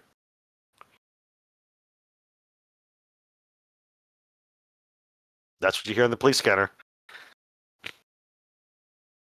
And then they talk about a drive-by shooting in, Harlem. The dispatcher. Yeah. But that's just regular shit. Oh, do you want to go bust her real quick?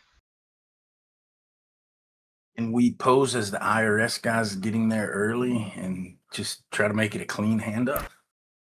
We could, but Yeah. there's an issue, Yazi. No badge. No Yes. papers. If we go, if we go there and go there, unfortunately, I don't think us saying sorry we all conveniently forgot our badges is gonna work. Unless you want the suspect However- to forge some badges for us on scene. There is an option though. You know who is a Fed who can probably help forge a badge? That would be some James Bond shit. Who's that? Ribbon. Ribbon. Yeah, Ribbon's usually haunting the nearby boroughs of the five Yeah. boroughs. She Okay. literally is running a gang of Albanians out of Cafe Albania in Brooklyn. She probably. I'm not sure if she'll like doing this, but we've helped her out a bit, so she'll maybe help us She out is a bit. counter spy and DG friendly, Yeah, but at the same plus- time, she has her own shit to do. Yeah, So exactly. keep that in mind. But It's we have gonna- done a bit recently, so It's gonna We're fine. close our window pretty tight, but maybe we should try. yeah, about to say it's this, or we quite frankly go Yeah, into a basically, breaker illegally. it- Which Initially, it was ETA 2 hours, but it took you a drive of an hour there. So it looks like the IRS agents are delayed half an hour, just to be clear. So they Yeah. should arrive by 9 p.m. It's currently 7:30, just about. yeah, well, When we you get to can go. Motel 5, when you get to Motel 5, Yeah, we can go to Ribbon and see if she has some. She can at least spare something we can use well, because are you contacting her? Are you calling Cafe Albania? we probably should go in person. You already drove to Queens. No, You're gonna drive all the way back to Brooklyn, dude. No, you gotta give decide Give me this your shit. number, I'll call her. Yeah, You already we can you call already her. committed to driving to Queens. You're currently Well, in if the it was an vicinity. option, why'd you ask me for driving there? No, I'm just saying. I'm not gonna hold your fucking hand. I'm just No. gonna tell you, these are things you could have done earlier. Okay. Just Yeah. Yeah. You can call Cafe Albania. So your 'Cause- Redbird, your idea is too late. We're gonna have to do this the hard way. Like Yeah. I said, you can call Cafe Yeah. Albania, but Yeah, keep in yeah, mind her phone line is probably tapped by other people. How Yeah. many? When we get there, how many cops are on scene? How many squad cars can we Good see? question. You see one squad car, Just one. just one. Okay. Two cops. There are two cops. You can see through the parted curtains of room number 23 in Motel 5. One cop standing around inside. And then one cop outside smoking a cigarette and drinking Dunkin' Donuts. Holy fuck. Okay, yeah, I'm gonna kit up. Okay, I'm gonna leave the machine gun in the car, but I'm bringing my my assault rifle. I'm bringing my stun gun and my pistol, and my kit, obviously. All right, and I'm just going to get out of the car, run up to that cop that's standing guard outside, and Yeah, tase he's him. not really a standing guard. He's drinking Dunkin' Donuts. Drinking and smoking. Yes. He's super fucking distracted. Fucking run up and tase him. You don't even have to roll to tase him. You just tase him. Okay. This guy's like, he's not the most fit, but he barely makes minimum PT requirements. Yeah. And you notice he's also trying to eat a donut at the same time. Is the door So- open? Yeah, no, it's closed. Okay. But Big window tase though, him, right? He goes down, and this guy's not really physically fit, Okay. so he's down. I'm gonna. However, Yeah, go ahead. there is a chance that the coffee hitting the ground outside might alert the Alerts. cop inside. Okay. So I'm gonna roll an alertness check. He gets a 20% penalty though. Oh my God! You just hear, huh? Hey, Holy Jimmy? shit. Did you drop your coffee again, Jimmy? Can I pull my knife with my left hand? Yeah, but let's go around the table first. Okay. So you see him do this. He's upstairs in floor 2, in front of room 23, and he just ran up and charged the guy and tased the shit out of him. What is Alar doing? Can I You're in go the park. up? You're in the parking lot, and then you go up Yeah, where? no, it's, I go up to the officer and say, "Officer, I." Go. He's inside. What are you talking about? Yeah. Oh, he'll try to shoot him. Am I in the car still? No, you went up to the second floor of the Motel 5. Now what? Good. But But by this time, simultaneously, as you're going up the stairs, Mercury 1 had already charged and tased the cop outside. There's a cop Okay, inside. The door is closed in room 23. like, I'm not sure if I can distract the cop easily.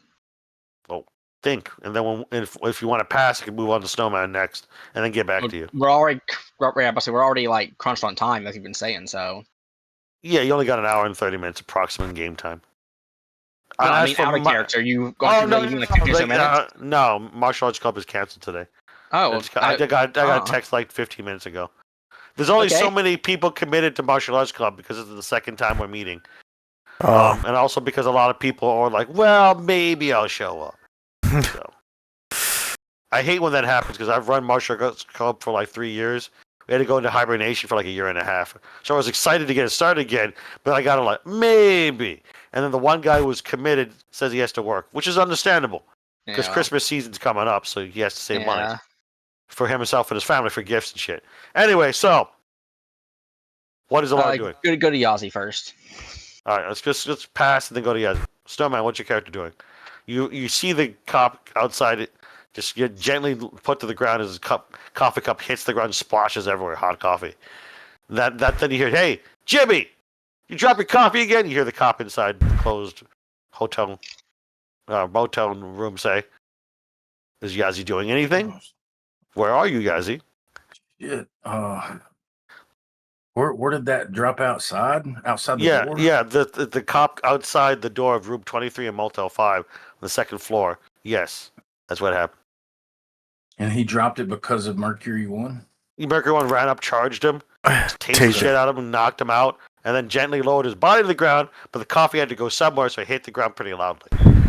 All right, I want to kind of I want to follow up behind. Want to have followed up behind Mercury 1 as he made that assault. And then whenever I hear the cop on the inside, I want to Yeah. position myself at the door in case he comes out to Okay, try to do something to grapple or take him down or knock him out or something. okay, you get ready, in other words. Yeah. Back to you, Redbird, what are you doing? You see Yazzie post up. Now what? Shoot, I'll put up with Yazi, I guess.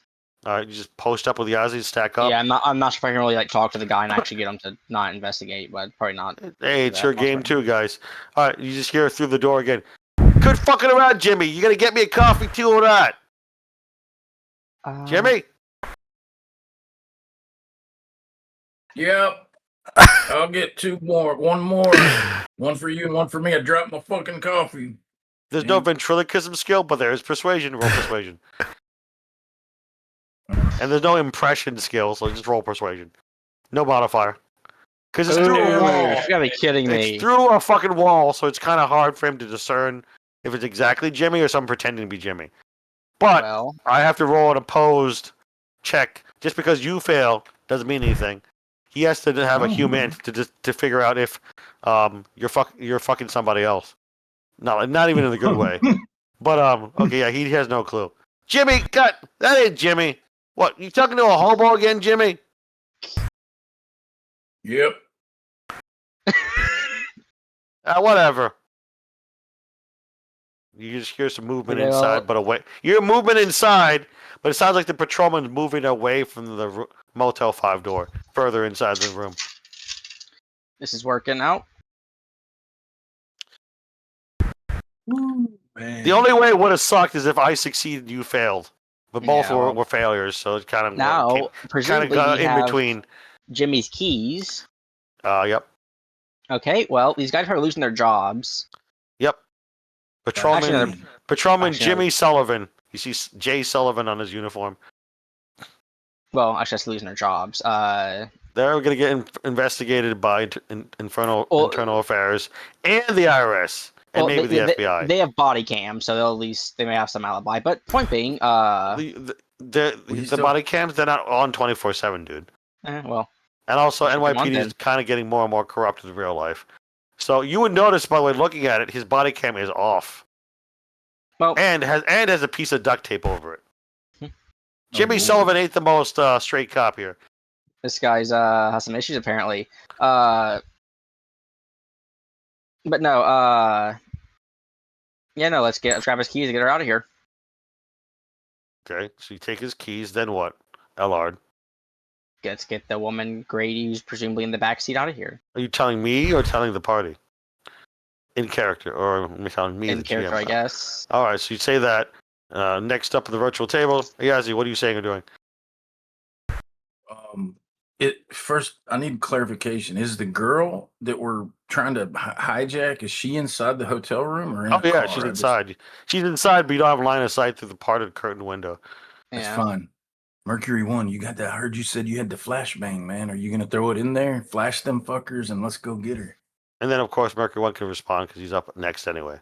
That's my plan.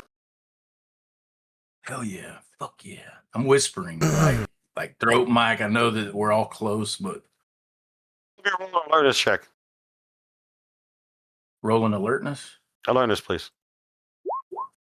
Oh my Oh, god, I but- failed. you No, did not. I critted. That was You Jonah that failed. Yeah, Jonah failed. Before I tell you results, I need to have a large roll. Alerting us. Dang. Oh wow. Well, no, everyone's doesn't really hear much except the sound of the street and the traffic going by and Christmas carolers, etc. And except for Mercury One, who can clearly hear the very faint sound of someone pissing in a toilet bowl. A third cup. Maybe, or maybe it's the other cop. We don't know. Is it a loud piss just like? because there's one cruiser doesn't mean there might not be a beat cop. But yeah, go ahead. Is it a loud piss like a man pissing, or is it a tinkle like a girl pissing? Former, not louder. So it sounds like someone just taking a really big piss, probably after tons of coffee. Okay. So, yeah. The only reason why you critical is great is because you could hear through like 1, 2 walls and a door, basically. Guy pissing in a bathroom.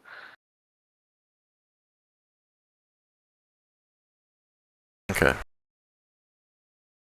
Possibly a third, maybe a beat cop, or maybe it's just the other cop who was yelling earlier.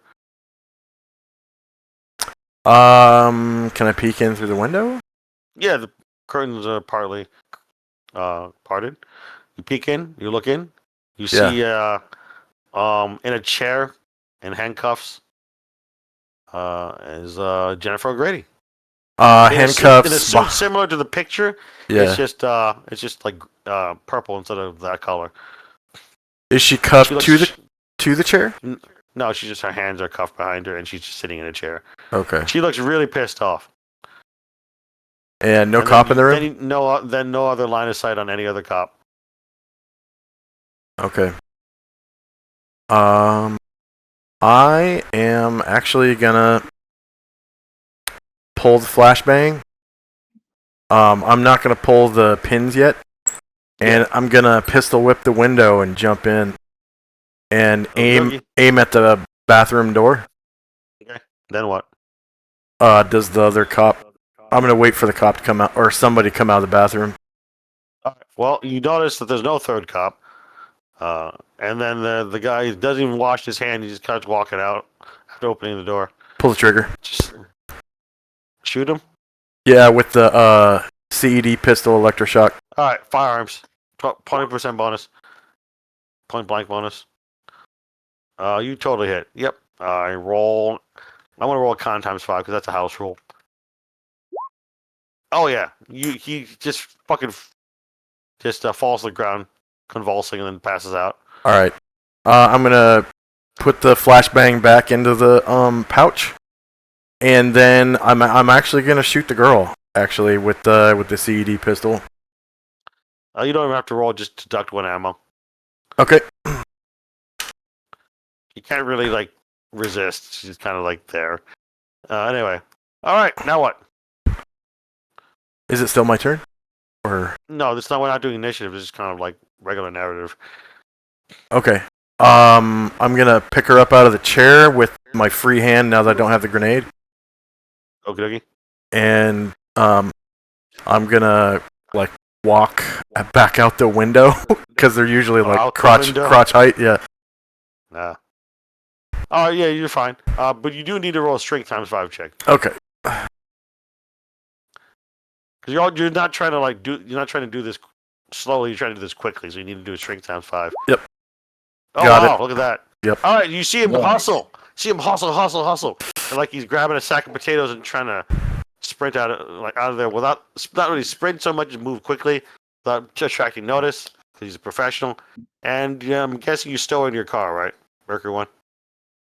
So I left the car on with the door open. Okay. It's like an SUV or whatever because I got on my Yeah. gear. So And where are you putting her is what I'm asking. I'm gonna put her into the passenger seat, Okay. and I'm going to seatbelt her in with leaving the cuffs on her. Okay. Okay. And if she comes to, I'm gonna tase her again. I have the taser in my hand, the CED pistol in my hand, and I've got it resting, barrel down on her thigh. So if she comes to, like it shoots into her thigh and shocks her again. And So you're doing that. exfil. All right, then you're exfilling, and he tells you to exfil in character. Let's go around the table for the others. Allard, what are you doing during all this? Exfilling. All right, you get to your car, parked in a separate part of the Motel 5 lot. You get your vehicle, etc. What are you doing, Yazi? Exfil, but with Mercury 1 because he's got an extra person that might need eyes, and I'll offer. You want me to? Yeah, and you drive don't so have you your own can- vehicle anymore. Yep. Right. The consequences of smoking really good EU Kush. We don't want nothing to happen to her. I need to find out her source. Okay. I need. But off mission, off opera. Oh man. I All said right. that like it. Man, All right. Yazzie, I gotta get you one of these pistols. This is fucking awesome. Here with the police scanner. Sullivan, Officer Sullivan, Officer Smith, check in. IRS says that they'll be out in about 1 hour, 15 minutes. Sullivan? Hello? Oh, shit. What the dispatcher says. As you guys are leaving the lot of the Motel 5. Well, the good news is they may not lose their jobs. The bad news is that we don't as F ups.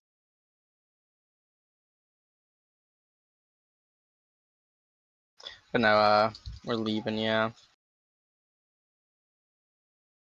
Okie dokie. Okie dokie. All right, where are you going now? Brooklyn Greenbox? No, this time you said there was one in Queens, but was that Ribbon's place? No. You're in Queens. Yeah. Ribbon is a DG friendly. She has Cafe Albania. That's her turf. Because she's actually a shot caller for some Albanian mafia. You haven't done enough research or looked into it, but she's some sort of shot caller in the Albanian mafia.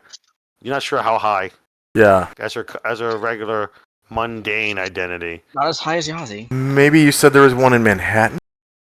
There has been in Manhattan, the Namwa Tea Parlor is a green box. Okay. Yeah, we'll go to the Namwa. With a bunch of DG friendlies and shit. Yeah, that's right. Okay, yeah, we'll go to the Namwa. Because remember in the basement there's a literal fucking nuclear bunker? Right. Did you not forget? Did you not remember that? In the Yeah. basement of the Namwa Tea Parlor, there's Yeah. a nuclear fucking bunker Yep. for and an apocalypse. That's the green box. Okay. Yep. Yeah. All right, go to Chinatown instead. Yeah, Oh, Ginogi. That's about an hour and a half drive from Queens. yeah. And then once we'll black bag her. And so she doesn't know where the fuck she is, and Makes we'll sense. take her inside Oh, Ginogi. and probably interrogate her. Not a violent interrogation, guys, because she might be Pisces or friendly or something. You never know. Well, we also go on reason to attack her, so. Yeah. I double check to make sure she's not wearing like a wedding band.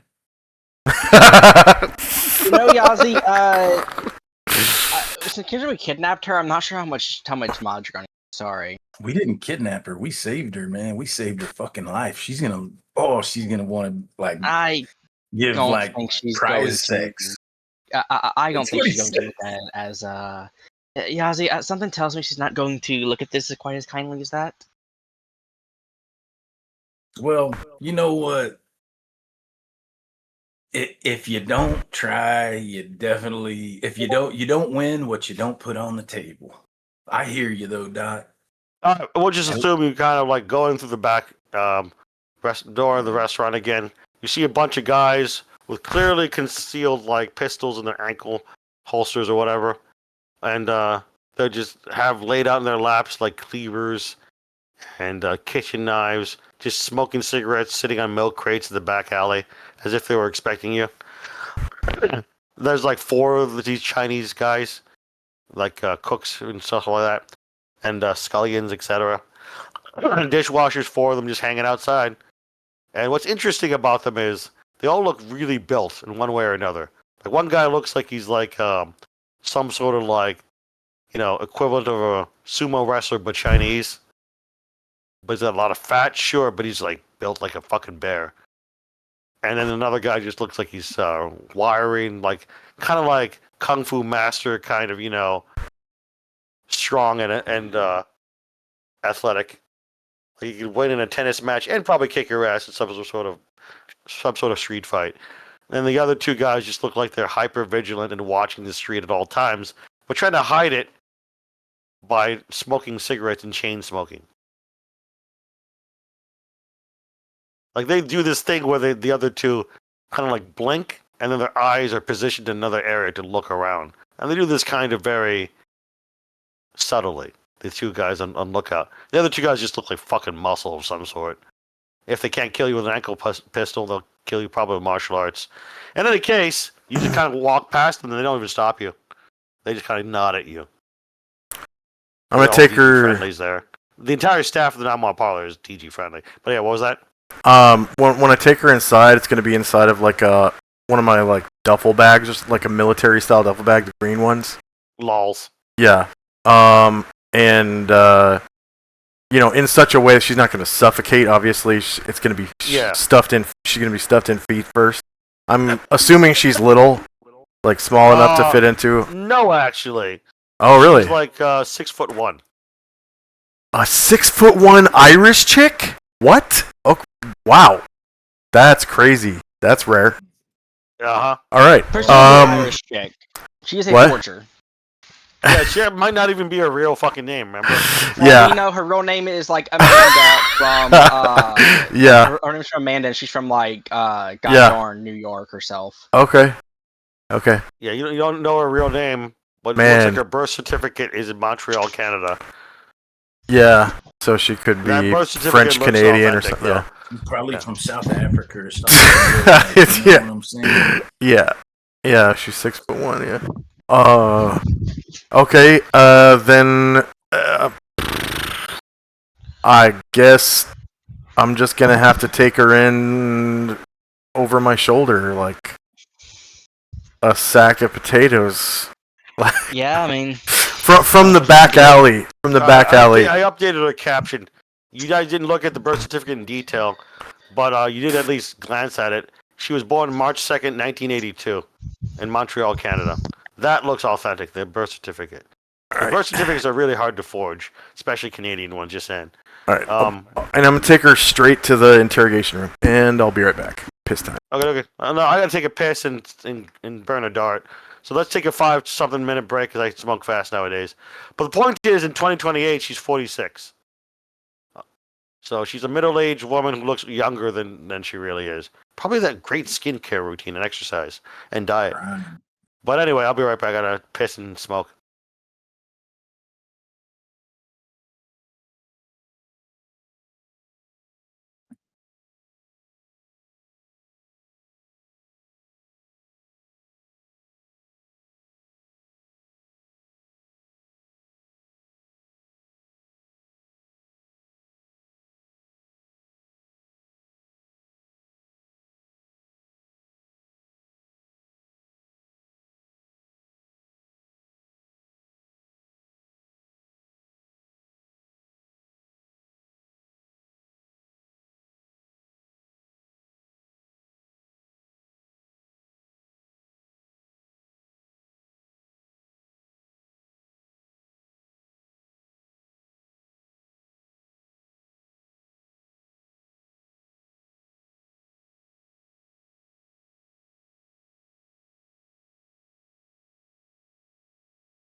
All right, I'm back. You. Hello. Blended myself up a smoothie. Yeah, that's got to be a cover name then. I mean, the picture looks like she could be Irish. Well, I mean, it's all. Also keep in mind that the name might be Irish. Some people are like, "Yeah, I have a Swedish last name." Looks up DNA, 5% Swedish. Yeah. It could be a lot of things. Yeah. Who knows? Maybe she deliberately chose an Irish name. So people would think she's short, or not figure out they wouldn't notice her or whatever. Right. I mean, she's also a blonde Irish person, which it's not impossible, but Yeah. That's true. Well, honestly, the blonder Irish people that I've met, well, women, blonde, in the United States at least, because most Irish people in the world no longer live in Ireland; they live in the United States, which is kind of funny. But the ones that I've met that are blonde are like 5'5" or shorter, and they weigh like 100 pounds soaking wet. Like really thin, short women. But like, I mean, I've been to Shannon, and the men are like 6 foot to 6'3" and all brunettes.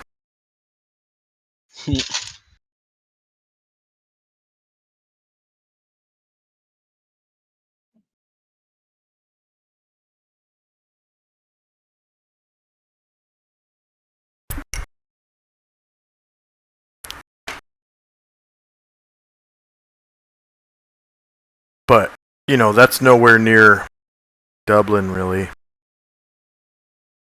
which is where the Viking conquered. That's why it's called Dublin.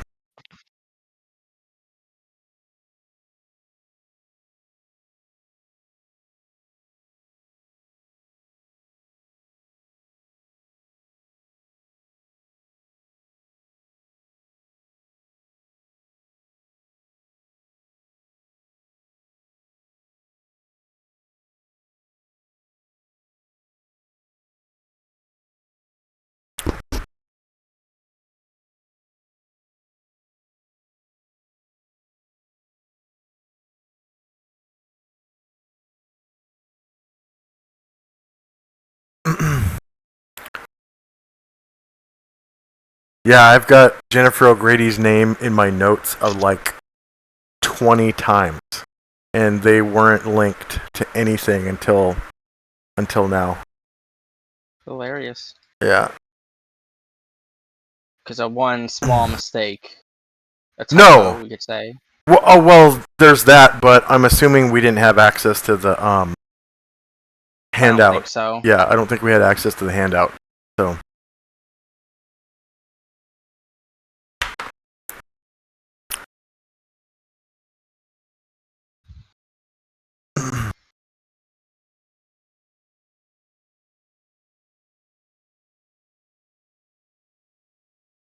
All right, one more scene. We're stopping because this has been a marathon session. Apparently, one of the longest ones in a while for me. Yeah, we've been trying. That's to, a lot of it fun. was like even like okay, we'll do like a scene at a stopping point and like just keep on. No, going. I said I never said that. Quit misquoting me. How dare?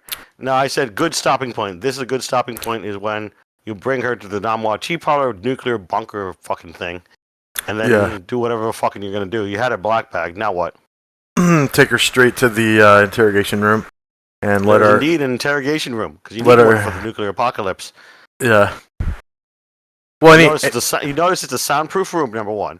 yeah. Number two, it is made out of very easily clean linoleum. I wonder why. Tiled, easily clean linoleum and tiled walls. Yeah. No If it easily decorations, gets dirty. no furniture. You have to drag in furniture kind of thing through the door. And the door is like a reinforced, like bullet resistant door. And it even has all sorts of like mechanical and biometric locks on it. See-through mirror? Yes, actually. Okay. It's clearly an interrogation room, for the nuclear post-apocalypse. This bunker appears to have been built like decades ago, probably during the Cold War. Mm-hmm. It's just an unlabeled room. Normally, all the other rooms have a sign out there. This is like cafeteria, etc., barracks or whatever, armory. This one is just unlabeled, and then you quickly find out, like, wait a minute, this is an interrogation room. Okay. Are we gonna Yeah, who's behind the one-way mirror? Who's actually in the room? You have to bring a chair in, a folding chair from outside, otherwise she has to sit on the floor. We should probably have Yazi and Allard at least talking to her. Yeah.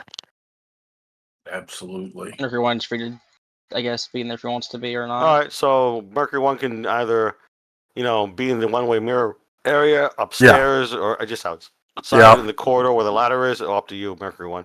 Yeah, I'll observe from the observation room. And he can talk through the throat mic, right? Like he can Yes, ask, you can talk through the ask- throat yeah. mic, or you can use the radio system, which is connected to the interrogation room from the observation Okay. room. And while we're at this point, I'm gonna reload the stun gun. Nice. Liking that stun gun. Yeah, Okay, it's basically I'm- the CED pistol. I forgot how it's loaded, but basically, yeah, you can just put in a fresh whatever it is, battery or whatever the fuck it is. I don't know. I forgot. Either way, you reload. Not important to the narrative right now about reloading, but at least you told me, so now we know. Hey, he's still got ammo. Mhm. Anyway, so you're in the observation room. What are you doing? She's just sitting in a folding chair that I presume you guys dragged in. Otherwise, she's sitting on the linoleum floor or standing. Are you taking in a Okay. chair? Yep, sure. All right, there's a folding chair. She's sitting on it. She's still black bagged. I'll take the black bag off whenever we got her settled.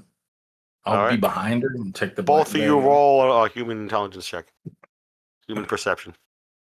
And Mercury One can too, but Mercury One has to roll a 20% penalty because he's behind in the observation room. Oof. Yeah.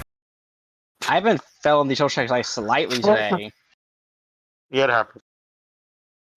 A lot of people have complained over the years how D100 kind of lends itself to failing slightly. Yeah. I don't care. Oh. Yeah, it's whatever. All right, none of you succeed. Okie dokie then. Yeah, you only had a 1% chance to succeed with a 20% penalty. Anyway, so yeah, none of you noticed anything odd or interesting. She just Oh, I clicked the wrong button. Yeah, that was history. history. My bad. I just noticed that. Yeah, Check history okay. and then click Yep, I human did. perception. Human. There we go. Oh my god. Oh my god. Okay. Oh I'm my not gonna penalize God. you, 'cause we're almost done. All right. No, other more or less merciful GMs just penalize people every fumble. I don't do it on certain fumbles. Anyway, so none of you knows anything interesting that can help clue you in or what have you. But yeah, do you finally take off her black bag? Either of you, Elard or Yazi?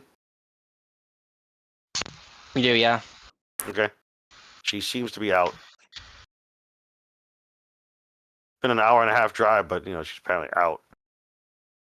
I'll try to like gently and non-menacingly shake her, see if that wakes her up. Yeah, she wakes up after a few moments. Took a couple of tries. Huh? Hey, are you What? alright? Who the hell are you guys?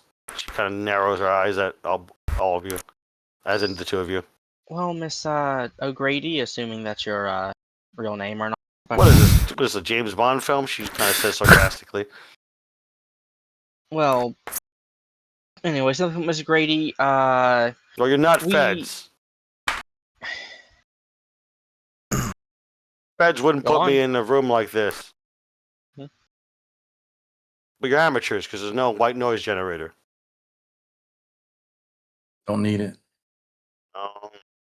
She kind of seems to be groggy. Ah, it's soundproof. Interesting. well, I guess a Faraday cage too. What are you, mercenaries? Miss Grady, as I was saying, Say all you want. You either tell me something news or you're going to get a hard life for the rest of your life if you kill me. Ask her what she was doing when she was arrested. All right, overthrow What were you Mike doing or when you were over. arrested? That was overthrow, Mike. Yeah. Just making Yeah, sure because there is a PA system. Yeah. Alex, I'm trying to, but she won't let me introduce ourselves. Yeah, she's Stop kind the of a bitch, introductions just and saying. go straight into questioning. She's kind of a bitch, if you haven't noticed. But anyway, Well, Miss Grady, could you please tell us what you were doing before you got arrested? walking my non-existent dog. Hmm. Are you mercenaries? Who sent you? Oh well, I'm sorry. You just interrupted so many times. I figured you didn't care who we were. Only care if you decide to keep me because I can pay the ransom, or if you're trying to kill me. If you're trying to kill me, do whatever the fuck you want at this I mean- point. Can you pay? You did lead the Queens after all. Doesn't seem like a best place to go. All right, so you're definitely not a fed or a mercenary. Otherwise, you would have given me your demands by now. Who are you? Hmm. Now you can introduce yourself. We are. Oh, you did it all at once, so let's go, Snowman. Go ahead, Snowman. It really matters not who we are. The position you were in maybe wasn't as precarious as you thought, but we were afraid you would fall into the wrong hands. Look at it more as a rescue, but we're not sure we trust you yet. He works her jaw thinking. Hold on. Mercury 1 was next. Mhm. Because he was trying to talk at the same time as Snowman. That's why I had to do this. Mercury 1? She's asking you who you are, so now you can give her your cover names. And then Redbird? Alex just simply say, "You see, Miss Grady, as you probably know, you've made a lot of enemies. So many enemies that you currently have multiple groups after you at the same time." Oh, shit. You don't even know what you're doing, do you? She squints at Allard. Well, maybe I do, maybe I don't. No, you clearly don't. Give her your cover name. God, I forgot my cover name since You can make one Trying up. to find it like too. fast. Yeah, you can also make one I up. have one, but screw it. You know what? Yeah. It's so not like see, you're presenting your driver's license, your fake one. You can call me Clarence Miller. Okay, Clarence the cunt Miller. What do you want? Simply put, we've noticed you're in a bind, but you're a useful woman. Scratch our back, you scratch our, you scratch our back. We maybe make sure that instead of being put away for life for various illegal activities, including ones of arms, perhaps you get a light slap on the wrist for taxes, if one at all. You look like a very erudite, well-educated individual, judging by the cadence of your speech and enunciation. Clearly, you're not Clarence Miller. You're just making that up. She stares at Allard.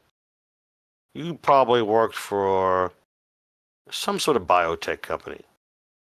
Could have sworn I might have seen you somewhere. You ever heard of Agrogen? Oh, of course. Who hasn't? Well, he doesn't work for Agrogen. Alex, just like keeping a stone face, is mentally yelling at Yazi. And you... Who are you? She looks and turns her cold gaze on the Yazi. He's the local pothead. Yazi, give her your cover name. I can smell some marijuana off of you. Redbird, what'd you say your name was? Clarence Miller. Clarence, you put it in roll 20. Clarence Miller. Yes, my name is Clarence Miller, and I'm glad that I saved you. Wait, you're also Clarence Miller? What? You can't even get your story straight. Well, he said Clarence Miller trying to use my name. Uh-huh. But look, Alex is internally screaming. She seems to see through your bullshit a little bit. You guys aren't good at this, are you? Look, it's not about being good. Being good would be sitting there disclosing a bunch of information to you that doesn't really matter who my name is. Like You also Uh, seem college educated, judging by the cadence and enunciation and Alex just kinda articulation like- of your words. You also seem to be using words that most people wouldn't use, and your accent's very clear. You're from New Mexico, maybe? Alex just kind of like rubs his temple, and it's like say he's a No. local pothead. You have a pretty good taste in pot yourself, don't you? Maybe. Maybe not. Can I confirm or deny these allegations? Anyway, so we smoke pot. So what? Look, Bunch of college students or students or something. Or maybe Anyway. people with doctorates just trying to shake me down for money. If there's money what you Yes. want, I have plenty of it. Anyway, Miss Grady, I'll cut to the chase. Simply Please put, we know that if the police were to investigate your house, you're probably going away for a really long time, even with your money. You'd However, be surprised. Well, either you spend a lot of money, or you go away for a long time. Either, I'm assuming neither is particularly tasteful to you. Ask her about She the does- pot. About the Oh, pot. sorry. The what? The pot that was in her safe. Ask her Oh. about the pot. Anyway, what was with that weird purple flower in your safe? The pot, not the flower. The pot. The flower The pot, yeah. and the flower, the flower pot in the safe. Yeah, the flower pot out of character that had moving images that caused Tumbasade agents to go insane. Hmm. That's what Gargamon's getting at. Anyway, so what do you say, Redbird, in character? What was with that flower pot in your safe? She doesn't say anything, works her jaw. She seems pretty pissed. You know, Miss Grady, it would behoove you to consider the fact that since someone's been in your house, you may not have as much money as you think you do. One of many.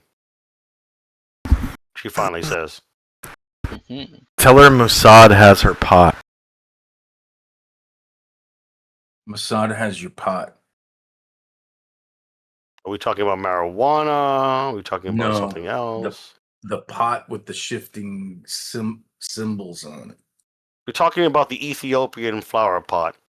The Ethiopian flower. There we pot. go. Then you better know that it's not to be handled lightly. We know it's not to be handled lightly. Which is why we were even working on tracking you down, and they got to you before we did. A minor slip up. I paid for something in a counterfeit $100 bill that was marked and was a silent alarm. Oh well, Motel 5. Very interesting. Well, What did she pay? What did she pay for? Ask her. okay. What'd you pay for? The motel room, obviously. Just looks Who's at her coming to slowly. get you? Like a lot of people, perhaps. Mossad, KGB, probably every single. Look. She's probably sold Miss Grady. Correct me if I'm wrong, but you're probably the type to sell to both sides. He doesn't say anything. As such, she's probably made a lot of enemies.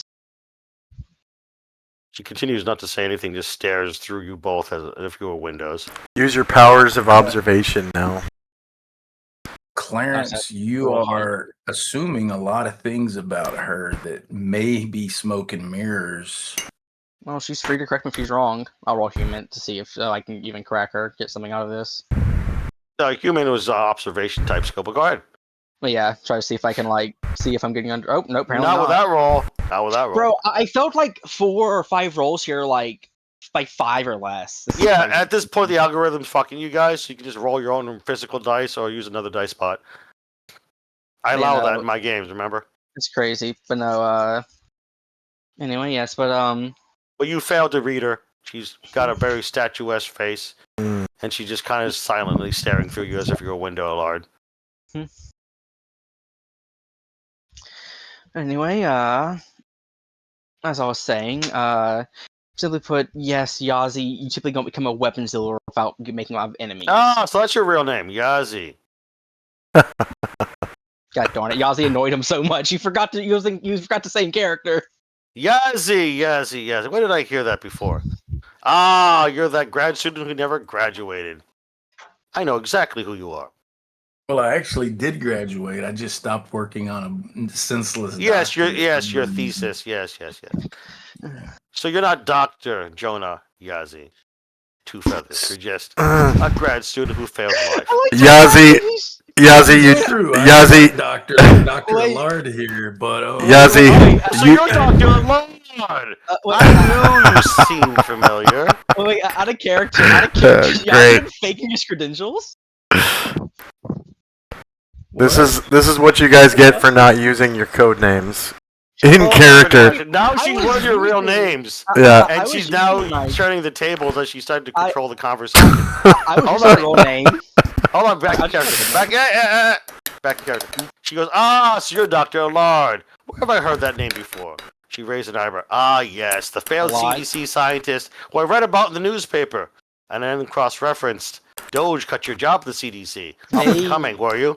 I guess Wait. you're also a failed Wait. person. Because you then jumped to Agrogen, then promptly got fired. I've heard about you. Wait, For my- they wrote newspapers about me? Why? A very minor page 8. Why You're not did they- that famous. Yeah, You're- exactly. It was in the New York Times. Page 8. Your interrogation is botched. You fucked up Okay, so well- bad, it's done. She controlled God. you. She controlled you. Effing Dr. Alexander Allard. I read about your father being killed in a hit and run. Also, a back page of the New York Times and also USA Today. I think it was page 20 of the USA Today. Killed by mysterious hit and run. Never caught him. However, I looked into it, and I ain't telling you who did it. But you probably suspect. I'm fully aware. Dr. of- Alexander Allard. Where have My I heard father. Allard from? Ah, yes, your grandfather. I knew him before he Allard went goes up to her and insane. just punches her. She just kind Whoa. of grins. She grins as you punch her, and then tries Can to I- headbutt you. can I She tries to interfere? headbutt. Hold on, whoa, whoa. Oh my She tries to god. No, too late. She tries to headbutt you. Now you're inside her headbutting range. You punch her, but you're not going to knock her out. She's kind of tough. Oh, she fails to headbutt you, though. You don't even have to roll dodge. She just kind of like tries to headbutt you, just kind of slides a little bit in the chair. 94 is not going to hit you.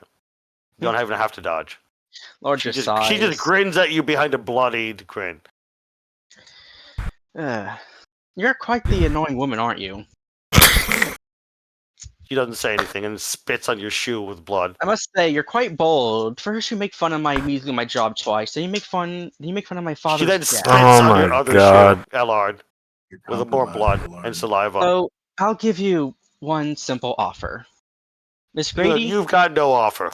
You either kill me or you don't at this point. I know exactly who you are and your dead grandfather. I went to his funeral, but you probably didn't see me. That's how I like it. Miss Grady, either you work with us or you die. That's the offer. Then kill me. She just shrugs at you. Let's see. No. She's Mossad. She's willing to die. If you kill me, there are contingencies in place for my network that will make sure you and your family suffer. We will not grant you death, like your grandfather. There's no You will fucking way suffer. that you're getting her as an ally now. Yes. You might as No, well. she's basically playing Texas Hold'em with them. They've already fucked up a few times. God You darn should- it! You honestly not using a code name screwed me up so badly. Yeah, I mean, it's role playing. It happens. I called you your name. You No, I took your not name. that. It was a great move. It was so funny that you did No, that. no, It's not cool. not that. The fact that you also used Clarence Miller also messed me up, like mentally. Let's get back in character. That's funny. She looks around and then kind of swallows her own blood and then goes, interrogation room. Oh, I can't tell where we are, but this is clearly an interrogation room. She looks around. Mhm. Faraday cage, soundproofing, linoleum flooring. Let's see. Hmm. So if you wanted to kill me, you would have killed me already. We don't want to kill you. Then what do you want? Be Your clear. cooperation. What do you mean I can cooperate however I want? Right. Miss Grady, simply put, the type of cooperation we're asking for is not a, as we put it, at your own convenience type. Either you play ball or you do not. It's not a, you I don't. have to play ball. I play on a level higher than you. You're a minor league. I'm major league. I know who you are. You're just a failed scientist who never got a promotion. I'm major league. Once again, you're just a minor league. You don't play in the same field as I do. I don't know exactly who you are, but there's clearly something you're hiding if you have an interrogation room like this. And whoever's watching, she turns and looks at the one-way mirror, probably is disagreeing with you. Well, I suppose so. Oh, Yazzie, you wanna leave for now? Yeah, let's go out. I'll put that bag back over her head. She just doesn't say anything as you put the bag over her head. And let's go into the other room with Mercury 1. You go into the room with Mercury 1. Now what? At least that's my cover name. Yeah. Yep. Yeah. I did not say that out loud. I'm just saying. Yeah. Yeah, so you're out of character. You walk down to the interrogation observation room. You walk in. Now what? Not gonna lie, I still want to shoot her. Well, Look, that's the thing because is because you fucked up and gave away your fucking real names. Yeah. Speaking of messing up, Yazzie, why'd you use my own code name? Why'd you use the fucking name y'all are Yazi? You're missing the point. You're missing the point. She's pointing out all of the stuff we do outside of Delta Green. She hasn't mentioned one time about any connection with Delta Green. She doesn't know what duh. level we're really playing on. Yeah, That's a good also thing. also an issue because she thinks we can't offer her anything. She's Out of gonna character, eventually like I put said, together- she's like playing Texas Hold'em with you. She's basically bluffing. She doesn't know.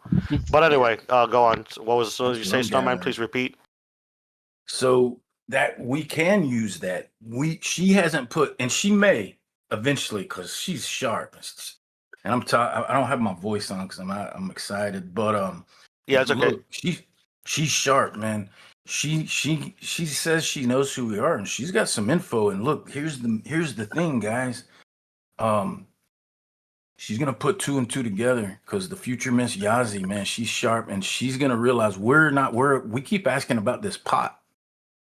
She knows there's something about this pot. And maybe she doesn't know what she knows, maybe she does.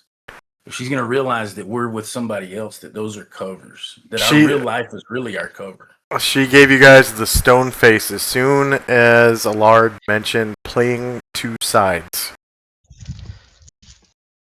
Well, we do have a third option.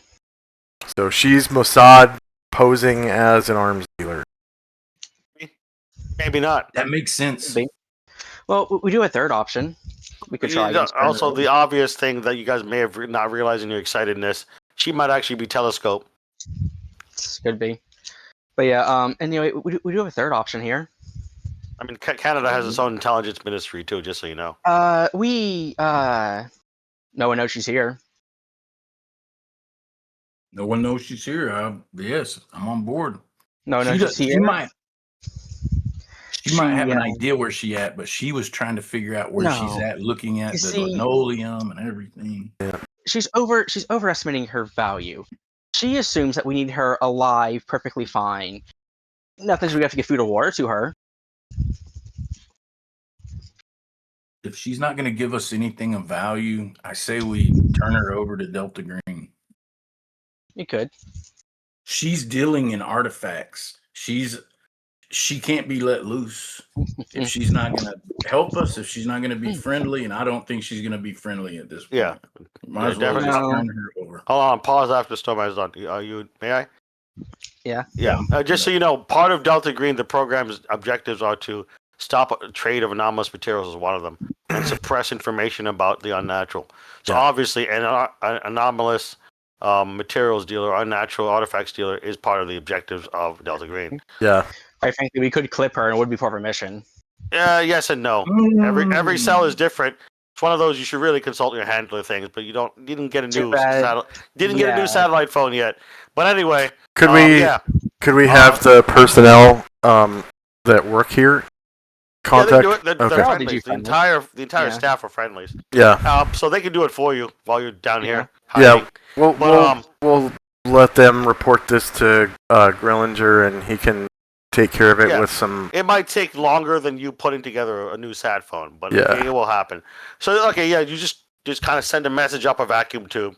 Yeah. And then a handwritten message in a vacuum tube, and they send one back that just goes, "Got it." And that's that. They're working on it. We'll RTB. Yeah. I'm paused. We'll have them put her in a holding cell, and we'll return to base. Because this interrogation is over. You guys fucked up. Yes. You guys fucked it up. I don't think she's ever gonna play ball either. Not with you. Somebody else, maybe. Unfortunately, we do lack a actual social character because everyone keeps making specialized characters. The mechanics thing. Don't worry about that. Get back in game. Yeah. Focus. Mercury 1 is like you said. We went in because we're the best interrogators, and I'm not an interrogator. Yeah. While you were behind, so I got you. Fucked it up after Doc fucked it up, but that's okay. We both fucked it up. I'm being funny when I said that, but look, nothing stops you from getting Delta Green friendlies who specialize in interrogation. Kind of also. Not gonna lie, guys. I do kind of think we should clip her. No, I hear you, Doc. She's look, no. Go ahead. Go You're- ahead. My You're bad. missing my point. She knew what to me and Yazi were, despite us being completely unremarkable. We're both in the program. I'm not sure if it's a coincidence or not. She You're doesn't know about the program. He just Mm-mm. reads a lot of news. I mean, a lot of people do that. Some people get up in the morning, as soon as they wake up, they read like 5 newspapers and watch a bunch of news. Point She's being, one of them, apparently. point being, He's we a have to. surface agent. Point being, we do have to consider that she may not just not know as we think she does. Doc, I understand what you're coming from, my good friend, but check this out. We turn her over to DG. If there's any information to extract, they'll extract it and they'll handle her because that's what they do. If she's gonna be clipped, they'll clip her. They're not gonna let her just go back out into the ocean. They're not. We got her. I suppose you're right. And she may have more info on these artifacts, and we're not the people to extract it from her. Obviously, we fucked up. Yeah, and we somewhat have a lead because now we have the concept of an Ethiopian flower pot that we can research. Yes. We did good. We fucked up, but we did good. Doc, you did good. I did good. Mercury One was, he's an MVP with his shockers and shit like that. You're an MVP too. I mean, I'm the freaking, I realize I put us on the radar by getting a little bit out of my head with smoking the good stuff, but I'm straight now. I'm walking the straight and narrow. Good. Maybe. Good. That's good. Not maybe.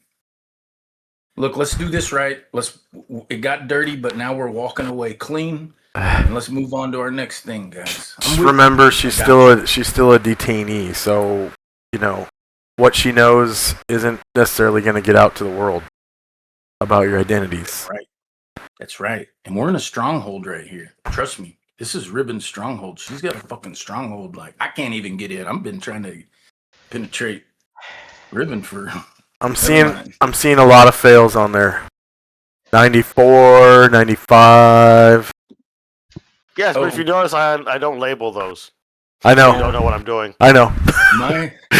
My sheet is a Christmas tree with all the red check marks. It's Bro, I failed so many checks like barely this session. It's kind of crazy. This is more or less the final scene, so the credits start rolling as you're in the observation room.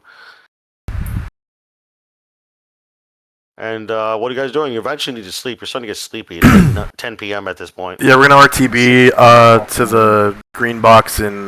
This is a green box. No, our green box we've been sleeping in. This has barracks and everything. In Brooklyn.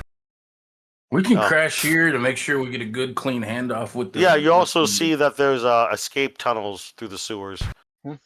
And abandoned subway tunnels down here too. Somehow I feel like it's a bad idea to sleep here. When we, probably safer than it's probably safer than our actual green box. Yeah, you made your own green box in Brooklyn. I'm just saying this is a green box that's been around since the Cold War. Yeah. Okay. This is a fortress. Okay. Out of character. Out of character. Also, this is a nuclear quote unquote resistant bunker that was built during the late Cold War, shortly before the Berlin Wall fell, and it has a bunch of maps, hard copies, and also posted on signs showing escape tunnels through these sewers, both active and abandoned, and also subway tunnels, both active and abandoned, etc. It even has its own little armory, but you can't access it because you don't have the code or retinal scanner for it. Yeah. But at the same time, you just kind of stumbled across the interrogation room because it was unlabeled. Most everything else has a sign. Armory, cafeteria, barracks, showers, etc. One thing this woman's very bold, making fun of like a guy's father who died like a month ago in game time. Speaking of which, since she did that, make a sanity check. I was gonna do that, but you guys were role playing. Allard, make a sanity check. Oh yeah, because your dad died, huh? Yeah, no, remember, like it's not like the last operation, it's been like a year or so. Yeah, it's been like I think a month or two. So yeah, it's been only less than 2 months. So it's still grief is fresh. You, however, don't lose any sanity. But you can still role play it how you want. My guy's like, I was just like, Pantera felt good. 0 sanity loss. But You can role play how you want. I'm gonna call Alex Charleston and let him know that we might have custody of Codename Telescope. All right, you have to In go it- back upstairs. yeah. This entire bunker's a Faraday cage. I go back upstairs. Go back upstairs into the quote unquote supply closet. Yeah. Call. Yeah. Charles Chu. Call Call him Charles up. Chu. All right, this is the shipping center at the docks. What do you want? We might have a bunch of your telescopes misshipped. We're gonna ship them to an undisclosed location right now, and just await further information. All right, we'll stand by here. Click. We'll work overtime if we need to. Yeah, Is what he says before you hang up. fucking click. It's Yeah. it's Christmas Eve after all. So Yeah. That's why he said that. Anyway, then you hang up after he says overtime. Anyway, that's it for that call. you know, one thing I haven't considered is that she might be Telescope, but she might not know what the program is because I got a feeling if she knew what the program is, she would have told them. No, she doesn't appear to know, but you keep failing your human intelligence checks. Just saying. Well, no, I'm more meaning like Telescope as a person. Like, if they knew what the program was, they'd likely have Well, told. that's people you already. keep failing your human intelligence checks. You don't know for sure. Yeah. I know. I'm saying this Telescope person, if she knew, if or he or she knew about the program, what it was, Mossad would likely know themselves, and not just be this weird program they found out about. Possibly. Telescope could also be a handle used by several people, which has been done in real life. Yeah. Yeah, Well, I real think I'm gonna life. go up to the parlor and get some. There's a chicken lot feet. of really good spy and counter spy documentaries and books, and there's also even an entire spy museum in Washington D.C. Just saying. Anyway, so now what? And then credits are still rolling. I'm Dr. gonna go up and Alexander get some Allard, played by vegetarian Redbird. dumplings. Yeah, Till I I get think- some chicken dumplings. feet. Delicious Alex chicken is feet. Yeah. brooding. Ignore him. Some Chinese food sounds pretty good, actually. Yeah, I mean, honestly, in real life, 'cause my family runs Chinese restaurants, including my father before he retired. Chinese restaurants are open even on Christmas. That's actually not a myth. Yeah. It's because Jewish people tend to come in and other people who are hungry, but primarily Jewish people because everything else is closed, Yeah. get food. So, But no, I was saying. But no, Alex is brooding. Got reminded of his father's death. This woman. okay. You're going to get food. So this is the stinger scene, Yazi. Ribbon is actually hanging out there. She's not in her disguise this time. Yeah. Get some. I've eaten chicken feet. I know what it is. I'm Chinese. Oh, that was for others. Anyway, chicken feet's yummy. That's on the Namwa Tea Parlor menu. It is fucking delicious. There's not a whole lot of meat, but it's mostly for the flavor. But anyway, Yeah. delicious. And I've been to the Namwa Tea Parlor in real life several times. Anyway, so point is, Ribbon's just hanging out there in a nice navy blue suit with a thin black tie, sunglasses on at night. Get her usual yours. white ribbon in her hair. She's just hanging out, and you see two muscular-looking Albanian American guys just standing out while she's sitting in a booth in the back. I'll just kind of, like whenever I'm gonna go up and be making my order, I'll just kind of walk by and say, "Hey, Ruben, how you doing? She ignores you. Well, I hope you have a good evening." And Using I don't know her- if you celebrate Merry Christmas, but Merry Christmas. Oh yeah, Merry Christmas to you too, stranger. She just says. Oh.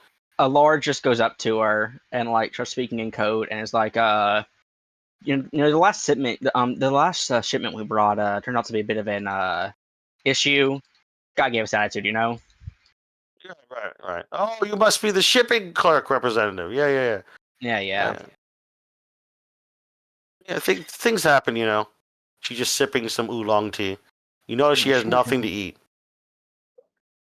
She's just kind of This sitting is there. both. If anything, the three of them, the two Albanians and her, are just observing the entire area.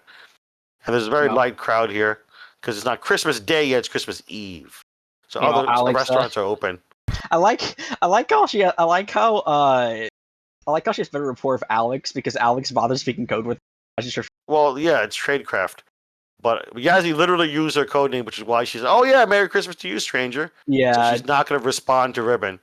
Obviously. Anyway, your name's Sarah, right? Oh yeah, of course. I'm Sarah. I'm from I'm from Brooklyn. I run a little takeout place. Yeah, well, anyway, sorry if the shipment thing causes issues. It's still May. It's Yeah, still yeah, not yeah. secured This is the first time I've properly. met you, so nice to meet you. She shakes We your hand. yeah, we have some guys coming over to make it all square. Yeah. Just bring it to the restaurant over in Brooklyn. Good. She gives you an address to a different restaurant, and she even gives you a business card. It's a very plain brown card with white font on it, Times New Roman font, and it just says Phoenix Laundromat and Takeout. You know, Restaurant. actually, So I'm it's a curious about- laundromat and a takeout restaurant in Brooklyn somewhere. And it No, has an actually- address, a telephone, etc. You might want to write that down, Redbird.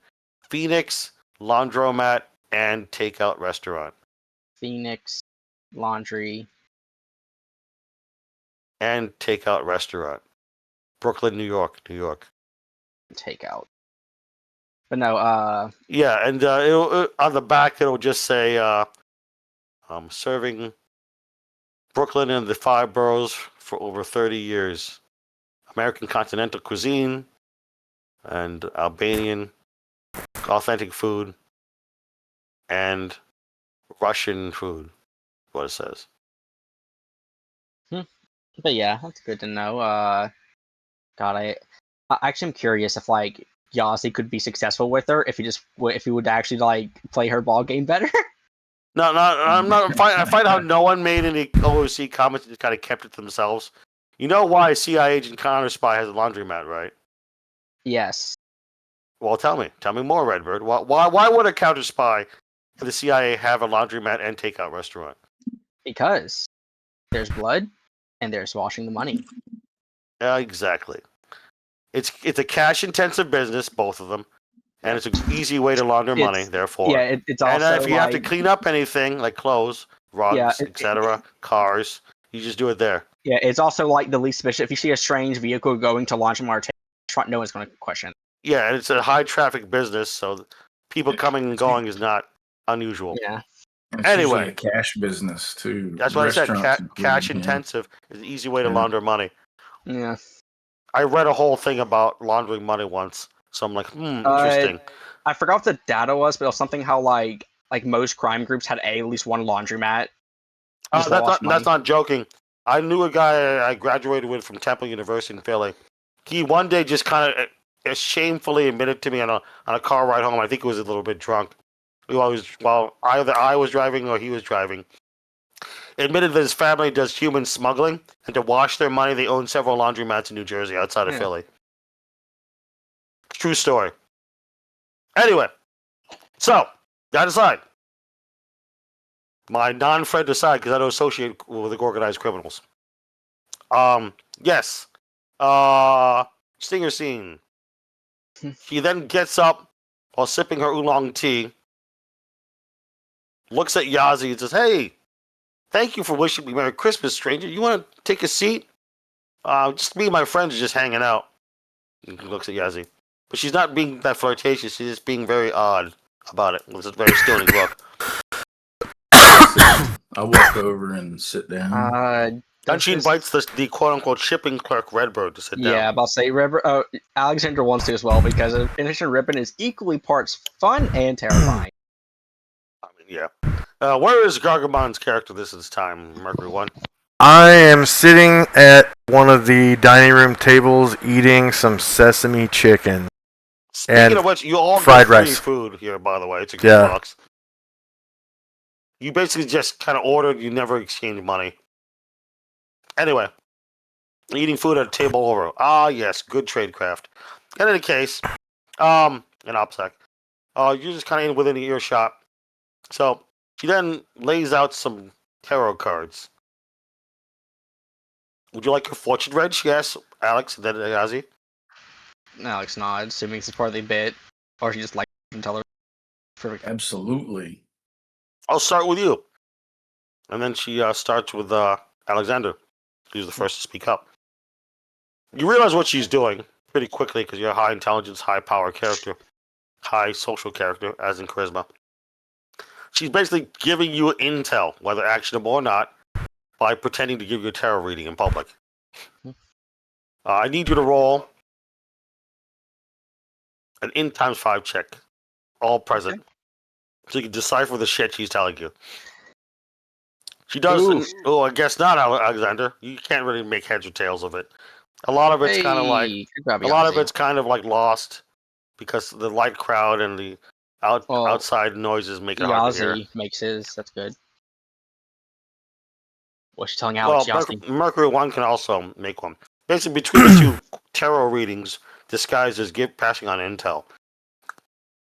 Mercury 1 may also realize something different if you. Oh, no. Lord, man, you in the fumble tonight. I'm sorry, brother. Mercury 1 just thinks he's a legit fortune teller. No, it's up to him to role play the fumble. I'm not going to penalize it. However, Yazzie, you quickly realize what she's getting at. She's getting at that the police are currently conducting a joint task force to look into Jennifer O'Grady's disappearance from the crime scene where she was arrested for tax evasion. Currently, the ATF, the FBI, and the DA are involved. She's not sure why. Kind of thing. This is basically the loose translation because he didn't critically succeed. He just did a regular success, Yazzie. In a critical success, you would know exactly what she's getting at because you don't have the lexicon of the vocabulary of this quote-unquote tarot card reading. It'd be nice if she shared it with you, but she doesn't. Anyway, so Yazzie, you realize that the ATF, once again, DEA, FBI, and IRS and Secret Service are doing a joint task force to find Jennifer O'Grady. She's also on the top 10 most wanted on Interpol and the FBI's top 20 most wanted. Jennifer O'Grady. And then she says, if you really want to know more, she says, if you really want to know more about tarot card readings, here. She writes down on a slip of paper a URL and just hands it over to Allard. The URL is, I'll put it here, Delta Green clearance, www.tarotcards.biz. So she wants you to go to www.tarotcards.biz for more tarot card readings from her, Sarah. And then she gets up and drops $100 bill on the table, and her and her Albanian friends leave. He takes her tarot cards with her, yes. That's the end of the stinger scene. That's the end of the session. Okay, let's see. Let me get that site in my notes. So once again, to reiterate and recrystallize, Jennifer O'Grady, if that even is her real name, is on the top 20 most wanted on the FBI list as of right now, and the top 10 most wanted on the Interpol list. You can just look it up on their websites, what she's wanted for. Will you do that next time? Yeah, but no. Good ol'. Also, I wonder if Alex's ex would like to hear that he used her name to refer to a crime lord. Probably not. Probably not. This is probably not going into the hangout session. All right, I'm going to check my phone, see if anyone is asking about club. Because I keep getting these people like, maybe I'll go to martial arts club. Maybe. I'm like, dude, I got a 50-pound heavy bag, and I used to teach in Philly for under-the-table money. I kind of know what I'm doing in self-defense, but I also need people to practice with me. God damn. I'm not going to go alone. I could just beat up my heavy bag at home. Why would I go to the park? Well, boys, we've had a nice, almost 5 hours? 5.5 hours session. About 5 hours, yeah, 5.5. It's a really long Yeah. session. This is the longest session in a long time. But hey, really good roller That's, coaster session. It's just your momentum kept going and going. That's a standard session for me. Yeah, that's for you. For me, I'm old, I feel tired a lot, so I usually get about 3, maybe 3.5 hours. Oh, But anyway, so Alex had fun. so I didn't get any messages, phone. So apparently I'm free for the rest of the night. The only thing I got to do is tomorrow is go to church. Anyway, hope you all had fun. Hit that update Good button. times. And because Alex of did not excellent, have fun. shut up, Redbird. Because of excellent role play, I'm giving all of you 5% to distribute as you will. Yay. Ooh. Nice. Put 1% in 5 skills or any combination thereof. I appreciate No, you it a can't. lot. No, 5% cannot go into unnatural. Let's see my human. Human improve a bit. Got a 3 on that. The 5% can go to any skill or new skill. Doesn't have to make sense like you use it in the session or something. Yeah. It's I should put in artillery. Free use 5%. I mean, if you want to, maybe artillery will come up. 5% artillery is gonna get me killed.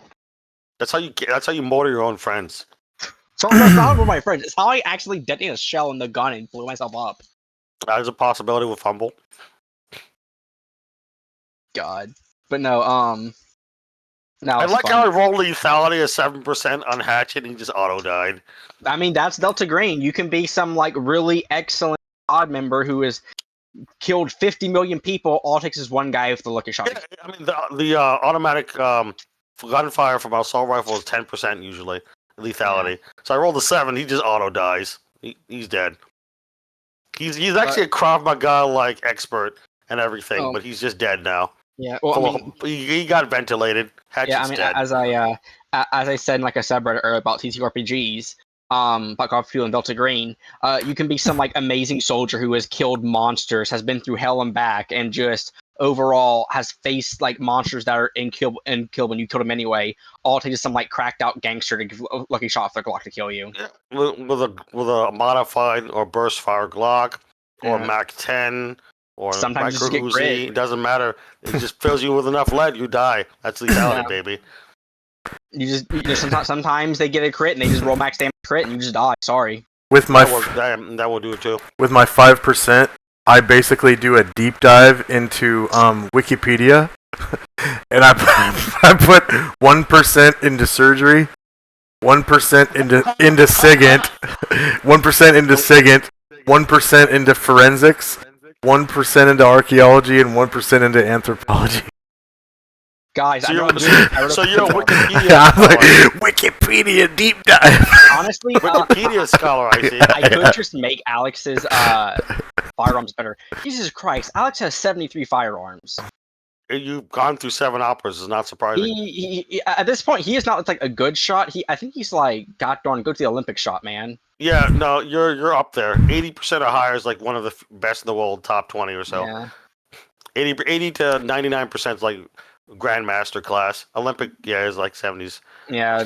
Past 90 is like, dang, dude, can you miss a shot ever? 100 or modifiers. Well, yeah, but I'm going into exaggeration, like people see. But no, yeah. Yeah, but a 90% firearm's not going to save you from Elder Gods. Just saying, or getting hit yourself. or getting lethality, or getting Shogoth, or getting car bomb. You know? Just Yeah, saying. like I mean, yeah, like I said, you can be this amazing soldier who has been through hell and back, killed monsters, fought Cthulhu, whatever.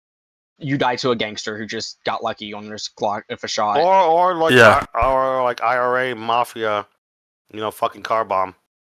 Yeah. I think lethality on a car bomb is like 30 to 40%. Yeah, it's 30. I should know. Yeah. Car bomb bad. It wasn't a car bomb, but It was a package bomb. It was pretty close. yeah. All right, boys. Either I'll way, see y'all. Catch y'all next All right, time. Snowman, thanks for coming out. But We yeah, hit Appreciate your the- jazziness. Power I'll button. take care. It was good I stuff. finally got to play a Lord who kind of loses his cool a bit. Power button time. Power Yep. button time. Click. Yeah, no. Let's see. Don't forget the 5%. You already distributed your 5%. Yeah, I did. But yeah, no, a Lord totally lost his cool. Lols.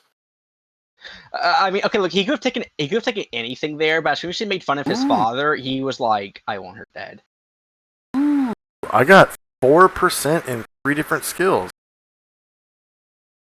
I got pretty lucky myself. I got 3 and 2, and I think I got oh my lord, I got a 4 in alertness. I'm at 82.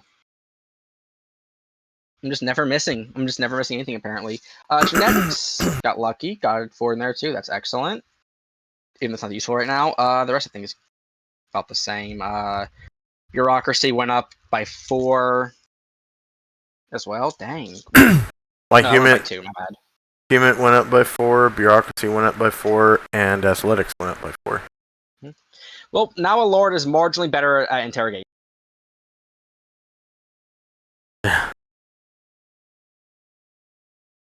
And you made me uncheck the alertness box. Yeah. Could you have exceeded? No, because there was something that wasn't Oh, supposed no, to. oh, yeah, I forgot. You were outside. You meant all people inside the. No, it was like way close to the beginning of the session. There was something that history happened. is not supposed to be checked because you rolled the wrong one. Yeah. Yeah, I You unchecked rolled history. You rolled history instead of alertness. I don't know about alertness. I don't know. I forgot. It was a long session. No, I rolled history instead of human. Oh, that's right. And so I unchecked history and checked, or I rolled human and got like a crit fail or something like that. But there was Yeah. way at the beginning of the session, there was something where everyone rolled alertness, and But you were outside, not inside. That's why. Okay, They only applied to people inside in the basement. yeah, In any case, Alright. good session. yeah, You had a lot of momentum. It got real intense a few times, which is the whole point yeah, of Delta Green. Delta Green's about intensity and horror yeah, in one way or another. yeah. That run Right. from the security guards at the museum for me was Yeah. pretty Yeah. intense. Peak intensity. Yeah. To be Pressure. fair, if you had to pick a moment where you had to fumble like that many times, Yeah, that's probably the best you could have chosen. yeah. It's better fumbling running from a mall cop than fumbling running from like an Eldritch Horror behind a comprehension. Fucked up so bad running from mall cops. Like I said, I was playing them more or less in the context. They Yeah. didn't know what was going on. They just heard a kid yell "thief." Yeah. So they're trying to investigate. And you kept falling, so they kept trying to get closer to look at you. We're also I lucky got that we these happened to get seeds. I suck your dick. Ran out of food, bitch. And he ran Yeah. out. My EBT. They didn't come in. They said they'd have it. They didn't give it. I'm I just gotta hungry, eat, man. I gotta eat. I got kids to feed. Oh Fucking shit. brilliant. Fucking brilliant. Just act like a crazy homeless person. They're Yeah. not. They're from New York. I mean, there's a lot of them in New York. Just saying. I used to Yeah. live there. I would know. Like New York has a housing crisis. I put that on my kids.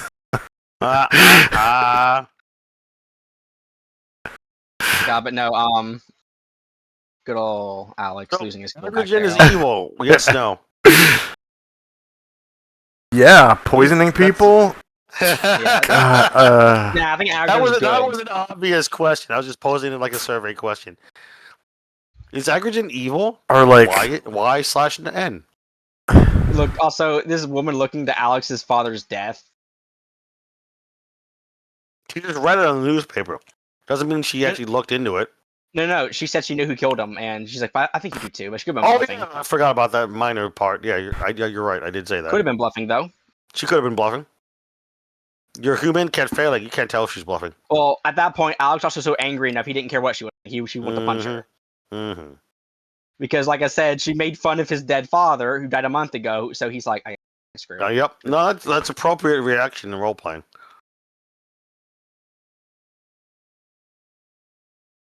all right. Also, I like that one moment where like Josh is like throwing up what he did. Alex is like completely fine with it. He's like, maybe I'm getting desensitized. I wonder what happened to Auditor. Look at camera. You know, Sarah's sending me mixed signals. Let's get back together. But no, All right, Swiss. Thanks for running, man. I'll catch you guys later. Have a good night. Yep. Thank you. if only.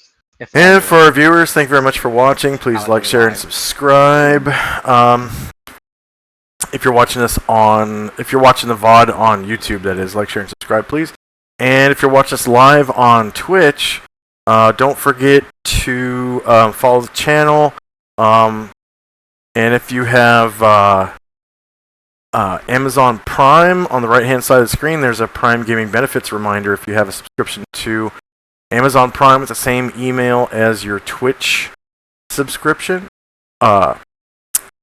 You get a monthly free subscription to any channel of your choice. May it be this channel if you're so inclined as to help us out in such a way.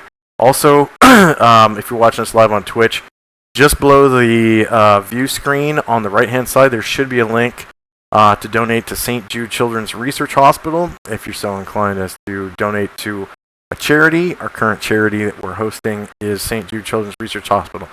Our goal is $100. We're currently sitting at $45 out of $100.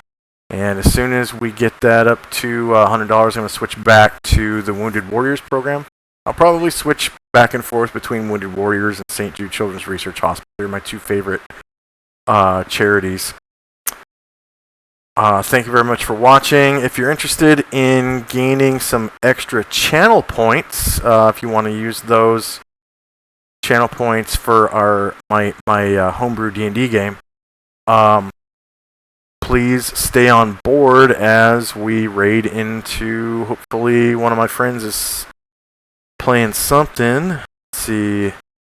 Yes, indeedy. So we've got my friend Skagith, my brother from another mother. He is playing tabletop RPG about modern day witches, creating rules and character sheets. It's called The Hive. We're going to jump into his channel.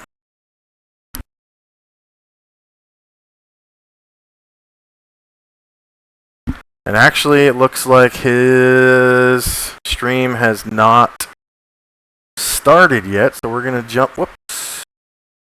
We're going to jump into